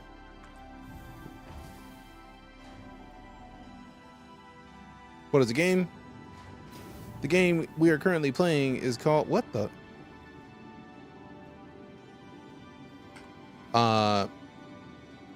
So the game we're playing is called Star Citizen. It's like right above the words right there, like referral code star P659-5M6N. But right above that is game name Star Citizen. So yeah, Star Citizen.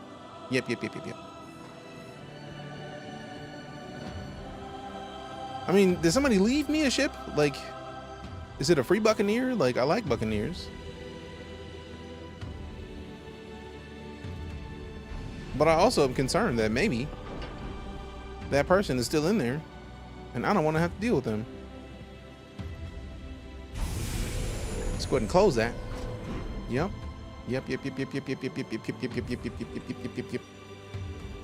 Oh, I'm closed. Free guns, maybe. But also, I don't want to take that chance. I'm not trying to play with it. They did scan the heads of Meyer, Super Mac Brother, and Sergeant Gamble. Really? When did they do that? That's awesome. Oh, that's awesome. Jealous. Jealousy.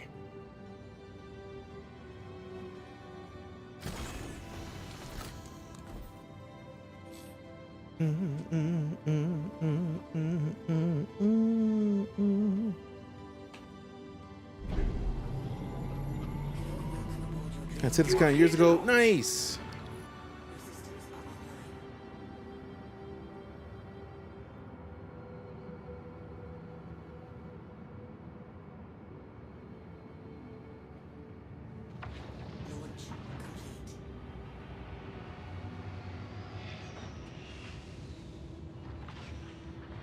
Never noticed the little figurine at the top of the second monitor from the left. Oh, I did actually put it in there. I was wondering if it ever will put that in there, because I feel like I put that in on the... Thank you, and please visit again. On the loadout manager. I remember putting the bobblehead, and I was like, did it ever put my bobblehead in there? I'm guessing so, because there's bobblehead. How you dealing with all the New York cold I sent down to your part of the country? I feel like you could have kept it. Like our power blipped for a little bit. Our power went through the snap and I was kind of mad at it. Luckily, the fridge kept everything cold, so we didn't have to waste anything.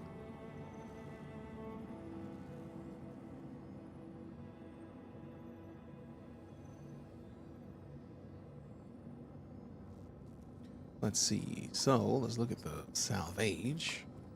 Since we're leaving the planet, we should be able to get some salvage situated nearby. So let's double check. I do like to check my skyline. What's your current daily driver? I feel like I'm in the Vulture more than anything else nowadays, just because Vulture is nice. But for the buck, I thought about trying to like lift the Vulture out of the way and then storing the buck, but I feel like that's too much. Also, if the person was in there, then I got to deal with somebody being nearby that I didn't necessarily want to have to deal with. You know what I mean? All right, so we got crew L2, L1, her L3. So crew for Crusader 1. If we go 1 through 5 minus 3, or 1 through 5 and then her 3. So let's see if we can find something in that range. Hey, crew 05. Starlifter. No, I can't even break that. So I don't even want to go too far with that. 20. All right, so we got a Cuddy Black, 20K. That's not too bad. We have to hop on that one. The Vanguard is a 1. Lord, we're in the crew L1s. Her L3. Oh, so even that, what? Her L3. Crew 1 through 5, Hurston L3. Because it's not the Crusader L3 doesn't exist in the view that I was going for.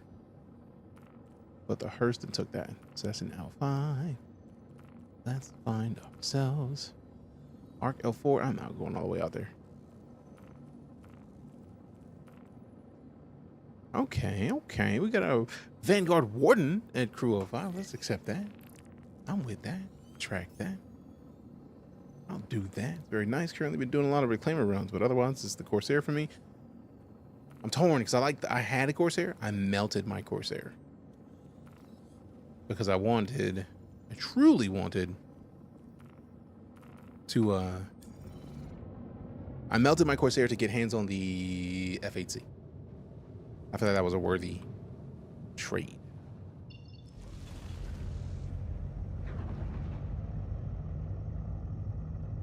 All right, are we looking straight? No, we're looking straight. We got to go up higher.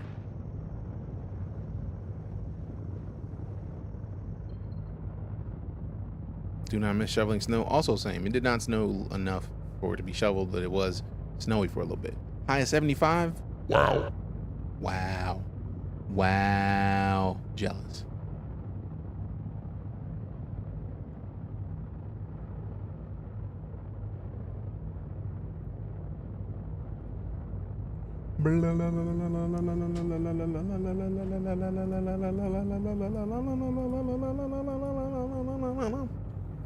Replaced my rooster with a duck. Now I wake up at the quack of dawn. Jokes. I see what you did there. Well played.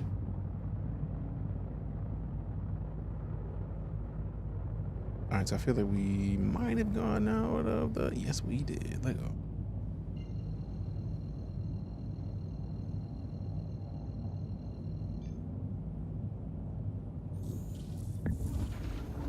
Look at it. Quantum is so fun. Engines off equals fuel reads empty. I mean, the engines are on though, so I don't know. I feel like that bug happens every now and then. Very worthy. I melted my Scorpius for the F8. I mean, I'm tempted to melt my Scorpius regularly because the Scorpius balanced is like you need a gunner for the Scorpius to be its full best versus the F8 Lightning already having everything it needs. Not sure what the ship is doing though. Oh no, my ship regularly, like I feel like that's a server thing where it looks like it's not going anywhere, but it is. It is.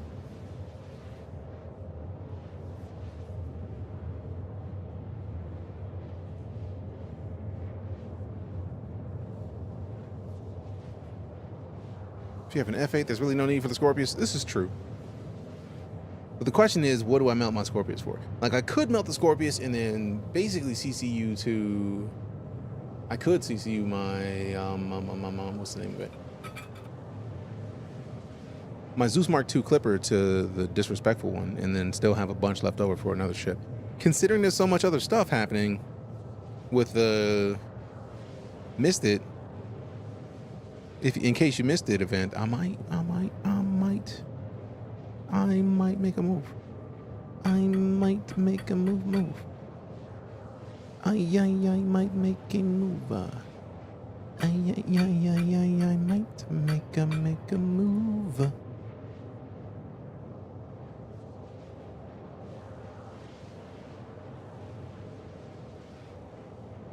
All right, fam, let me step away for a sec. I'm gonna go grab something while we're waiting to get to this point. I'm gonna refresh my beverage and we'll be right back. Scorpius with a gunner equals F8C. Yeah, but like that means you have to get a gunner to get to the same level. So you were spot on with the point. Only the ship in the galaxy I'm waiting for. Ooh, nice. I have a Gladius to Galaxy CCU, but I haven't used it because I'm torn because I have a Gladius. Like referral bonus, yes, but it's still a Gladius. Not Gladius, Glaive, my bad, the Glaive. So I got the Glaive to Gladius CCU, but I don't know if I want to get rid of the Glaive. I'm torn. Either way, Bird.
Job's done.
Sorry about delay, fam. Had to chat with the fam real quick.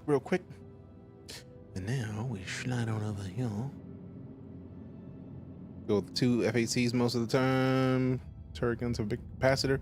They can get better times on target a lot of the time. Fair. But also, like, I wonder if you can still upgrade your ship to make it better. Like, the batteries that you can get and other things might make it to where it might be useful to just go with the secondary ship. Also, Extreme Team, appreciate the follow. Thank you much. Quantum drive is now off. Too close to quantum.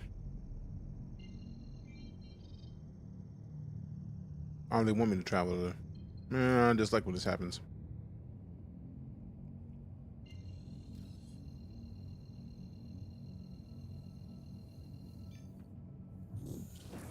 Quantum drive is now on. Quantum drive is now off. All right, put it to medium. Then we ride.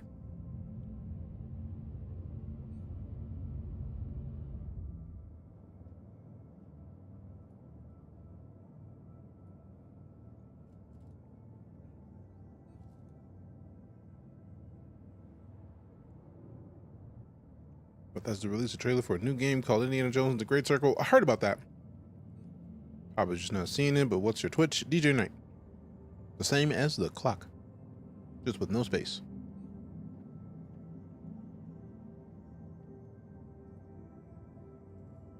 You are very welcome. Thanks for hanging out, fam.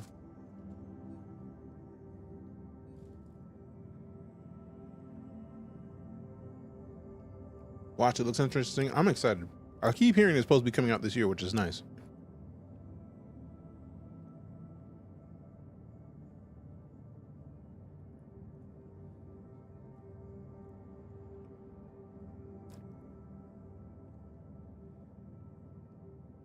Put the gameplay reveal trailer for it. I may not watch it on stream, but go for it.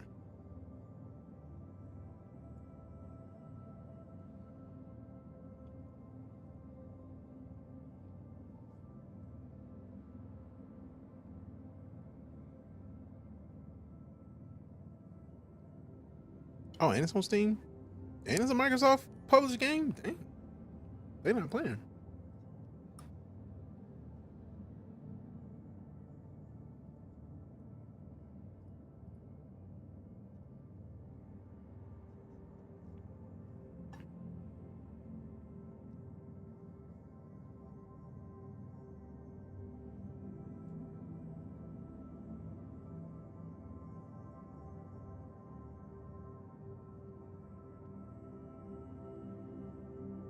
It's already on my wish list. I mean, that makes sense.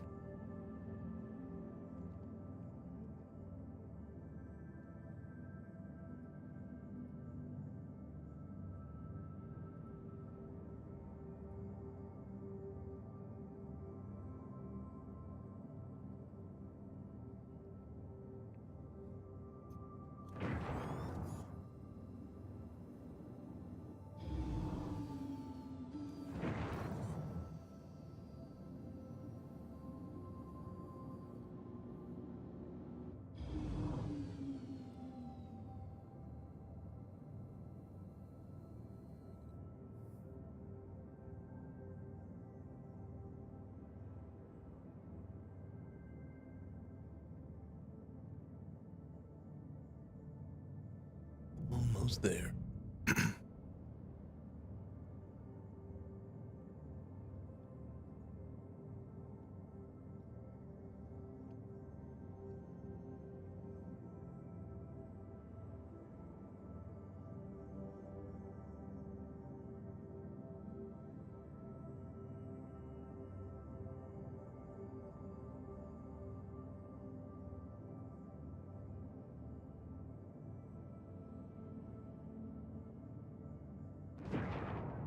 Non-metals, basically. Oh, we didn't even pass it up this time. Let's go.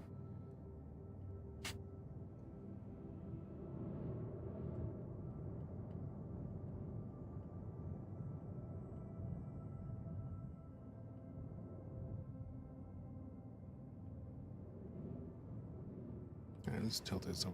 Like, you run on fumes. It's a display bug. At least I believe so. Yeah, because like the engines have been on, but apparently it decided that they were not. Becky, what are you doing?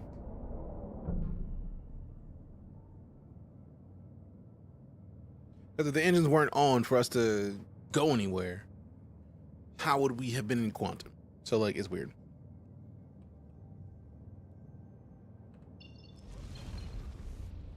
There it is. Now it's about to get real.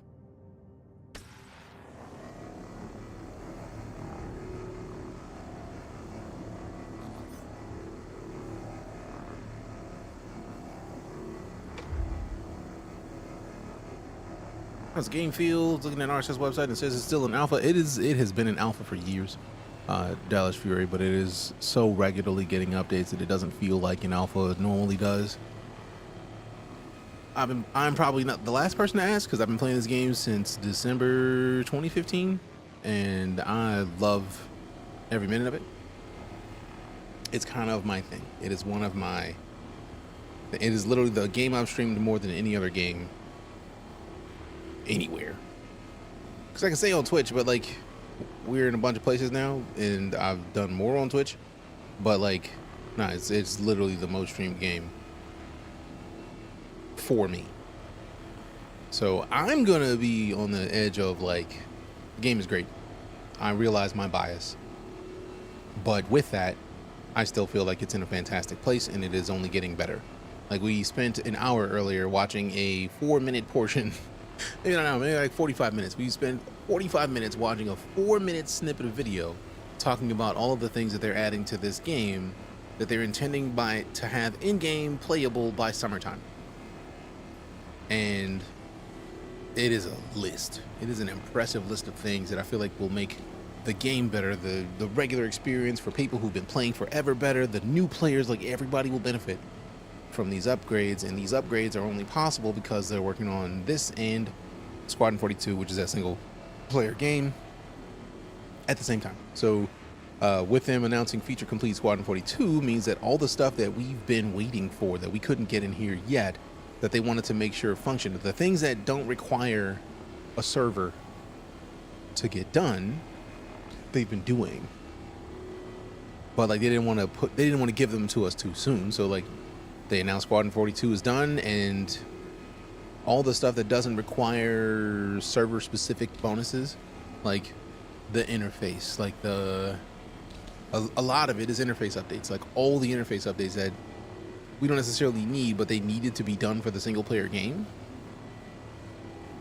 Like what we have is functional. We didn't need to get those as they dropped, but by giving us all the upgrades, by making it to where Star Citizen feels like Squadron 42 before they release Squadron 42, I feel like they're in a great position to show what the games are capable of and how much everybody wins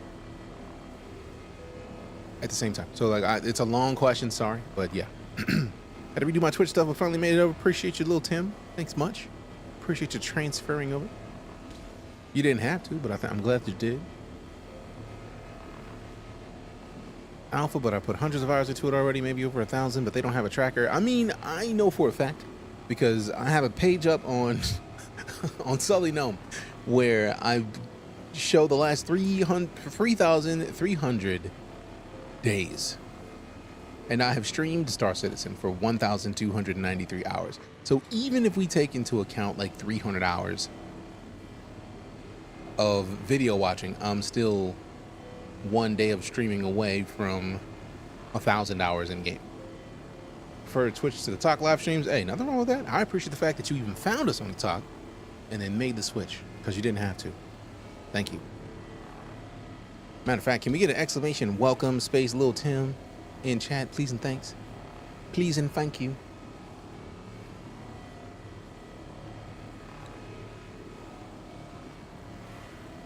Also, I know that so many people skip over this part, the whole scraping, they just go right to munching. Nah, fam. Look at this. The bar up in the middle of the screen for the remaining salvage, we don't even have to finish everything about this ship for it to be done as far as the missions are concerned.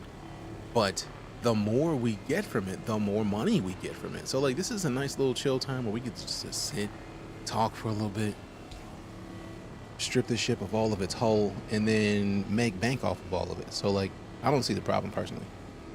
DJ getting paid, basically I'm trying to. You know, do that for little me, but thank you for all the warm welcome. Hey, we welcome the fan. That's what we do here. You didn't have to show up, but you did. Appreciate it. Hey, DM Jazzy Hands with the raid. Appreciate you, sir. How was your stream? What were you up to? Fam, go show some love to the homie Eugenio. Oh, Stidabs and Lil Tim with the Subarino. Appreciate you. Thank you much. Jazzy, what were you up to today, sir? What were you doing? Been a while. Stream was great. Playing the remaster of Super Mario RPG. How it goes here? Doing well. Playing some Star Citizen. Doing some scraping, some hulls with the Vulture because I like making money, and this is a great way to do it in game. And for like a ship that in game is only like a couple milli, like 1.2 and some change actually, so it's not even a couple. It's a great way to get your hands wet in a bunch of stuff and do a bunch. It's nice. It makes me happy.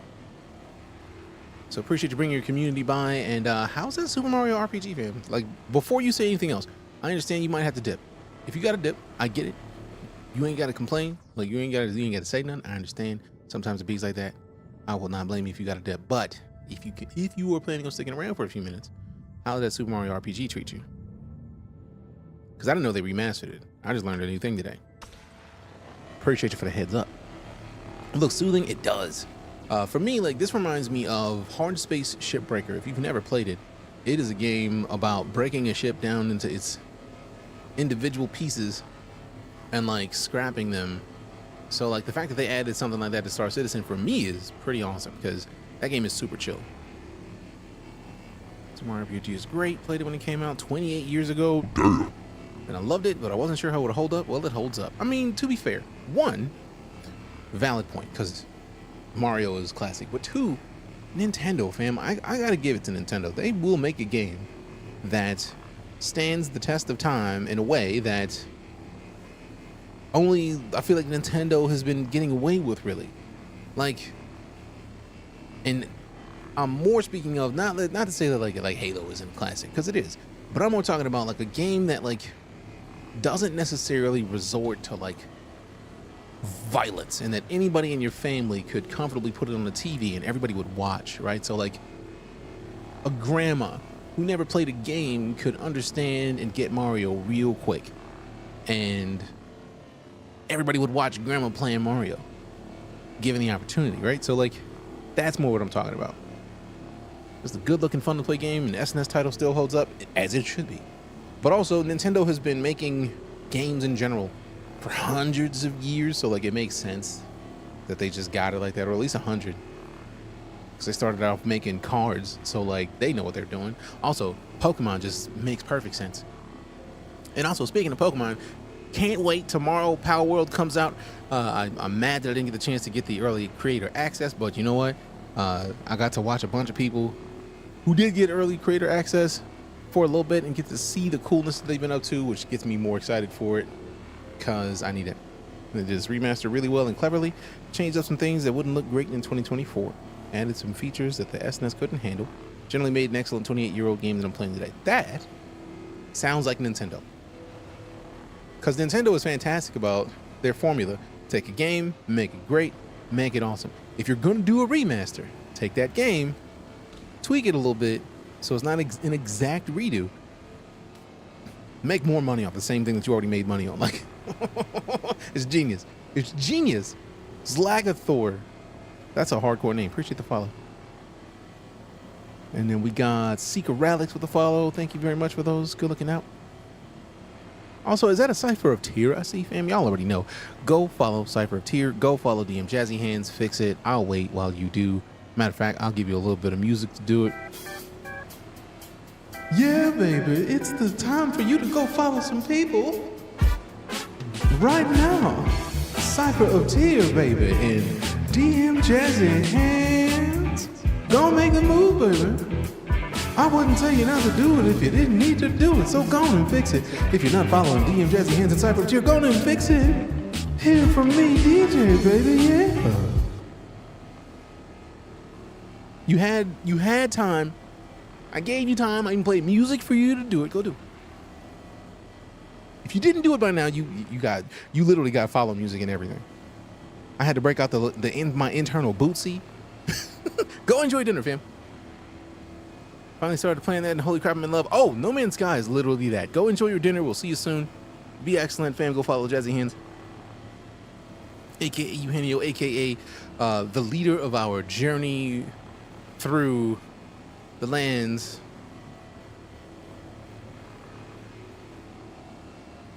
Man, I forgot everything about my sentence that I was going to say right now. But it's a universe cipher created. Go ahead and type in Into the Motherlands, exclamation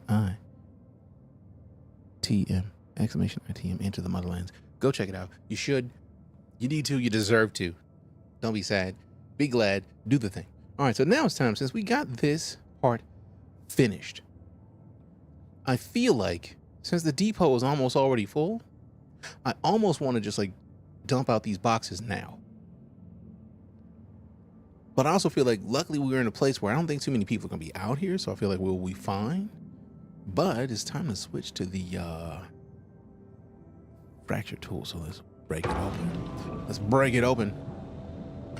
Back it up and dump it. Back it up and dump it.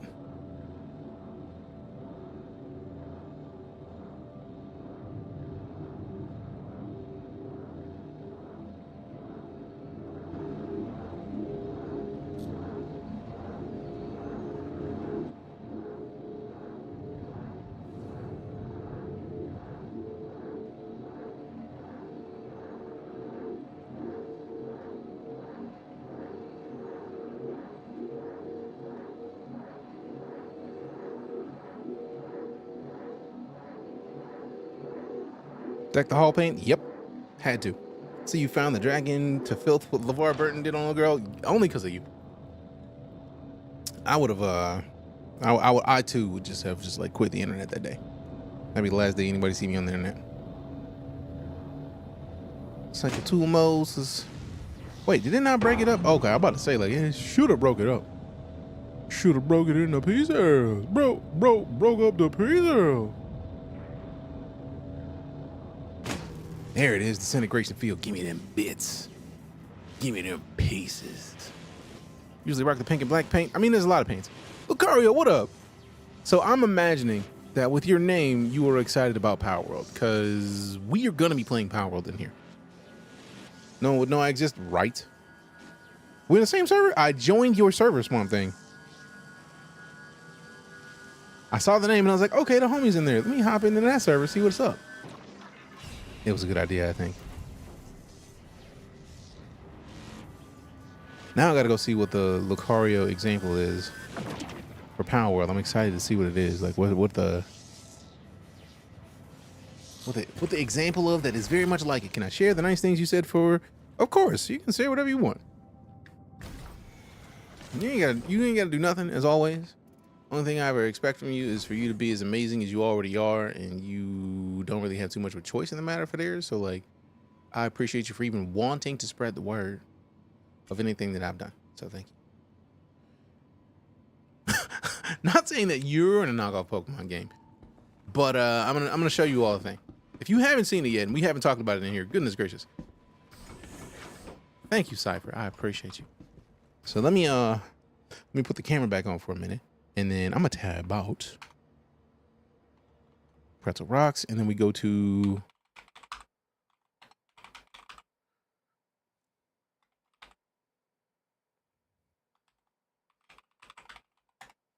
if you haven't seen it, you're about to. I need this game. I know that there was a way to there was a way to email them and ask for creator access.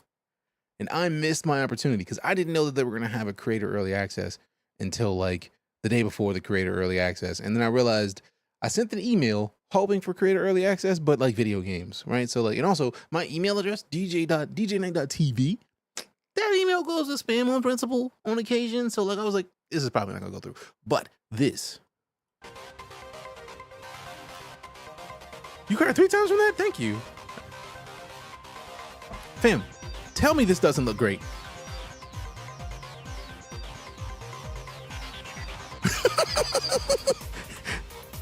You cried again? Oh no. Why the Pokemon strapped up? Because why would they not be strapped up? Like, I know. Good tears. I appreciate you. That's all I'm saying. But yeah, no, this. I need it. Like, fam, I need it. This game launches into early access tomorrow. When I tell you I need it, I am not even joking. Like, look at this. So when I said, Lucario, I want to see what your on par thing is, it's partially because these are adorable little creatures that I feel like I know that there is a game that has a Firefox equivalent to whatever this is. I get the feeling that looks like it's like a panda but green. I can think of a game that has friendly creatures that looks like this or similar to that. I guaranteed have one name in top of my head for a little lamb that like is just cute and adorable and jumpy. Come on. Yellow and black electrical angry looking cats. Word. That is a bird that just blew itself up. Like, I don't know. That is a purple dinosaur with a hoodie on. Now that, I feel like that one right there. Now that. A devil dog with horns, with fire. Sounds real familiar. But legally distinct, so not the same. You can capture those creatures, you can make them work for you, you can make them your buddies, you can build houses, You can ride mounts. You can shoot at them like tomorrow. And I feel like the biggest thing that caught me off guard was apparently, while you can capture the creatures, you can also apparently capture people? What? So we're playing this tomorrow. Like, it releases in early access probably at midnight. I'm not trying to get help. I have to find a way. I wanted to play in the creator early access. I wasn't given the opportunity, but I don't care because I'm going to play it. Like, we're going to play it at some point. And they've gotten to the point where they're at the number 4 most wishlist game on Steam. So when I said I want to find your closest variant, since Lucario is I feel like I'm leaning very much toward Lucario being my favorite of the pocket monsters. But I'm very curious at which PAL is its equivalent and which of those PALs I will have in my party punching people with a spiky fist. So like, that's what I'm saying. That's all I'm saying. And also, I get the feeling that you will probably be playing that game if you're as excited about the concept as I am, because like, I like weps. So to see a pocket game with monsters with weps, I'm with it. You can play Star Citizen with everything on low. Put it on high, Dean. I feel like a lot of people are finding out that putting it on high offloads some of your CPU to your GPU. So put it on high and see what happens.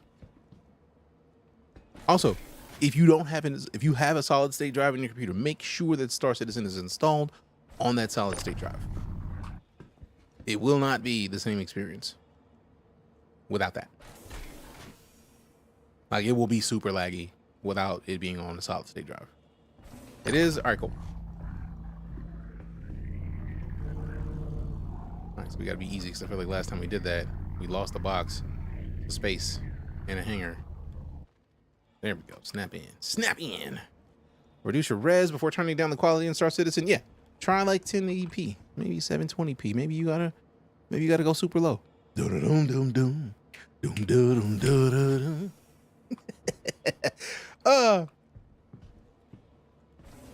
Also, what are you rocking in your computer? I feel like that might be another question. Gonna hop off and eat dinner and play some Scum with the wife. Nice. Hey, appreciate you coming to hang out with us, Tim. Have a great one.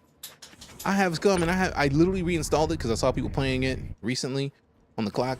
And like, it was a dude who was playing, like, he had somebody bring a plane over to his base, and he was flying around going to other places. So like, I reinstalled Scum. I was like, I didn't know they had planes. But also, I'm tempted to either get a server for it or like figure out how to play more in the right situations. All right, so how many we got left? 3? All right, cool. So probably only 2, because I feel like it's not gonna perfectly equal out to a full inventory stack. Now let's rotate this a little bit. All right, there we go. So we bring it back here. Put it down right there. Let me take this one. We pull it out. Phrasing. Factual. And then we bring it back here, higher on the list, and then we just drop it like so, so that they can stack up. Yep. And then we give me this, pull it out. Phrasing. And then put it over here real quick. Oh wait, gotta go further back. Further back. Is that everything? I think that's everything. All right, cool, yeah. So then we take this one, we pull it, and then lift, and then push back here. All right, 12 boxes, all lined up nice, neatly in a row. Stack Up isn't a charity company. Stack Up is a charity. Actually, it is a military-focused charity, which is one of my favorite charities to support. I do need to... I think I need to restart my Extra Life, because I didn't start a new campaign for the new year. It's going to get a full release this year. I'm pumped to see y'all next stream. What's going to get a full release this year? Scum? Really? Okay. I had stopped following development on that, and I back a lot of early access games, fam. And when I say back, I mean I just like I buy in, I cop an early access game. It's just what we do here. It's just what we do here. Boo doo doo doo doo doo doo doo doo.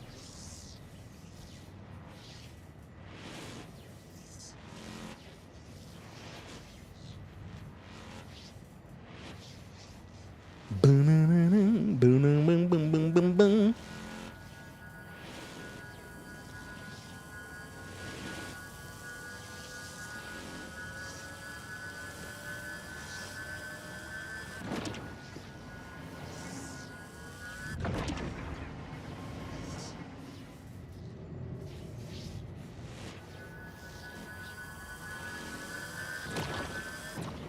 Gen i5, 30, 50, 40, 34 gigs of RAM. I feel, or 64 gigs of RAM. See, I'm rocking 64 gigs of RAM, but I'm not rocking the i5. I'm curious if it's the i5.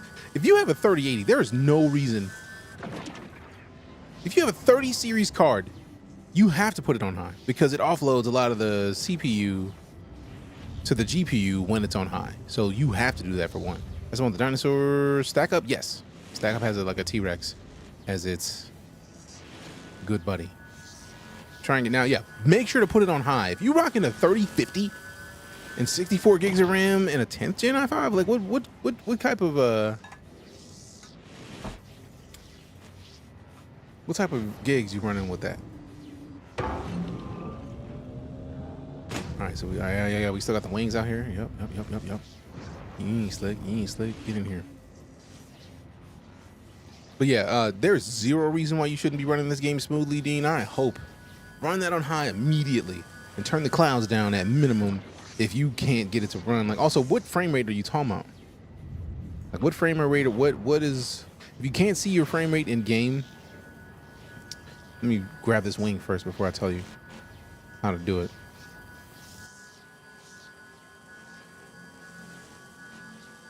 $20 frames or less. Where are you starting?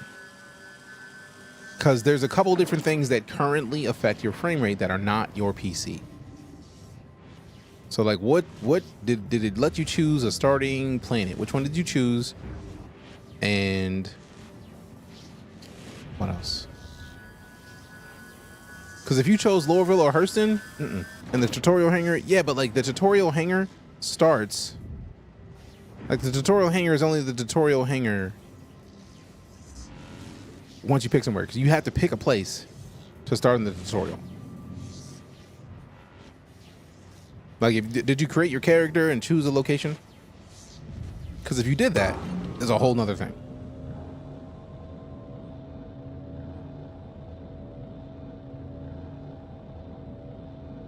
Because I'll show you now. Like, what I'm talking about is, if you start at Hurston, Lorville is one of the lower frame rate locations. So if you started at Lorville, your frame rate is not going to be the nicest. ArcCorp is also not going to have as nice a frame rate. If you start at ArcCorp, Area 18 is where you start with ArcCorp. It's not going to have the best frame rate. It's going to be nice, but like, I feel like it's going to be better than Hurston, but I feel like it's probably the worst of the frame rates of the starting locations. The second worst. Like, Lorville is the worst in my opinion, and then ArcCorp next, and then I would say Crusader, and then lastly is Microtech. But the key with all of this is, no matter which one you go to, the cities are going to have the worst frame rate. So once you're in game, if you type the tilde key in the upper left next to the 1 key, boom. What up, Big Tim? Good to see you. You want to type in R_display. If you press tab after that, it should finish that. So we set R. So let me remove it. Not that. Hit tab, R_display. I thought it would finish it. Info space 1. Now that you can see my frame rate. You can't see it on screen, but it is like 35 frames a second. Now, for all intents and purposes, if I'm not in the city, the frame rate should be 60. But the server FPS is, it was 0.3 for a second, but right now it is bouncing between 5 and 7. The best servers with the best frame rate are in their teens. So this server is kind of mid in the grander scheme of things. So we're not going to get the best frame rate here. Now, one of the key points is they did start to do work with Vulkan. They're going to be switching the game to Vulkan. They've already done a lot of work to get Vulkan working. I think we checked earlier and saw that there's a bunch of stuff that they're doing for Vulkan, for Star Citizen, like soon. So, like, I feel like they mentioned in the, actually, when I exit the game, we'll look at it, because I feel like it's in there. Let's speed up. Let's get to cruise. Also, I'm doing well, Tim. How about yourself? How are you?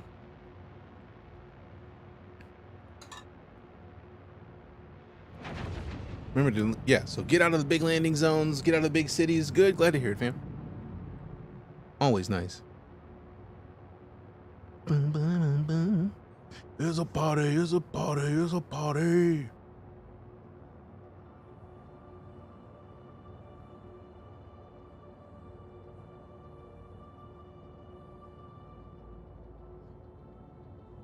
Let me know when you figure out where you're at, Dean.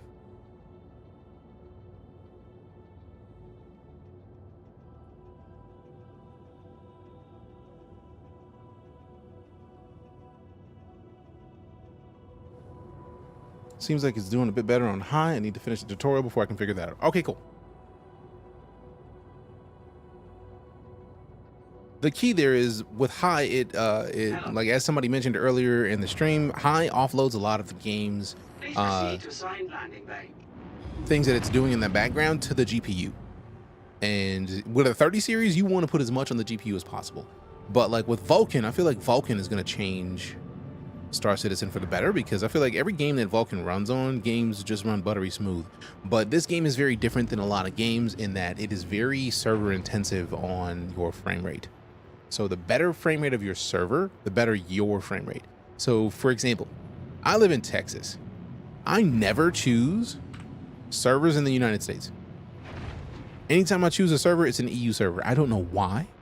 I have fiber internet, but for some odd reason, EU servers always have better frame rates for me. So that could be a feature, or that could be a part of your frustration. So once you get the chance, once you're done with the tutorial, I would recommend switch to an EU server when you are choosing where you want to start, because they give you the option. Don't you dare. Okay, at least it was a light bump. All right, so the only reason I want to land here is because I know that these locations have the multi-tool SMGs, and I'm gonna need one of those like immediately. EU servers less likely less loaded, and good internet means ping less of an issue. This is true, because that's a valid point too, because if we're talking about the EU, their times are completely different than our times. What is the current time in London? 11:25 p.m. So people are signing out for the day, but people in the US are getting on for the day. So it makes perfect sense. It makes perfect sense. It perfect sense. Okay, let me see something real quick. Like, I gotta do a thing, because Cypher tagged me in a tweet that I have to respond to because it's a great tweet. Thank you. Yeah.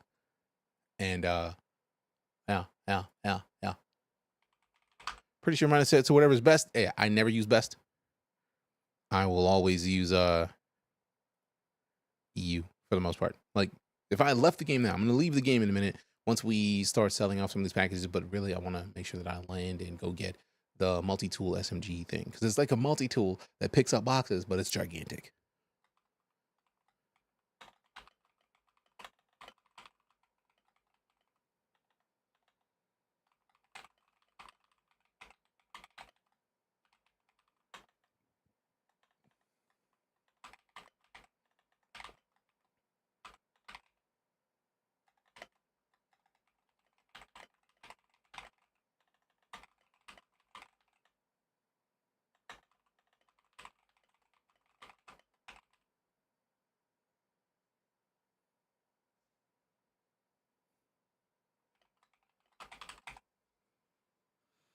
Okay.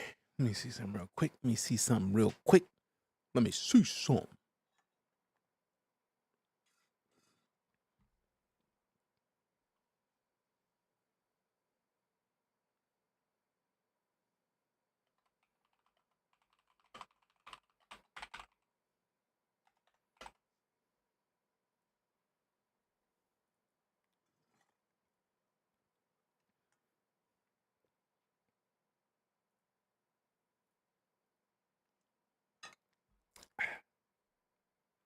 It's a party, it's a party, it's a party. All right, let me look for, where's the thing? Over here. Close, close, close. Thank goodness. I just found a bunch of stuff that I need to clean out. Clean out, clean out, clean out, clean out, clean out. That's what's up. All right.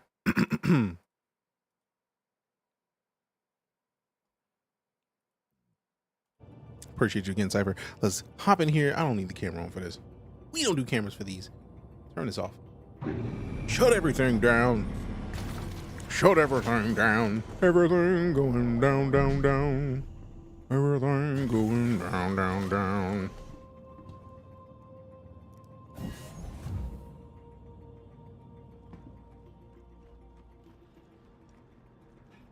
I may have to go back to Microtech at some point because I do have more stuff that I want to.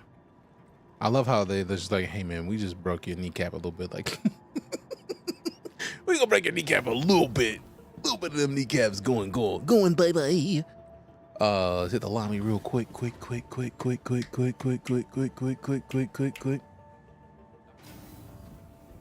Oh no. Oh, thank goodness. I was so concerned. I was like, there is no floor. Do not like. I didn't close that door, so let me just hit this door real quick, because I'm going to be mad if I accidentally let somebody take my ship because I didn't store it properly. There we go. Stored.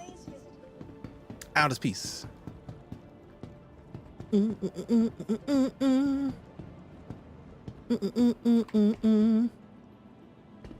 elevator is where we need to go. There is no spoon. There is no spoon. True Blue Ninja with the follow. I say you, appreciate you. Be easy. Got to get back to work. Hey, do what you do, fam. Thanks for coming to hang out with us. Appreciate you. Howdy, howdy, howdy.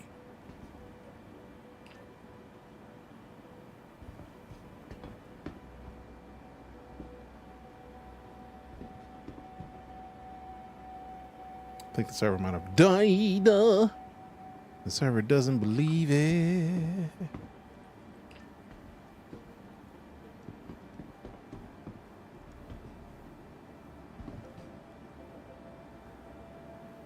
How am I doing? I'm great. How about yourself? How are you? How's your day? How are you feeling?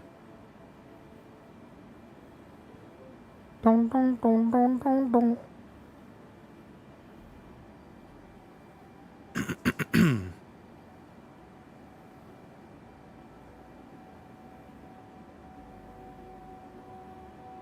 Bah, bah.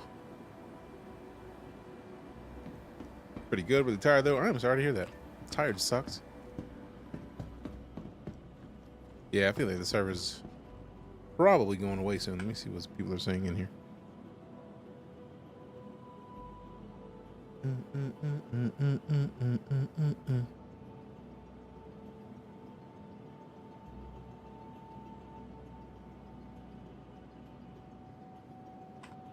All right, neither one of those elevators is open. So since we've landed here, I feel like we're comfortable to exit to the menu real quick. Like replaying Tomb Raider games, and I have to say, Rise of the Tomb Raider and Shadow of the Tomb Raider still holds up good. I mean, they're great. Do I stream on Twitch as well? That is the primary location where I stream.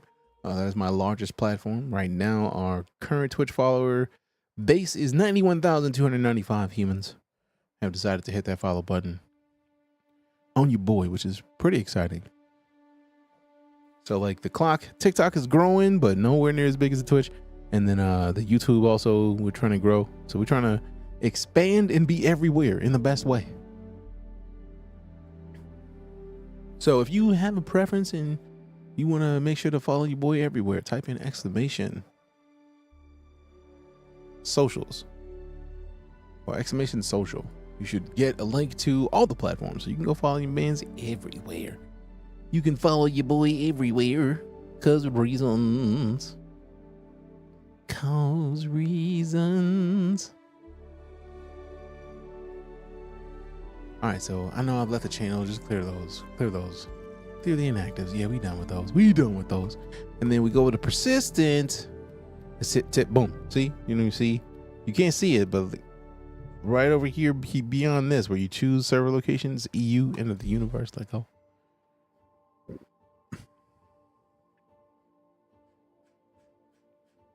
Bum, bum, bum, bum. Bum, bum, bum, bum, bum, bum, bum, bum.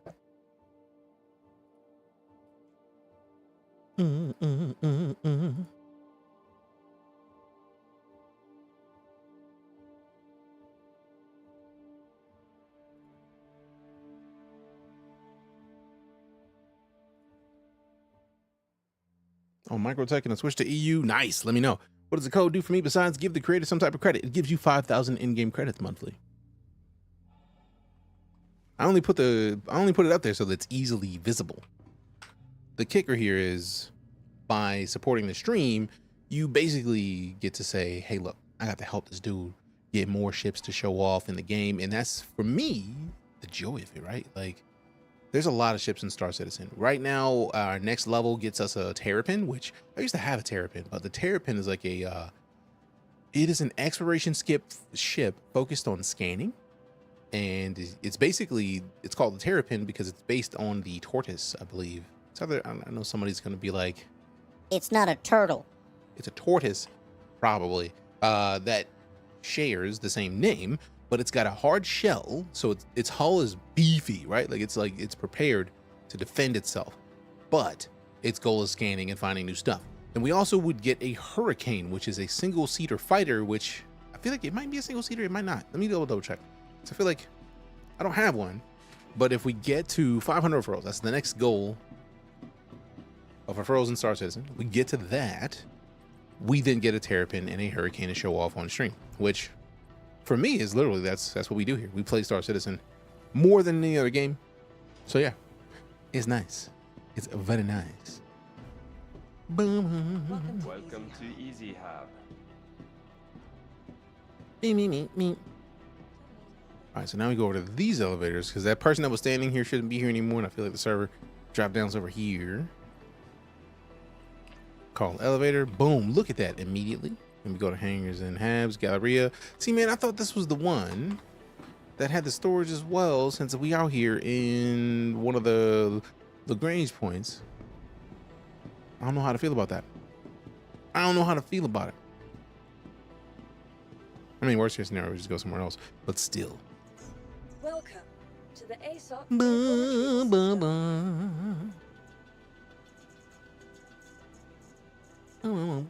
Bring me that vulture back. Retrieve it. Pull up quick to retrieve it. Please visit us again.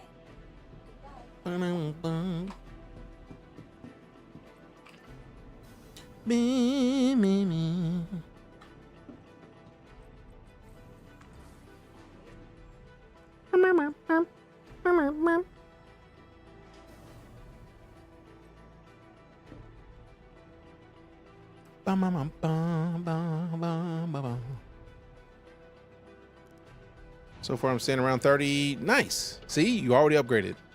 Oh crap, I forgot that I had filled it full. Let me go ahead and close that door again. Mio Loverboy, what up? Good to see you. Chilling. How are you?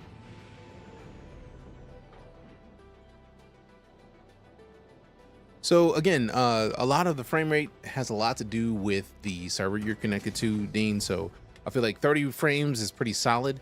And I feel like, let me pull up mine. Let me see. So I can tell you what I'm currently using as far as frame rate is concerned. Yeah, right now I am at a mobile gas station, basically. So like we're not in a city and we're at 49. And I am, in my PC build, is a Ryzen 9 5900, I believe, and then a Radeon 7900 XTX Starfield Edition, 64 gigs of RAM. So like we are also on a beefy PC, but like not quite at 60 frames. Because again, Star Citizen works more currently on the server. So if you play like Arena Commander, for example, like you're gonna have a much better frame rate. Thank you. And please visit again. You are clear to launch.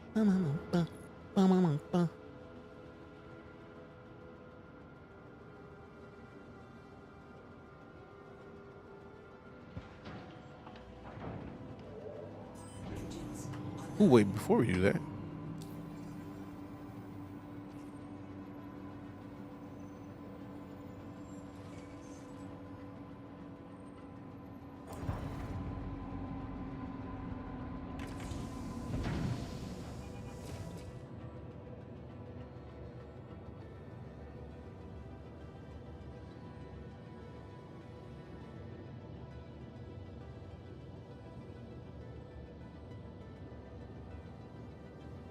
Does my internet have to do with anything?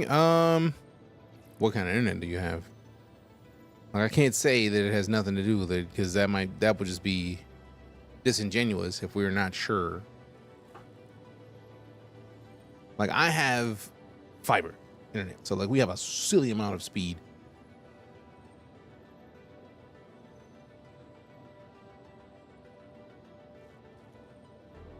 B2 is Paradise, starring B2 for DeejayKnight. What is this game? It is Star Citizen. Loverboy, thanks for asking.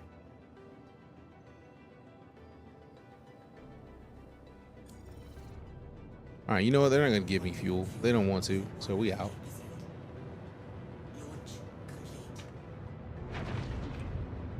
Put that cruise on, and then look at the map, because we need to go to another one of these Lagrange points and get.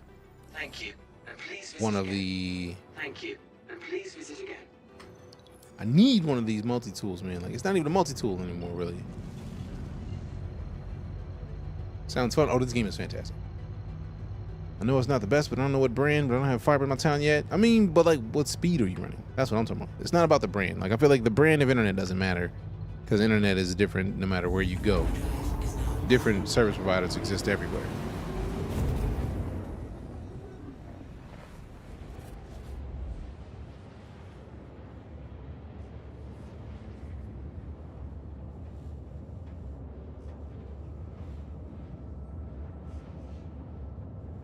Boom, boom, boom, boom, boom, boom.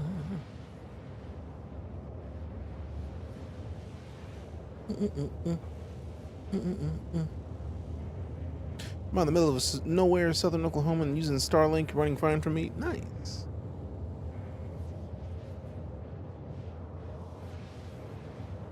Boom, boom, boom, boom. Boom, boom, boom, boom, boom, boom, boom, boom, boom.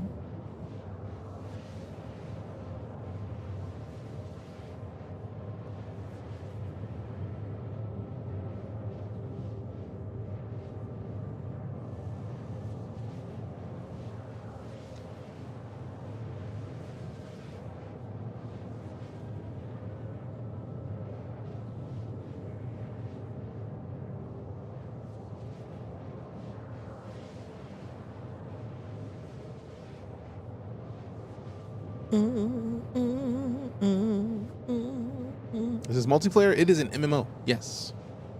Like if we hit the F12 key, we can see some of the people chatting. If we close that and hit F11, these are the people that are in the server that I'm in right now.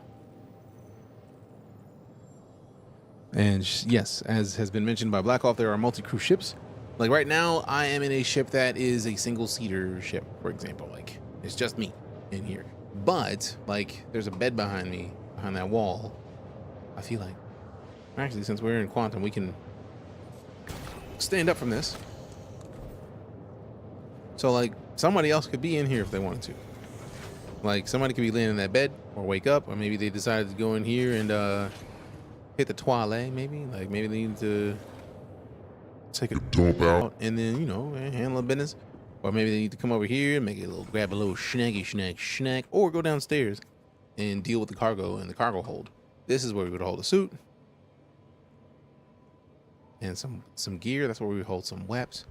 And the quantum right there, life support. So like there's a lot of different things in this game that would fit a lot more people. So yeah, I could if we had somebody in the bed and then a bunch of people standing in the back room, or we could like literally fill up the cargo hold in this ship and have a bunch of people in it just waiting. Downloads less than 100 megs. I think the upload is less than 10 megs. Yeah, I mean, I feel like that should be decent enough to play, but I feel like it is 30 frames makes sense. But I feel like you would be surprised finding situations that the frame rate could get better, but it all depends on a lot of different factors. So I would say that's a good 30 frames it's not dependent on your machine. Like most games, the frame rate is dependent on your gear. You have fantastic gear. You can play most games at 120 plus frames, I'm imagining. So I wouldn't worry too much about that. But Star Citizen currently has a lot of focus on the server. And since they're working on Quantum, I feel like that's going to change soon.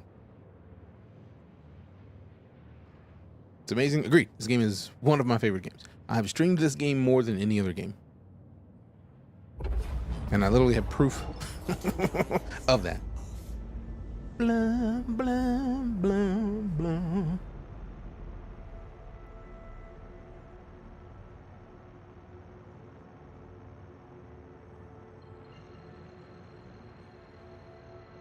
What is the best option of the starter packs? I feel like that is fully dependent on how you like to play. Clever. But personally, I recommend there's two ships that I recommend people lean toward. First up is if we're talking about the lowest price entrance into the game, I would go with the Drake Cutter. The Cutter is a fantastic starter ship that has a lot of capability for a starter ship, and it is just a solid choice to get kicked off into the game. My next choice would be the Avenger Titan. The Avenger Titan is the one that I recommend more than the Cutter, partially because of one crucial part. If you have a Titan, for example, right now with my ship, if I stand up, I'll show you a thing. You upgrade your CPU and motherboard next week. I don't even think you need to do that for this game to run better, but like CPU is where this game is heavily focused right now until Vulcan pops in. So I feel like you'll see better frame rates, but a lot of it is still server based. Oh, thank goodness. Okay, cool. So with the Titan right now, my entire cargo bay is full. Now we have 4 boxes over here, which I could stack here. But the thing is, I have more inventory in there that I'm about to pull out, and it's this 6 right there, and then 4 more right here. So I'm going to fill up this entire cargo bay, and not be able to leave. The cool part about the Vulture, though, is that because of the way that it is built from the manufacturer, which is much similar to the Titan, I could come up here, open that door, and walk out of my ship. Whereas the Cutter only has the rear door.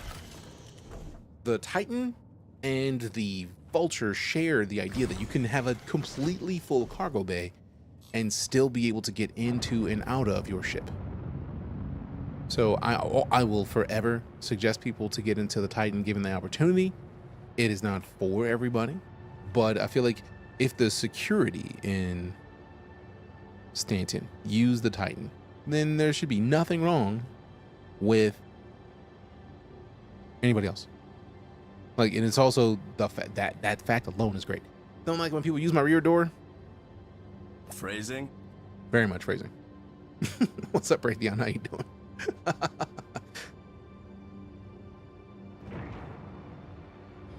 Also, the Stream Deck is a beautiful thing because I set my Stream Deck. I have a bunch of keybinds set, so I just hit the request docking keybind because I don't remember what it is on keyboard. I just know that I have it set there, and there it is. We got the location. Been enjoying my Vulture scrap cargo haul. Been a fun ship for me. It is a great ship, for real and for real. Also, look at it from the outside. That thing's just pretty. It's just a pretty ship.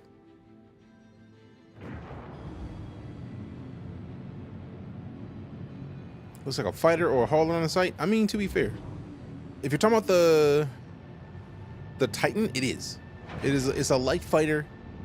It's more of a multi-purpose ship in my opinion, but like it is capable of storing a bunch of stuff. My personal preference of all the ships is the Aegis Avenger Titan. It is or Avenger Stalker. It is basically the Titan, but in the back there are 6 bounty bays. So at some point you'll be able to take people into those bays, and if somebody has a bounty on them, you'll be able to put them in your bay and then like take them to where they need to go and then turn them over for monies. Are you still trying to convince the non-believers to this slowly evolving game? I'm just answering questions, really. Dumpeel. Like, I feel like if you don't like this game, there's no amount of convincing that is going to work for that. After playing some last night, you make flying look easy, my guy. I mean, I've been playing this game since 2015, so it makes sense. Picked up the Rambler and the Noble paint job. Looks so clean. Nice. Good choice, True Blue. Sat trying to dock from Babbage to the station. Took me 15 minutes to get in. So another 5 to realize when the bay upside down. Fair. Might get it. I mean, it's not for everybody, Loverboy, but one thing that I like to tell people when they get into this game, like, no questions, hands down, this game is not complete. It is not a done game. It is not a game that is like if a new Madden title came out or something, right? Like if a new game came out tomorrow and they were like, hey, look, this game is done. Here you go. This game is alpha. They have a lot of development left into it. And the fact that it does as much as it does is, in my opinion, one of the best things about it, because there are games that are available for $60 right now that cannot touch what this game does in any way. Like, you just give me this much space and then just give me some guns. Like, it's plenty. Just want to know if Elite Dangerous is alive or not. You know it is not as alive as it used to be, Hard Void. You know this. I sincerely hope that Frontier Developments, I feel like they've said that they've been doing some work on Elite. I sincerely hope that they're going to re-release Elite for the newer gen consoles, because I feel like the biggest issue they were having was that Odyssey required way more system resources than people were ready to play with. Played Elite on console for years. It looks good. Oh, Elite is fantastic. Elite is my second most streamed game. Hardwood just comes in here regularly to say, like, just in case you didn't know, Elite Dangerous is dead. Which is what that is. That's what Hardboy does. Not only Salvage, but I really like the rework they did to mining. I have not touched mining it since the rework, so I may have to play it up soon. This is only an alpha that seems crazy. It is, Meal Loverboy, but the key is to understand the terminology behind the phrasing. Alpha means that there are more game mechanics that aren't implemented right now. And if you type in !SC jobs on Twitch, you get exactly what I'm talking about. There are like doctor professions. Like, to be fair, the doctor profession is already pretty in depth. Like, you have beds that have different capabilities, but for example, biodome farmer. Biodomes aren't in the game yet. Doctor, you can be a lot of a doctor. You can be a medical rescue right now, which is impressive. Search and rescue, so you can go and find people where they are. I feel like we don't have the right scanners to properly put search and rescue in, but you could still do that right now. Salvager, we literally are on a salvaging ship. Ship mechanic. The engineering required for ship mechanics isn't fully involved yet, but you can still upgrade and change parts. Planetary landing explorer. There's no new planets yet. Like, there's nothing to explore. Like, we still have one star system that technically there's plenty to explore, but everything here has already been found. Scientist, in a way, but not fully implemented yet. Fueler, you can fuel somebody up with another ship. Reporter, that is the Reliant Mako with the news van that is going to use this feature that I'm using right now, the VoIP, to basically report the news to broadcast, probably in your local system. Then there's going to be temporary jump point mapping explorer, which the jump points from one system to another have a certain path once they implement the gameplay that you're going to have to follow. So there's going to be people who are going to go in and figure out the right way to go through those paths and come out as unharmed as possible, which is nice. Then we've got the miner, that's already in game. Merchant, in a way, merchant is in game, but you can't sell to other people yet, so that's going to happen. Mercenaries in, bounty hunters in, pirate is in a way. There's going to be more stealing people's ships soon, so once you can properly steal a ship, that's going to take pirating to the next level. Then you've got racer, which they have multiple racetracks. You can race Ooh, hover bikes, SUVs, ships. Like, you got a lot of options for that. Then what else? Information specialist. Like, you can get data and deliver that data somewhere else. Need to remove the helmet? I don't really need to remove the helmet.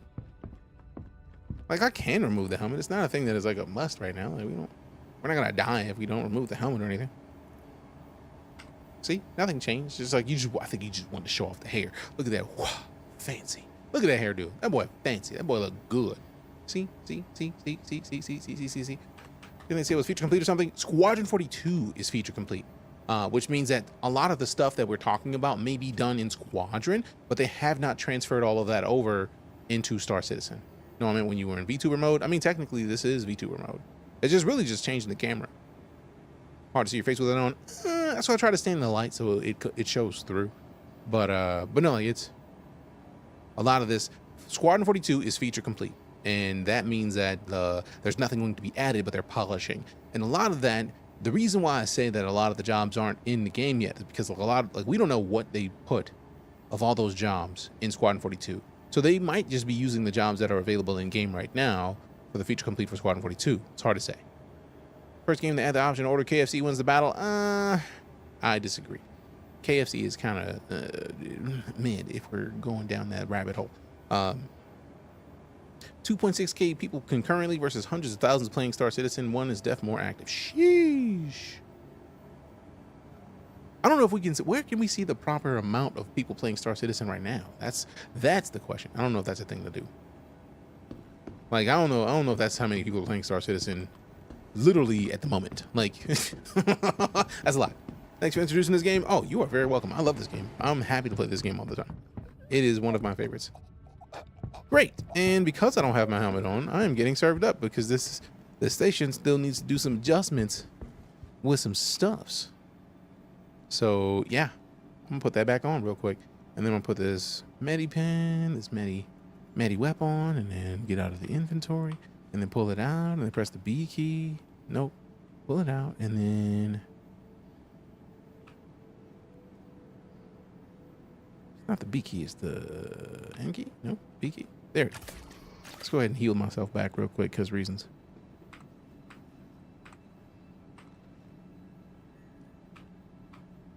We can holster that. All right, so now, since we already got it, we go in here, put this back into here, and then put this back on into here, so that way we get the proper balance of things. Seems I was wrong. The website I was looking for Star Citizen player count. They actually have the Star Citizen player count on the website? Like, how many people playing right now? That is wild. It should not surprise me, but it does. A little bit. Also, are they shooting them? Are they hiding because I shot myself up with a Medi pen? Y'all need to get up, man. Y'all are silly right now. 600,000 concurrent players. Golly. 500,000 people playing concurrently? God, or golly. That's ridiculous.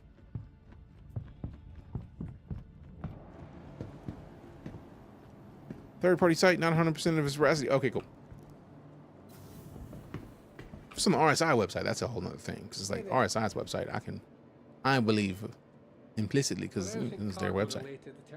All right, so 6K for those. Might as well. 30K for these. Get out. They have a high inventory of them, so they don't really need to buy them. How's this game not blown up? Oh, it's sizable. It's just that it's not done. So like we literally spent 45 minutes talking about the things that they're going to be adding or they're intending to add to this game by summer. And it's a 4-minute video, but it was a 45-minute conversation. That's what we're talking about when we're talking about this game. So the game is massive. Like, lots of people are playing, but it's not done. So like a lot of people will ignore it and just say that I'm not going to pay attention to it till it's done. There's a lot of people who will hop in the chat and like, hey man, I haven't played it in a year and a half. What have I missed? And then we update them on what they missed. And they're like, all right, cool, that's nice. I look forward to the next updates. And then they come back when the next updates happen. So Star Citizen is definitely using its early access really just as the expectation. Because I feel like once they put out another major update, people will hop back into this game for weeks on end. Hopefully we'll get cargo elevators and personal hangars in this year. Phil, that is the thing that is one of the things they're planning on getting this quarter. And freight elevators, which is a thing that they never introduced, or at least I never heard about freight elevators until CitizenCon. Freight elevators are in your persistent hangars. The elevators will give you the ability to pull out the other stuff that you have, that you own on your account, into that hangar so that you can put it in your ship. It is impressive as all get out. You change the color of your ships, and man, I can't wait till I play this. There are many different paints for ships, Ghost Dragoon, so yes, you can. Notice from the video, but I've also been following this game for 6 years and believe things when I play them. That's fair. I feel like that's a lot of people when they look at Star Citizen. I'm like, yeah, we'll see. You say that that's a thing, but I don't know if I believe it. We'll see. And there's nothing wrong with that. I keep looking to try to find, because we're at the Lagrange point, so I'm hoping to find the elevators. I see where the habs are, but I want to find the elevators to see if there's like a Galleria here. Because if there's a Galleria here, that's likely where we're going to find the maintenance area or the construction area. That's what I'm looking for. I feel like I've probably passed it up like 6 times and just haven't realized that I've passed up the elevator button. So definitely on the hopium copium train. See, I typically don't even use the terms hopium and copium with this game because Cloud Imperium regularly shows and proves. And I feel like one of their things is they don't even like to show anything off if it's not live. Or if it's not something that's being done right now that they can't do on a computer that they own.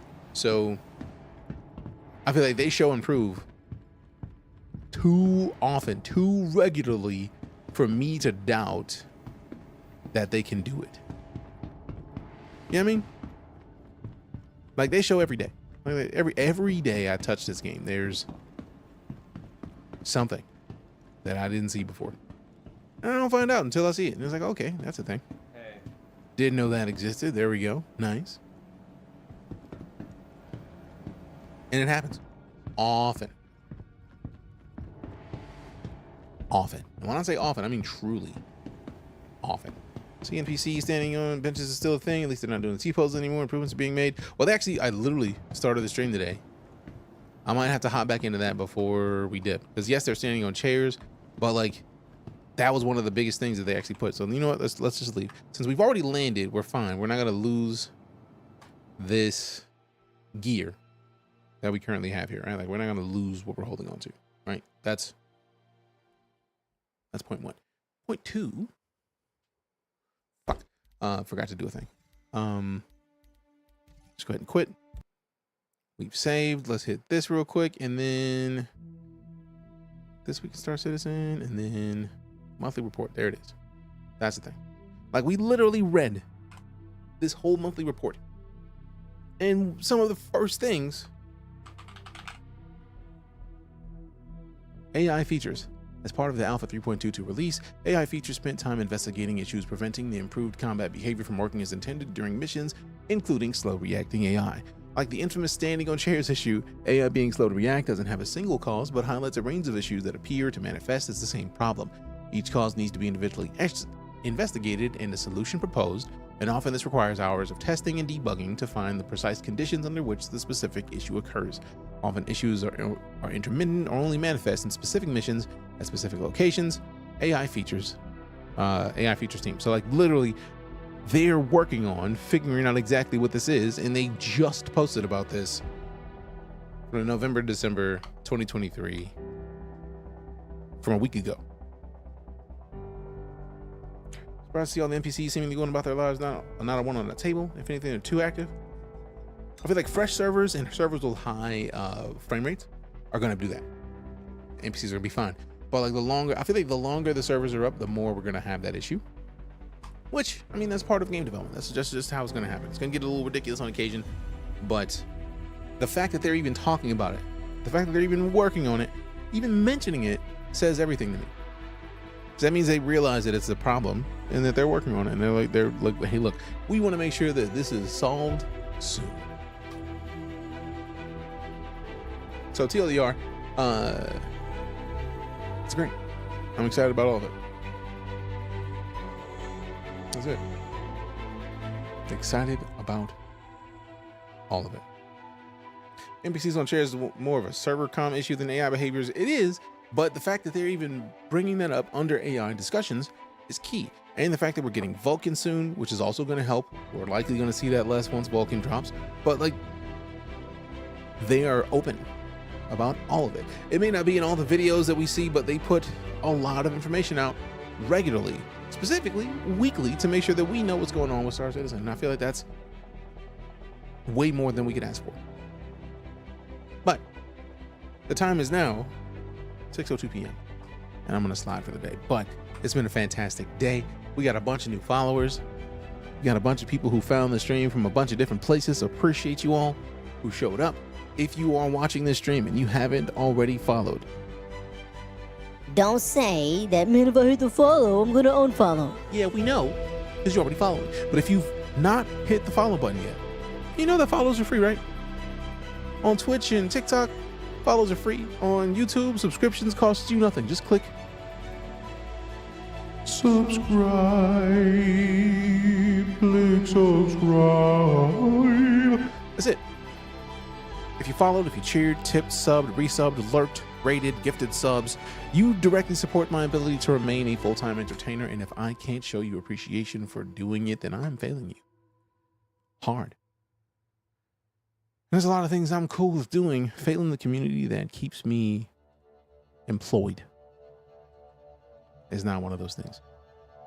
This community is the reason I get to remain a full-time entertainer, so I have to show you appreciation for it because you didn't have to.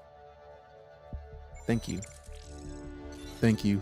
Thank you. Hideo with that Submarino. Appreciate ya. This is the way. And go show some love in the chat to Hideo. Appreciate the support. Thank you much. You know what? I'm gonna raid somebody today who I don't get the chance to raid very often.